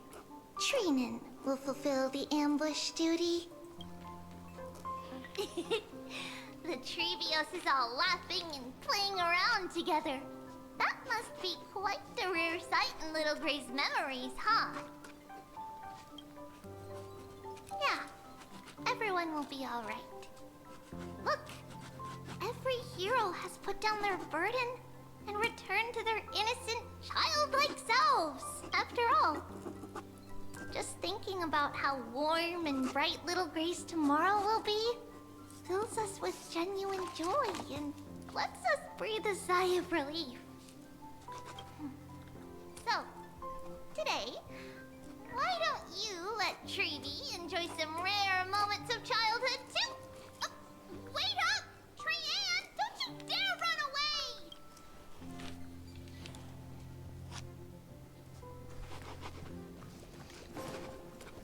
away! Bro, what is that?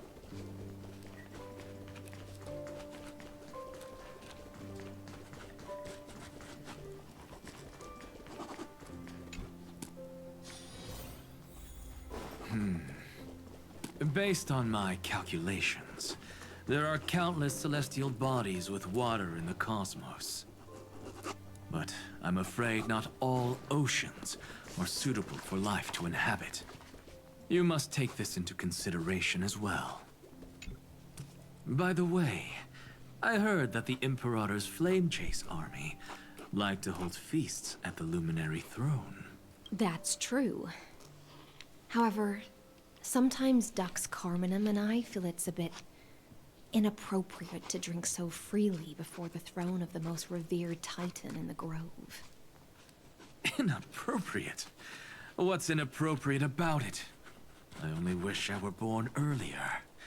I would have partied like that from the month of Gate all the way to the month of Fortune. You guys... Bro.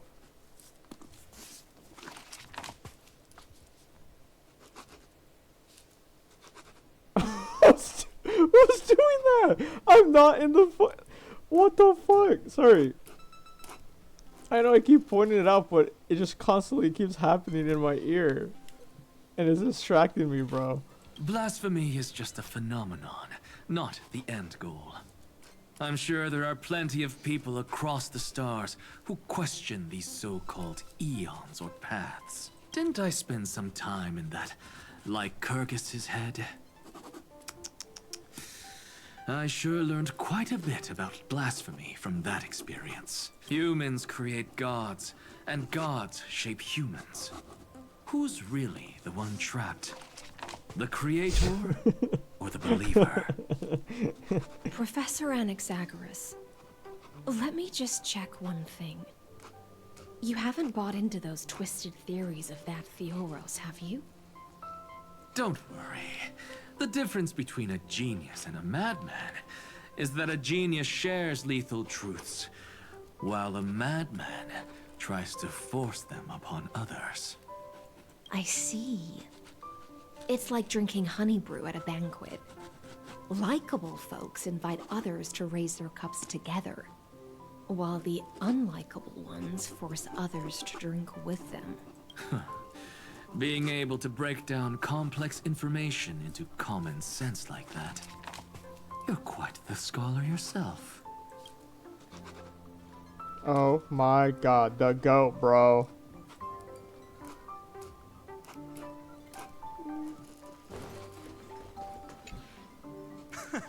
You're here, partner. That celebration party I've been mentioning to you has finally become a reality. Though the vibe's a bit different from what I imagined, this still counts as keeping my promise, right? I thought you had all faded away. What you speak of has indeed already come to pass. We triumphed over Iron Tomb, drew its fire unto ourselves, and purified its embers. Now the force that maintains our consciousness and form comes from elsewhere. Worried about your companions on the Express, huh? I understand how you're feeling right now. Don't worry. They'll be safe and sound. She promised.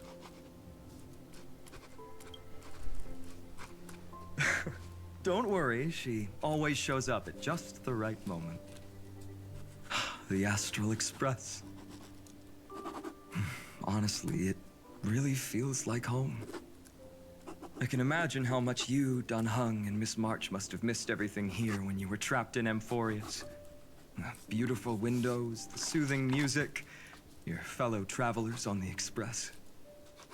Like how golden wheat stalks sway in my dreams every night through the countless cycles. Yes! Among all these stars in the sky, there must be another little village like Ides Elysiae out there, right? I think I've found my own wish, partner.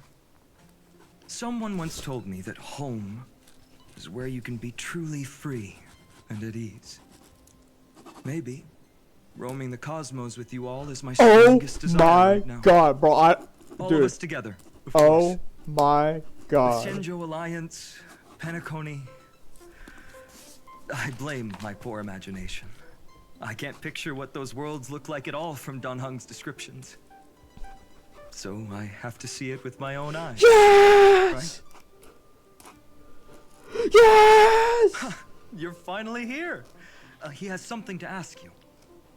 Well then, I'll leave you two to chat. Thank you, Finan.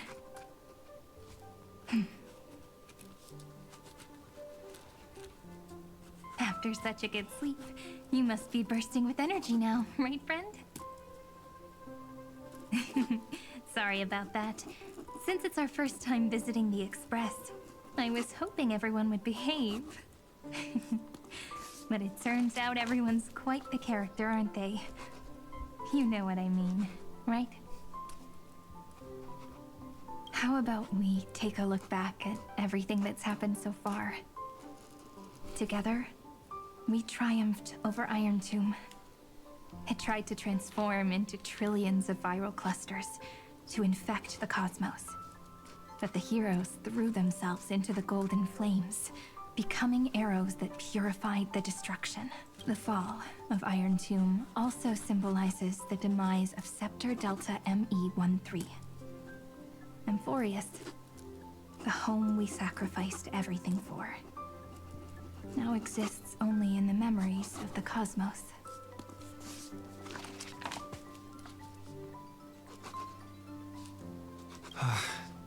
So... Cap. This isn't real. Cap. Just a dream. An illusion. Oops. Wrong answer. Yes! Yes!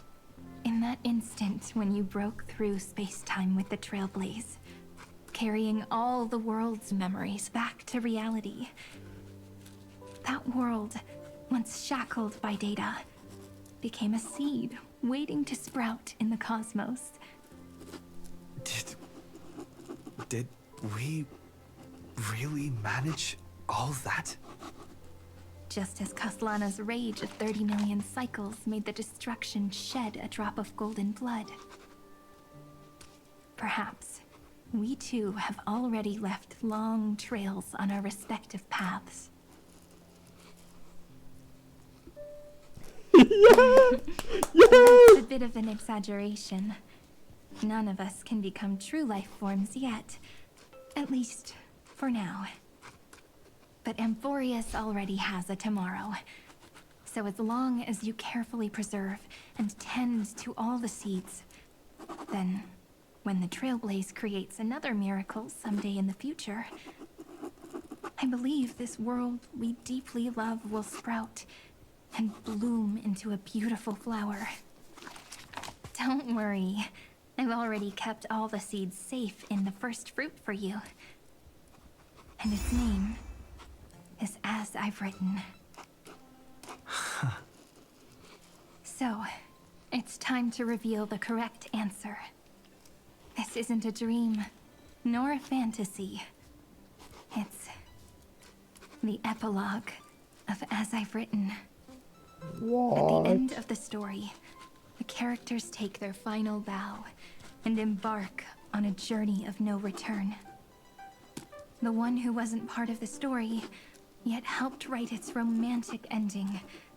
He bid farewell to his friends and returned to his home beyond the tale. Promise me one last thing, friend. When we say goodbye, give me a smile, okay?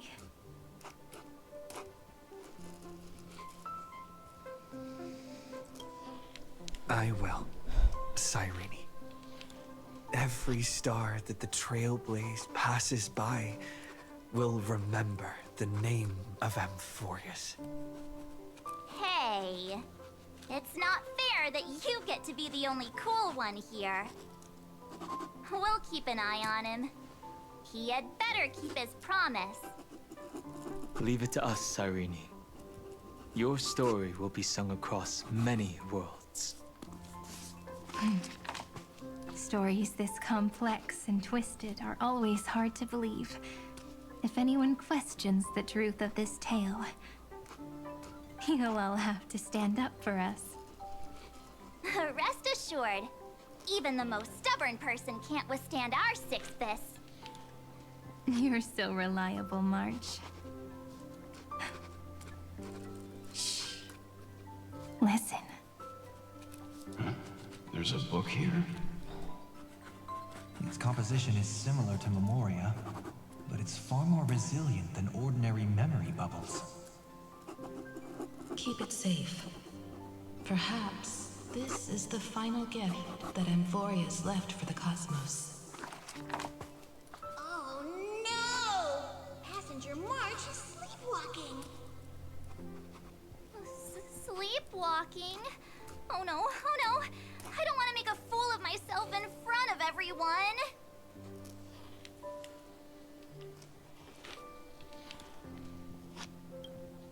Huh, dream on!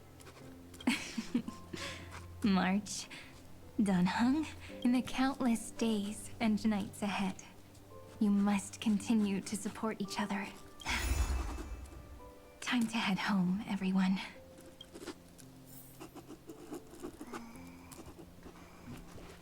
The Astral Express. Honestly, it really feels like home.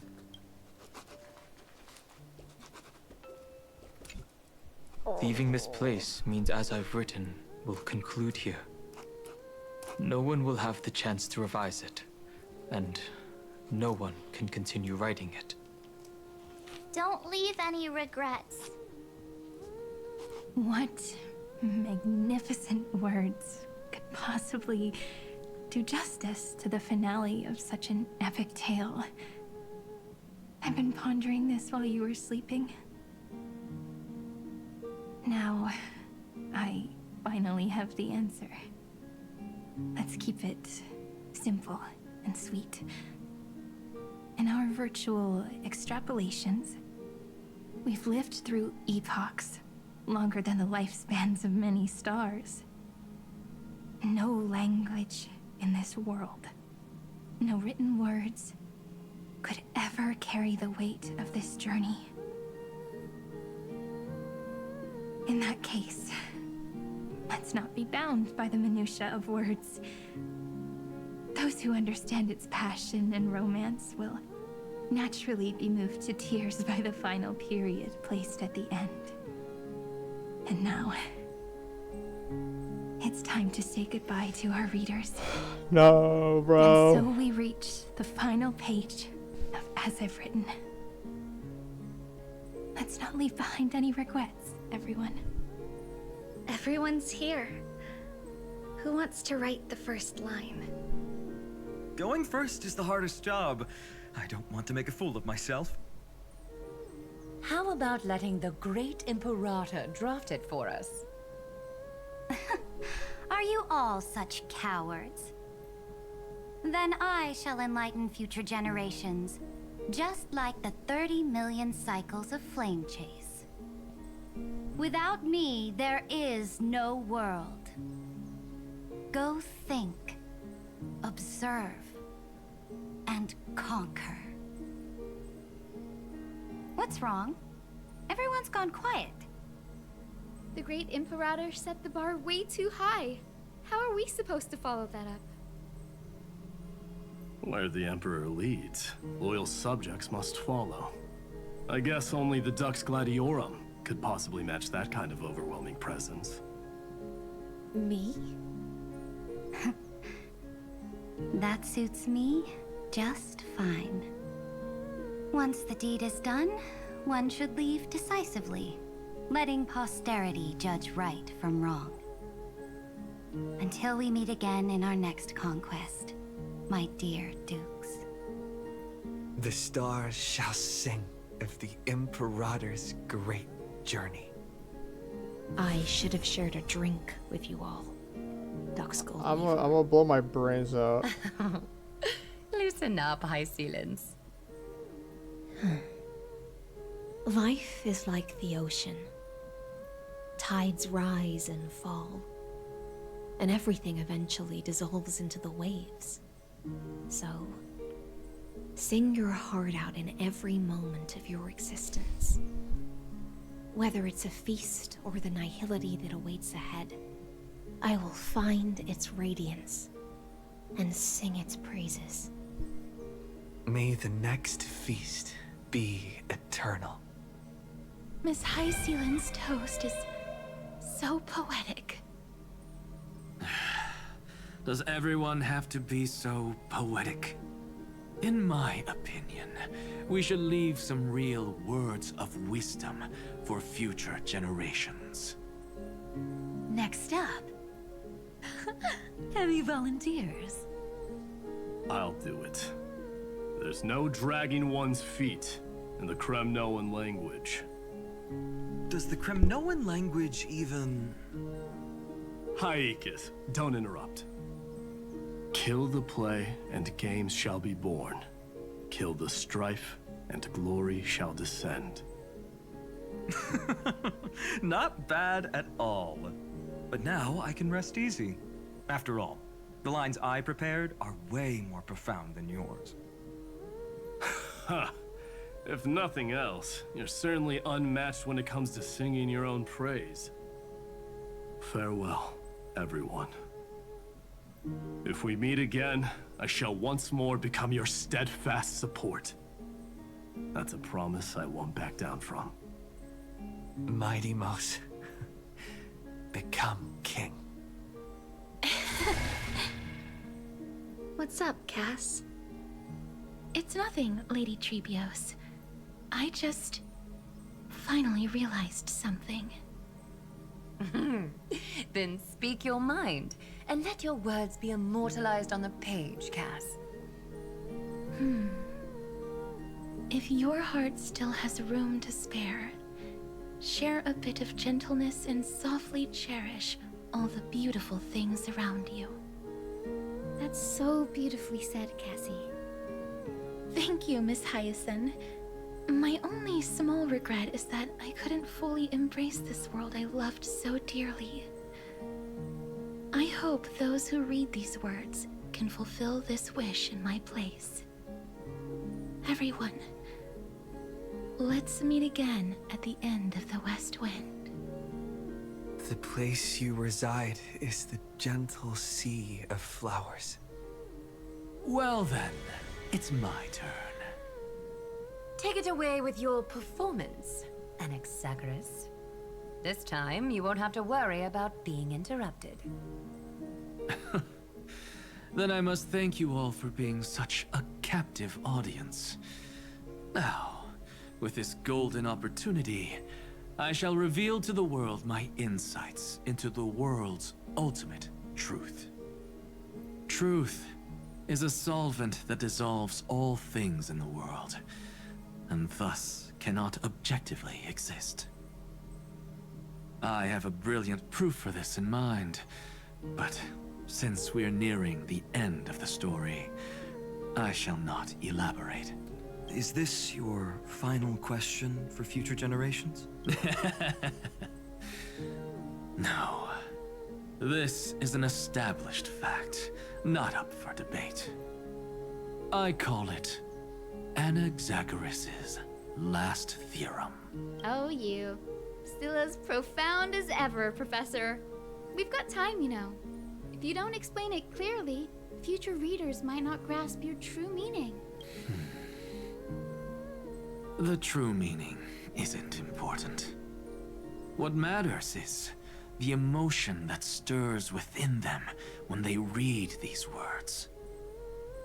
At that moment, the theorem's mission would be complete. So, your lessons are far from over. But taking a little break for now wouldn't hurt. Then... Class dismissed. The seeds you've sown are already sprouting. Would you mind if I write the next line? Huh? I actually thought you should be the one doing the final wrap-up. But... We'd never turn down a request from you, Aggie. Teacher, Cyphera, thank you both. Trust and selflessness are the two most beautiful garments in the world. One to gift others, one to adorn yourself. One's golden and one's purple? Not being able to completely change your fashion sense is my only regret across 30 million cycles. After all this exhaustion, I just want to take a peaceful bath now. I'll see you all again at dawn. Thank you for your hard work all this while. Lady Aglaia just can't give up her favorite hobby, can she? So, I guess it's my turn now. There must be many others like Miss Hyacinth out there in the cosmos, helping and healing people everywhere. You've got to set a good example for them, right? Of course. Look up at the sky more often and smile more. Many stubborn ailments fear optimism, but it's the best medicine. It's so catchy. The kids will definitely love this message. When it comes to understanding children's hearts, Lady Trebios definitely knows best. Look, the Rainbow Bridge is already hanging in the sky. Shall we get going, little Ika? It's you who healed the sky. What's on your mind, Miss Cypher?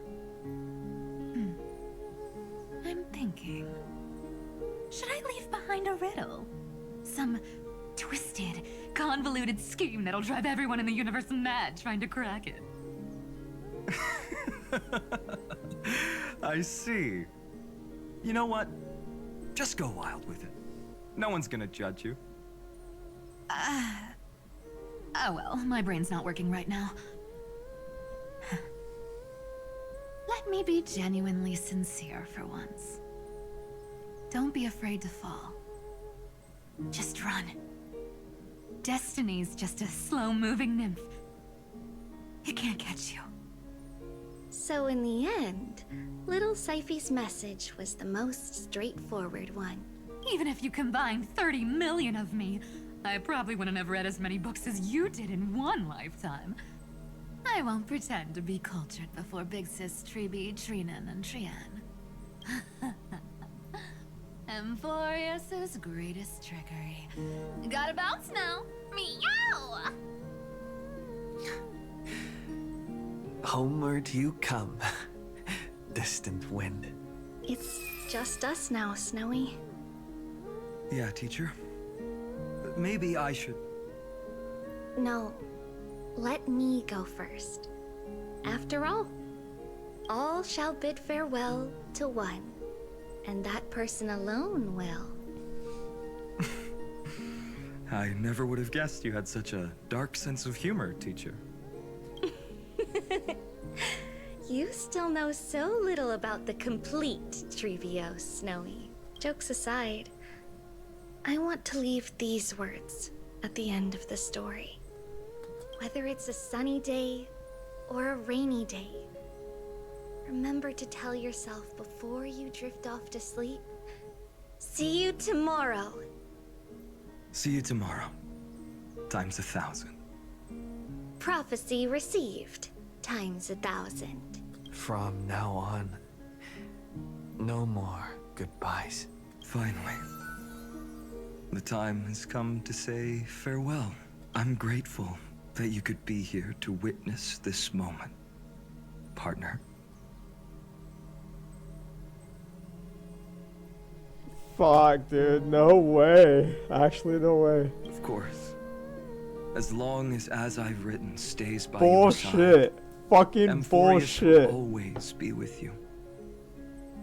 The last line I want to write down is, a hero is living in everyone's heart.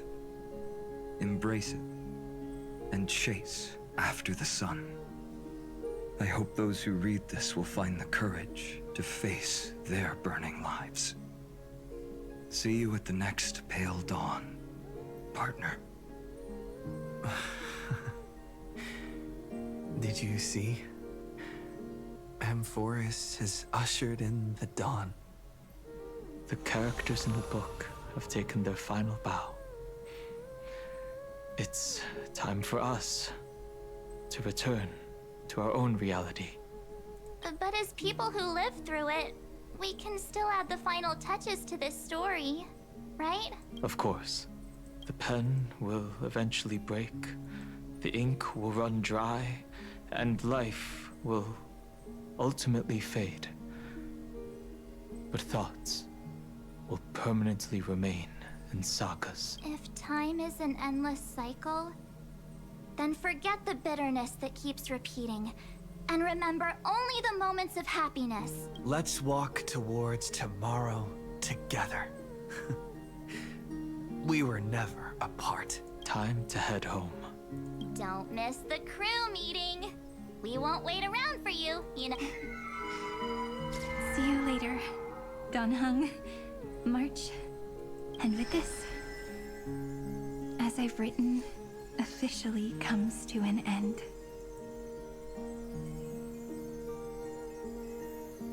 We're its co-authors, after all, friend. Once the words are written down and have been read by others, the meaning they carry is no longer in our control, leaving the freedom of interpretation to every reader who opens it.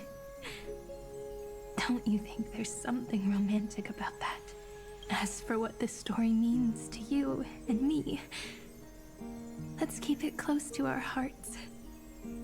After all, we've always had this unspoken understanding between us. Whoa! Passenger March! Why did you suddenly wake up? You scared Pom-Pom so much that I dropped that book! Welcome home, you three.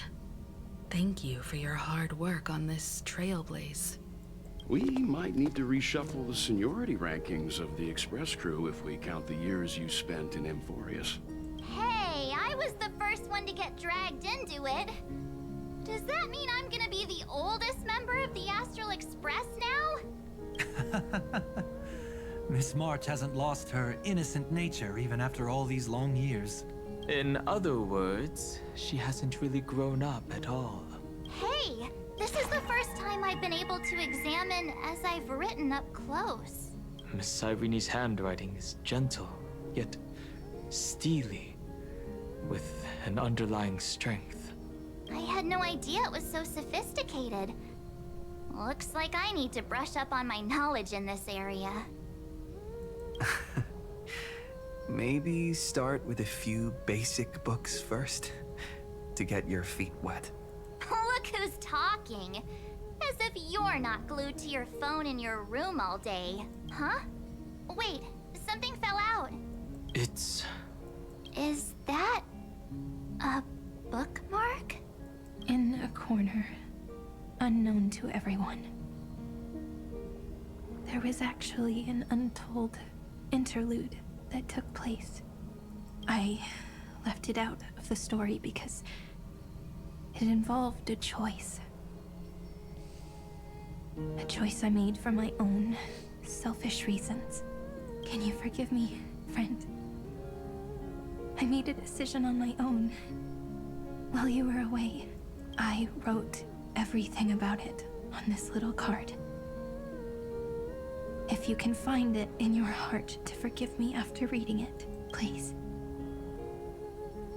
Add this final note to the conclusion of As I've Written.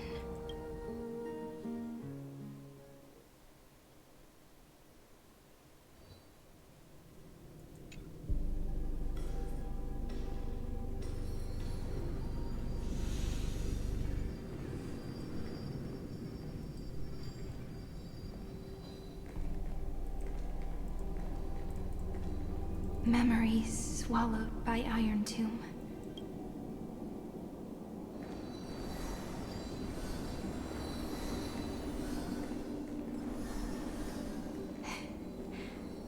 And don't lose your way. I finally found you, Cyrene. Demiurge. We won the battle. Thank you, Madame Herta. Without you, we never would have stood a chance. Still, there's something weighing on you. Right before I shut my eyes, inside the droid head's brain, I saw something unsettling. The fourth instant, this turning point in cosmic destiny, anchored by the erudition. It's not a single instant, but a process, a chain of events. So, this victory isn't the final piece of that chain? Far from it. This is only the beginning. The first toll of the death knell for the cosmos. That sorrowful look doesn't suit you, Madame Herta. Don't hold it in. Not long ago, you crossed paths with the Eon of Remembrance again, didn't you? Yes. Even if the figure was hazy, I knew right away. That was the god from Cyrene's dreams. Causality has gone wrong, just as I thought. Causality? Let me put it in your favorite fairy tale terms. The universe began as a seed. It grew into a great tree. And the present is its branches and leaves. The erudition calculates how the future will sprout. With so many possible outcomes, they choose to anchor one path, cutting away the crooked or fragile branches. But if things continue that way, the branches grow endlessly, the leaves multiply, and one day the tree collapses under its own weight. That is why there is a concept in biology called lignification. Soft sprigs form a hardened shell and fuse with the trunk. For the universe, that process is what we call memory. Under Fooley's record keeping, the past becomes memory. In the corners, they forget. Even the events of the present become fruit without roots. So it is the opposite of the erudition. One calculates what is to come, and the other holds on to what came before. We were never meant to have to speak of this. But now, I finally understand what that chaotic matter around Emporius truly is. It is your memory. Your mind now stretches across the stars, allowing you to travel farther down this path than anyone else. My memory? Yes. You live in the now, but your memory remains in the past. Just like the Eon of Remembrance, a being made entirely of memories. What does that mean? Did they fall? No, quite the opposite. They have not yet been born. Remember, to carry out the mission of remembering the universe, they must ascend to divinity only at the very end of time. And at that moment of ascension, their memory stretches through the past, becoming what people now call Fooley. That is why they feel so distant, so cold. That crystalline form is just an empty shell. I do not know how the Garden of Recollection managed to hide this until now. They must have their reasons, but none of that matters now. Here in the present, we cannot know who will become Fooley. But one thing is certain. They will be born. And those who might become Fooley all share the same characteristics. They are known as Children of Remembrance. Pure child of Anasrava. Both of you. Children of Remembrance. So help us. Find where Amphorius's memory began, and bring it out. We are the sacrifice. The garden used us. The pure child of Anasrava. So that name, it was never my past. It was my future. Or maybe it is the present.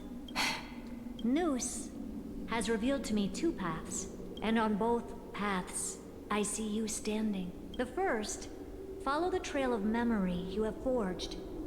Break free from this world and reach for the stars. That would mean Emporius's causality will no longer concern you, at least not the person you are now. Go on. The second, you come to a stop and fade, offering yourself to become the memory that carries through Amphorius. Perhaps this is the choice every pure child of Anasrava must face. That choice means I'll remain in the past forever. And more than that, it means you will close off Amphorius's causality. This world is sealed. The effect that the remembrance brings to it will all converge on one thing. That one thing is you. No more eons will interfere with this part of history. No more blank spaces in causality. The present will be set in stone and become indestructible. There are two paths, and only one leads to the right end. Droidhead didn't tell me the answer, but I can guess what might happen if you choose wrong. With causality incomplete, there is a chance Iron Tomb could rise again. So even the gods of the cosmos are unreasonable. If you want my advice, stop thinking so much. Ask yourself what your heart truly wants. Choose the first path, and you might survive as a memo sprite. You may even walk beside them for a while. Even I can tell how much they mean to you. Especially the little one. But if you take the second one, then you may have already lost the chance to say goodbye.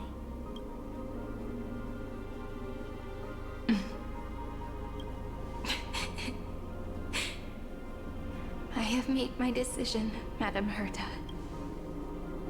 I thought you would need more time to think it through. The answer is clear, is it not? Still, I do need a little time to quiet the sorrow in my heart. His kindness is always just right for the moment. I believe he will forgive me. I will say no more. I would rather not break the mood. But may I ask you one last thing? Of course. Why? I once heard a saying that went something like this. Divinity is flawed. We children of Amphorius gave up on gods long ago. Those beings who love to play pranks on the universe. I believe in him much more than I believe in them. And I believe in who I am. As a human. Oh.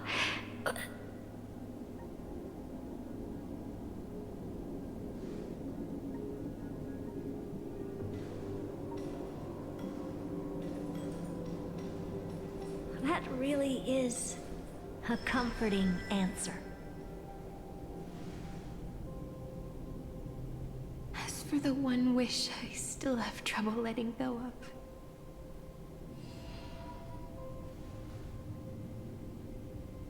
One will remain in the past. One will walk toward the future. I believe that the one I cared for most will witness on behalf of the ripples of past reverie. Every starlit tomorrow.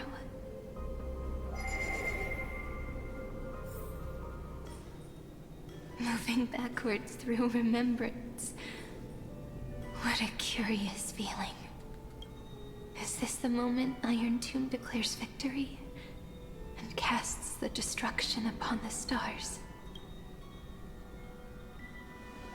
So back then, in the path space, it was I who found me. The gods' whispers were nothing more than a girl talking to herself. Now that I remember,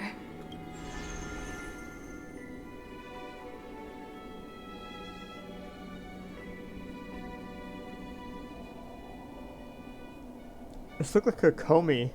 Like Kokomi talking to Kokomi with the color scheme. all I wanted to say was, don't give up. He will find you. Memory truly is amazing.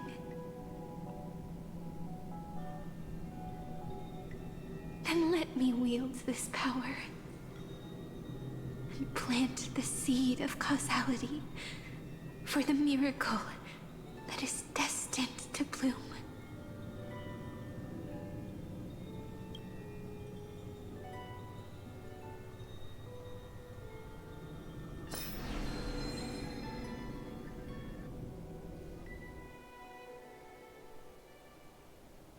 Even so, Must we walk all the way to the very beginning of memory? It's such a long road. A bit lonely to walk alone. Then, would it be alright if I came with you? As long as it's Peach. Even 30 million wouldn't be too many. One is enough. Take a deep breath, and then we can set off, alright? Follow the ripples of remembrance into the past.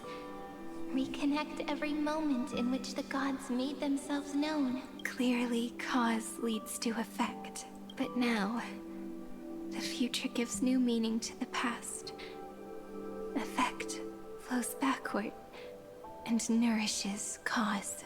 Maybe that is what makes memory so beautiful. So, let us return the way we came. Look back. No. How is this possible? Partner! No. I have to get you out of here first.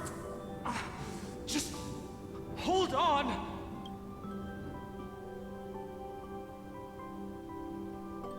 Remember? That pale dawn breaking through the endless night? The spear of strife nearly claimed his life. And it was you. You playing God, who cradled his body with your gentle gaze. Then, before Ornyx's altar...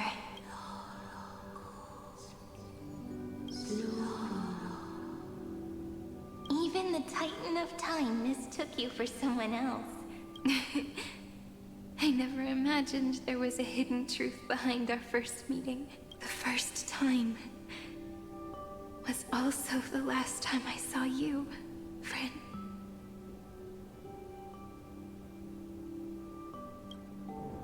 Ma'am.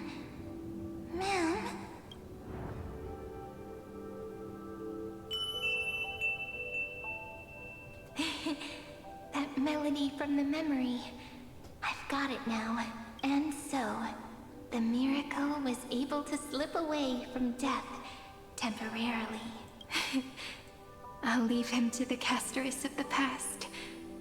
She will keep him here, in the world of the living.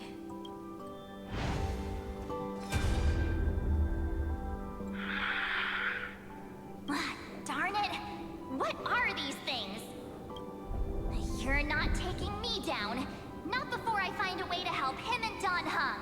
If you've got a bone to pick, take it up with my six-phased ice. March wandered all across Amphorius for 97 days straight, chasing one goal: to save her friends. And with her bow and arrows, she brought down every obstacle that stood in her way. So that's how it happened. My skill with the bow. I owe it all to March.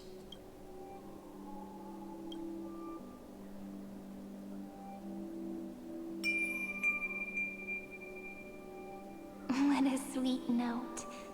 I've got it now. And so, in a memory from the past, you inherited March's mastery of the bow.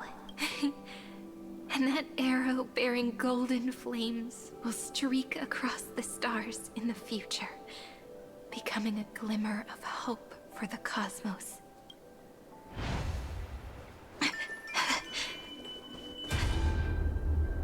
Are you okay? 3 paths interweave and fetter Amphorius, co-authoring the fate of the world. Ordinary pathstriders aren't known to leave traces in the mirror.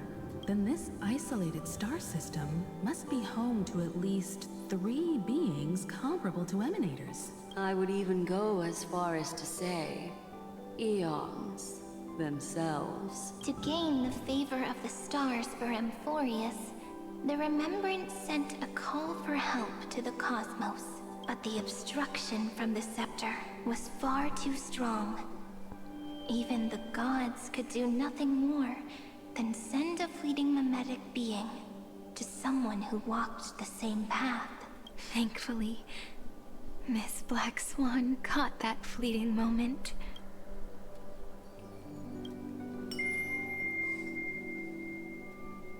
Though, that signal drew some unpleasant attention as well. Looking back now, it was all worth it. The cosmos showed us a kinder face. Thankfully, she has a different understanding of the Remembrance. Miss Evernight once said that the Remembrance wasn't looking after Emphorius, but rather scheming and preparing to devour the paths. Her deduction was perfectly logical, but she failed to account for what the humans in this story could achieve. Maybe I have a scheme of my own. A scheme that will bring happiness to everyone. Please keep helping them. And the others in the future too, Miss Black Swan. Looking back, you need to hold tight to this ceremonial blade. After I'm gone, it will take you back to the beginning of time. The start of a new story. I believe that in that story, or in countless stories, each alike yet unique, everyone, all the companions who sacrificed themselves, alongside the deliverer we once dreamed of as children, will reunite beneath a vast, endless sky. If we can never break free from this prison, I will stand my ground. Until the day someone shatters this endless cycle and writes the final chapter of Emphorius' fate. In the blink of an eye, we have returned to the turning point of fate, with nothing but a fragile sliver of hope. We embraced 30 million cycles of futility, and began the eternal recurrence. I still remember the first time I saw the god appear in a dream, looking at me from behind a thin veil of crystal. Back then, I wondered if they might be someone with ill intent. But now, I finally understand. She was always standing beside me. And she is so very beautiful.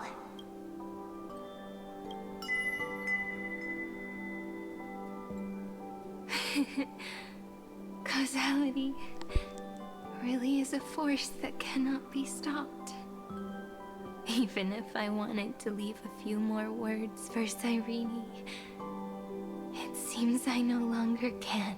After all, you still have to leave behind your final consciousness and plant the very first seed. I remember what you once said. When a god sheds a tear, the thing reflected in the ripples must be the most beautiful thing in the world. But do you know what Emphorius saw when its heart was born? The first thing it saw was a name. 0, 9, 3. Looks like you figured it out.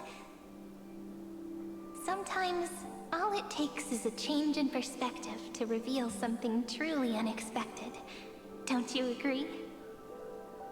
That's right. Turn these numbers upside down, and you'll see a beautiful eternity. Something we believe in. The ego.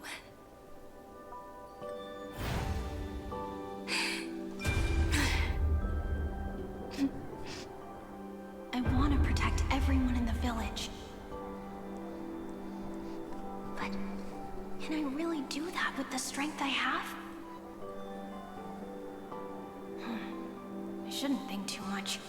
Better finish the farm work Dad left me first.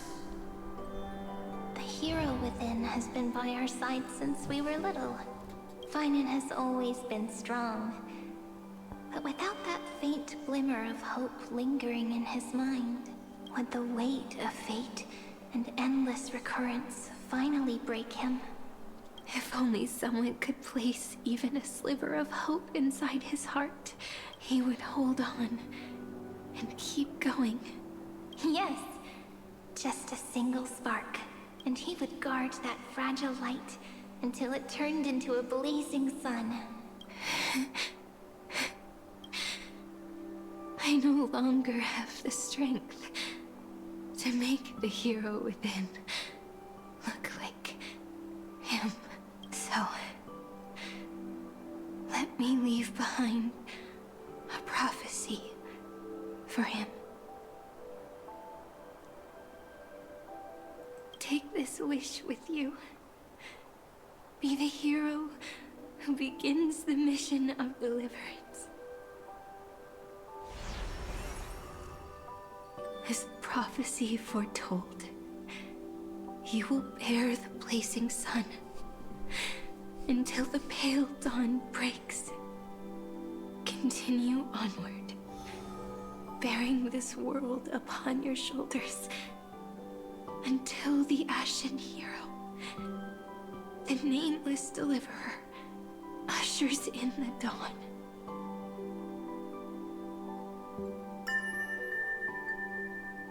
Now, your eyes have seen through all of Amphorius, from the end back to the beginning.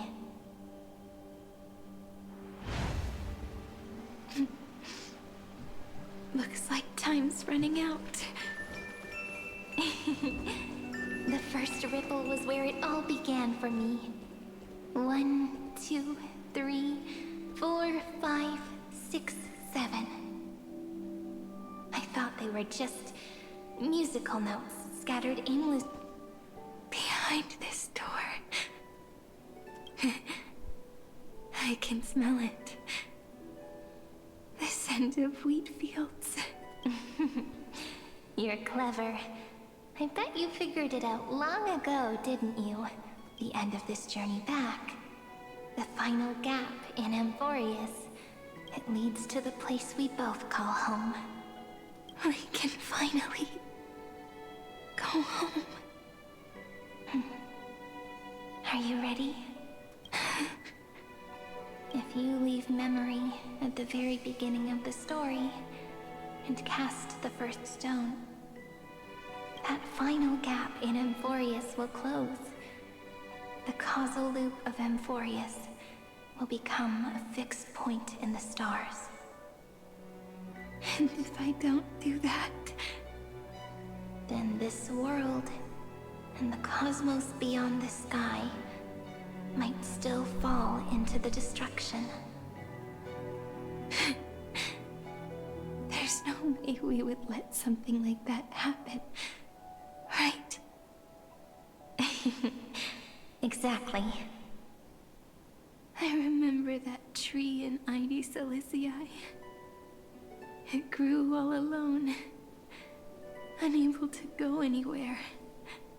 It watched the sea in silence, dreaming of a faraway shore it could never reach.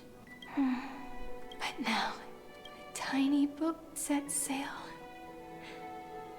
It carries a seed of hope, plucked from the tree, and heads into the great beyond. Even if the boat's shadow fades quickly from sight, the tree knows that its wish will bloom on the other side of the sea. In that moment, it must feel happiness, right? The way you brought it up. Now I kind of miss that tree too. Come on, let's go home together. Take it with us, back to the Sacrament courtyard. Let it become Remembrance's anchor, tying together the times we knew so well.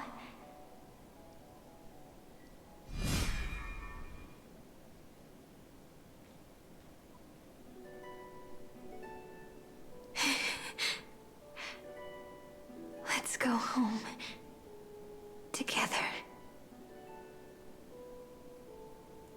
Oh, that final note.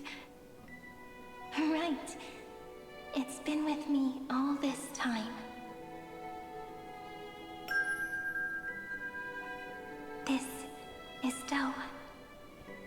It is also also the first note. The one from the first time we met. And the one that stayed to the very end.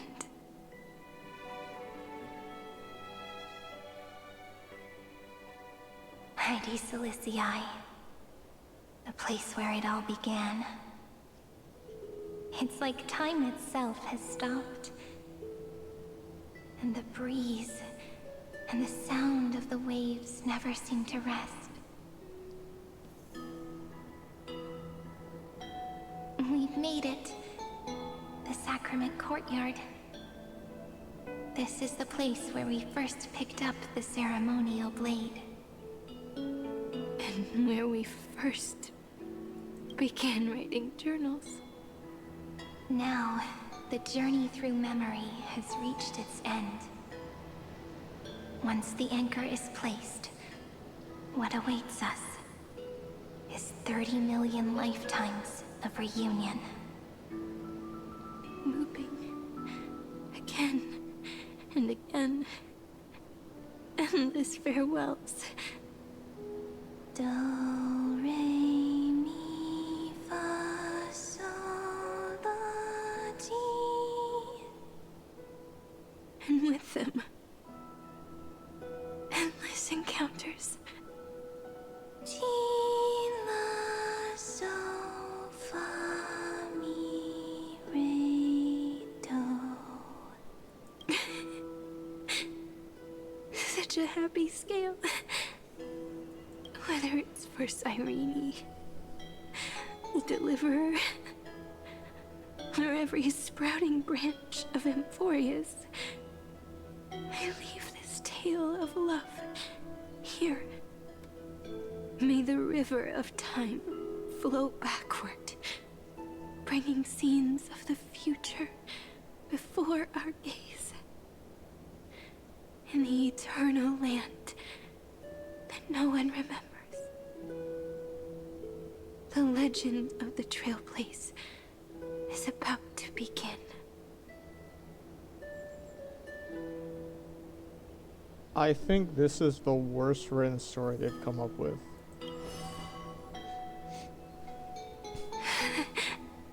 Is it all over now? My mind and my memories. It seems they're beginning to fade. The breeze is warm, but my body is shivering for some reason. If you're feeling cold, let's find somewhere warm. We can rest there, together.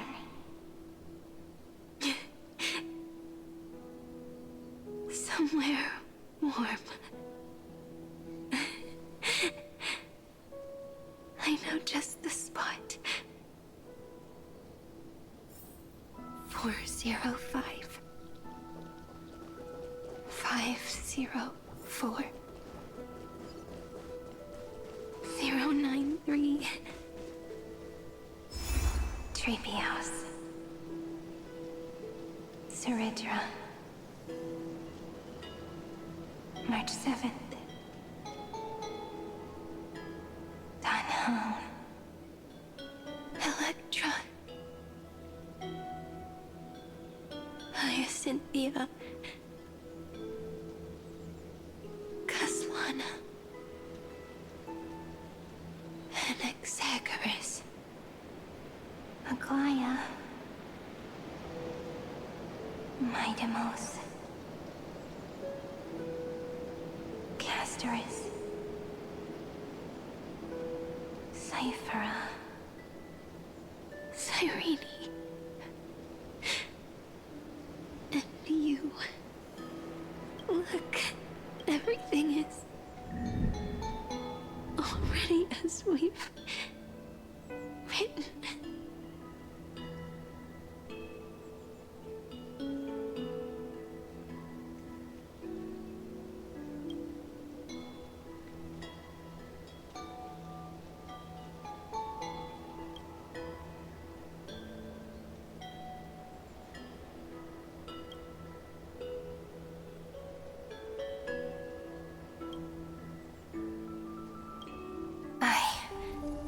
a gaze that looks back on the world.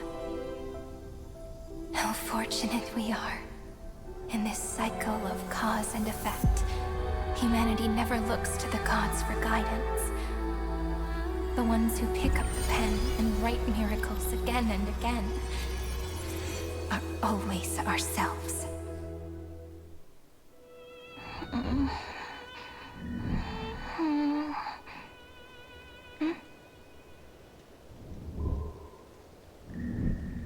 I still awake?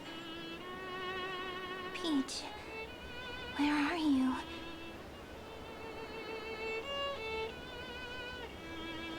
Are you still here?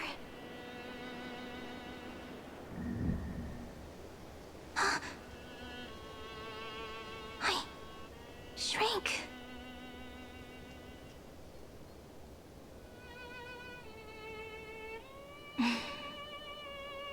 So that's how it works. When memory drifts away with the breeze, love leaves behind a seed and turns into lament. Demiurge, Cyrene, Mem. Back again to the first, Philia 093. I always do have my charm. Oh my god. The final ripple nourished the great tree. And from it grew a single pink Fuck this game, bro. We've been playing for so long, and you still haven't told me your name! I've told you so many times already. You're just forgetful. My name is Livia. Livia. If you forget again, I won't tell you next time. Livia. Got it. Then you have to remember mine, too. I'm... Piso. I always remember.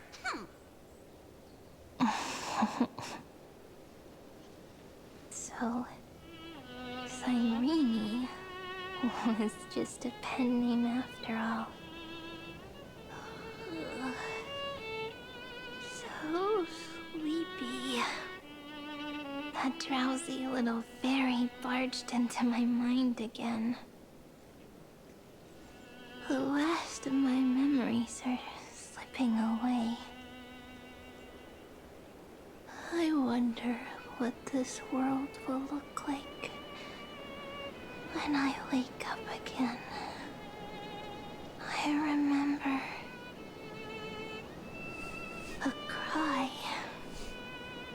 and my name, daughter of Lady Celestii.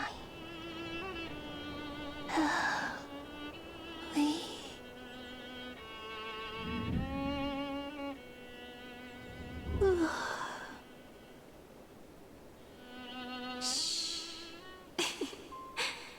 Never mind. The same seed, when planted in different soils, blooms into flowers that are alike, yet never the same. But what truly makes her beautiful is each and every soul in the world. No matter what form liking takes, it is still precious love, and I will accept it gratefully and return it with joy.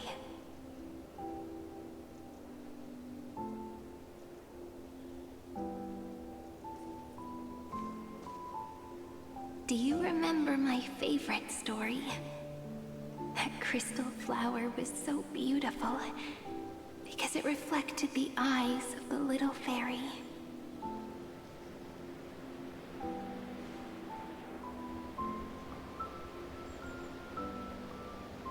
The stars across the cosmos will know.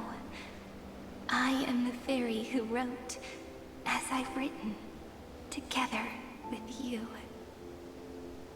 And in your heart, I know I will always be given the name I love most.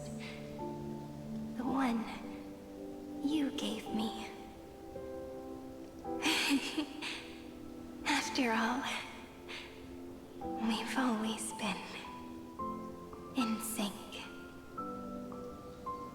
Hey, don't rush! Slow down. Let the words settle. We have plenty of time. In Amphorius's month of mourning, all conflicts across the land come to rest. On the 11th day and night of the month of mourning, the dead will part. The living will embrace. The snow will fall. And bonfires will rise to warm every heart aching with lament. It may sound heavy, right? But on this day, laughter always rises louder than tears. Because people understand that parting is for the next reunion, and sorrow is so we may love more deeply. That is why this day is her favorite of the year. Under the same sky, across 8 phases of the moon, 13 heroes composed an epic together. 1 plus 8 plus 13 equals 2 11s. Would it feel more fitting if the rest were written in Miss Irene's voice? Agreed. Then, we'll add 1. A 1 like none that has come before.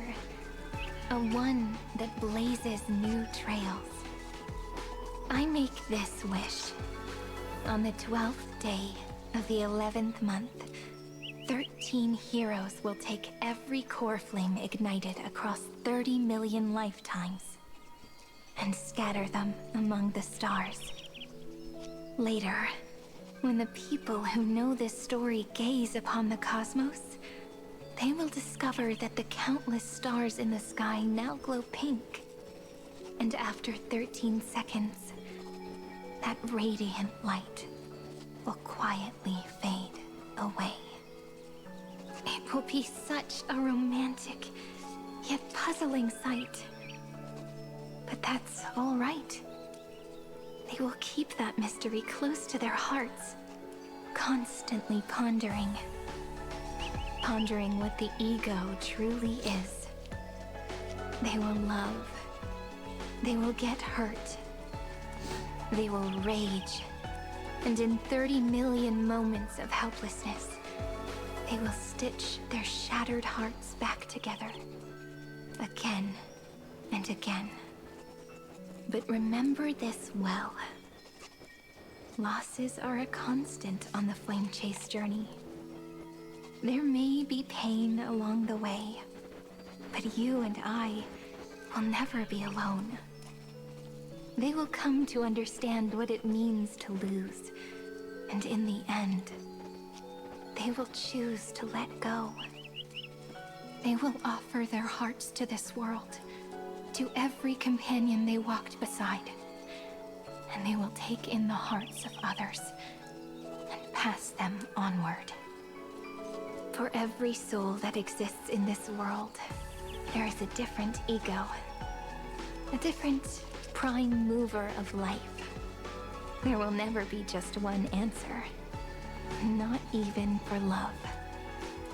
But when people gaze into the night sky and love what is fading with the same resolve they have to praise the stars, I want that soft, gentle pink in the sky to tell them love will always be answered. This is a story about love, and a story about how to answer it. Whether it is one we have already written, or one you are yet to write. It will be a romantic story, like none that has come before. You think so too, right? And the romantic story deserves an ending that is free and complete. When every clue and thread has found its end, and the weight of the pen is no longer constrained, pour the spirit of trailblazing into it, and end this tale with the most pure and romantic period.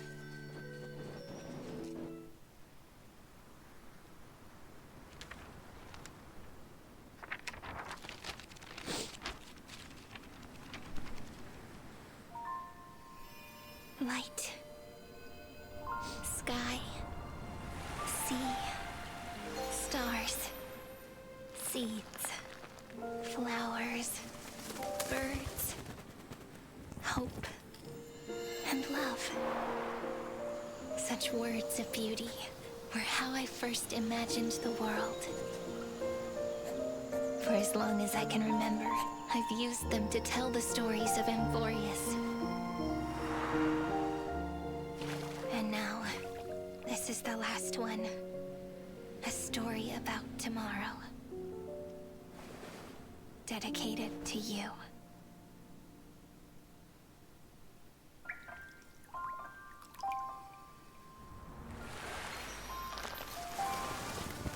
Once upon a time, morning glow, scattered light, shone on you and I. Fading poems, frozen rhymes, or traces on the breeze, whispers of past reverie. Please let me linger for now, enveloped in your sound. Love on the pages. Fuck. This is gotta be, bro. No matter how it ends, so do it all again. Oh, stay true, blossom as spring renews, dreaming colors every hue. Tomorrow's highs to tomorrow's life, while walking step beside you. So stay true. The winter's rhyme anew, woven memories are blue. And like a melody, sing a song of reverie.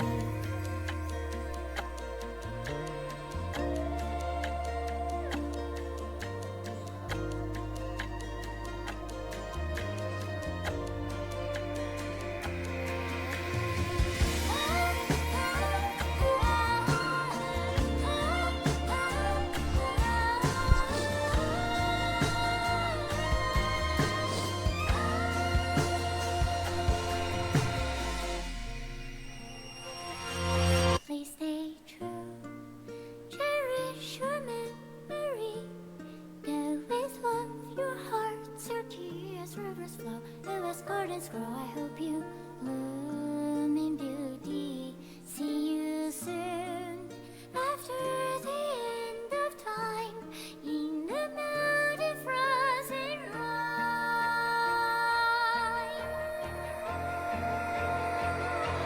Now stay true, blossom as spring renews, dreaming colors every hue. Tomorrow's tomorrow's life, while walking step beside you.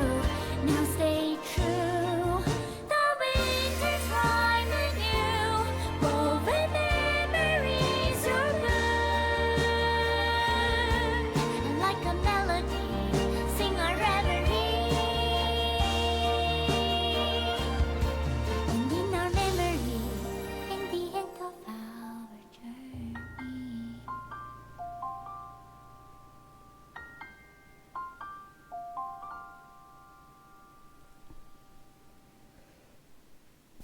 Fuck this game, bro. Fuck this game, bro.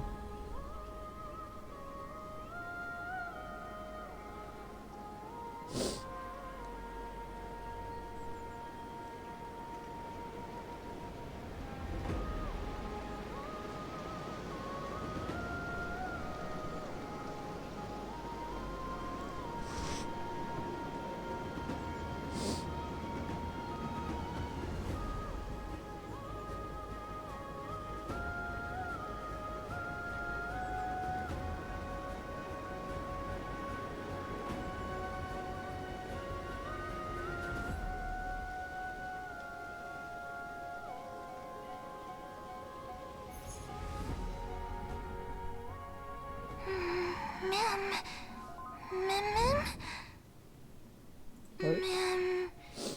Memmy, mem. Memmy. Mem. Mem. Mem.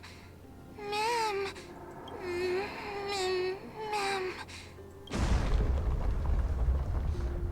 Memmy. Mem. Mem. Mem. Mem. Mem.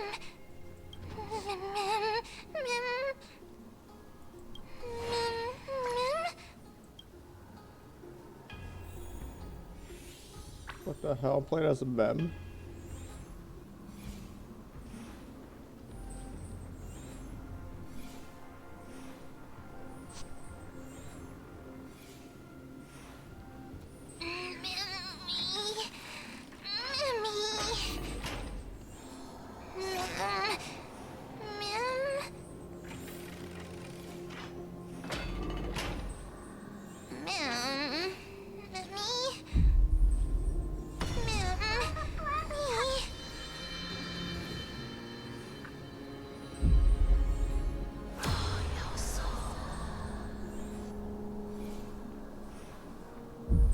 I guessed as much.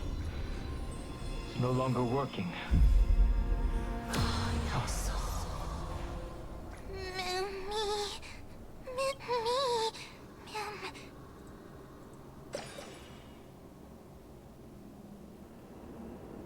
Let's find some place safe to set up a base of operations first. This statue and the buildings we've seen so far point to a civilization here on Amphorius. We can only hope that they're not hostile toward outsiders. I've reunited with you so many times, and every time feels like the first time we met. Each time, love breaks through the stubborn cycles and takes flight toward a pink tomorrow.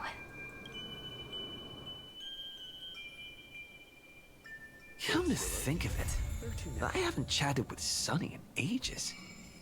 Let's go see what he's up to.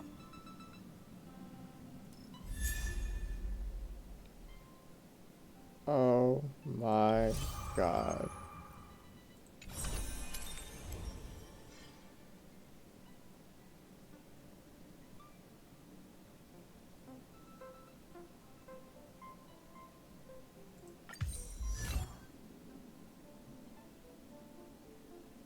I've neglected, you see.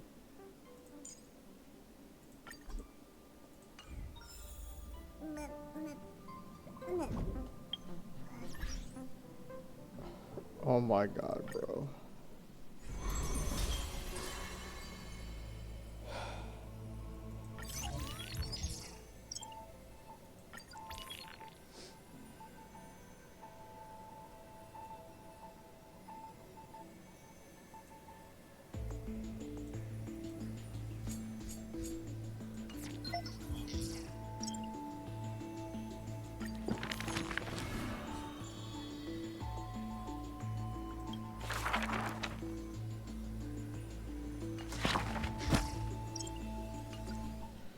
Okay. It is... Holy shit, it's 1:30. I gotta go to bed, like ASAP. But also... Oh my god. That was fucked up, bro. That was so fucked up. That, like... It was so good. It stings how bad they ended that. What is that? Sorry, hold up. Not like, I'm not saying it's like a bad ending. Like, I'm not saying like they ruined the ending. Cause like, I don't want like a picture perfect ending like, you know, the day saved, everyone can leave Amphorius simulation, yeah. Like, obviously, like, not like that, but, like, it stings so bad that they can't leave. I don't know. It hurts, bro. It hurts. Oh my god, bro. Fuck. It sucks, bro. It actually sucks.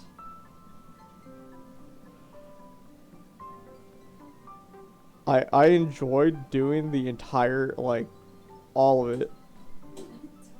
Sorry, okay, I'm going, I'm leaving. If you're watching So Mallard, have a good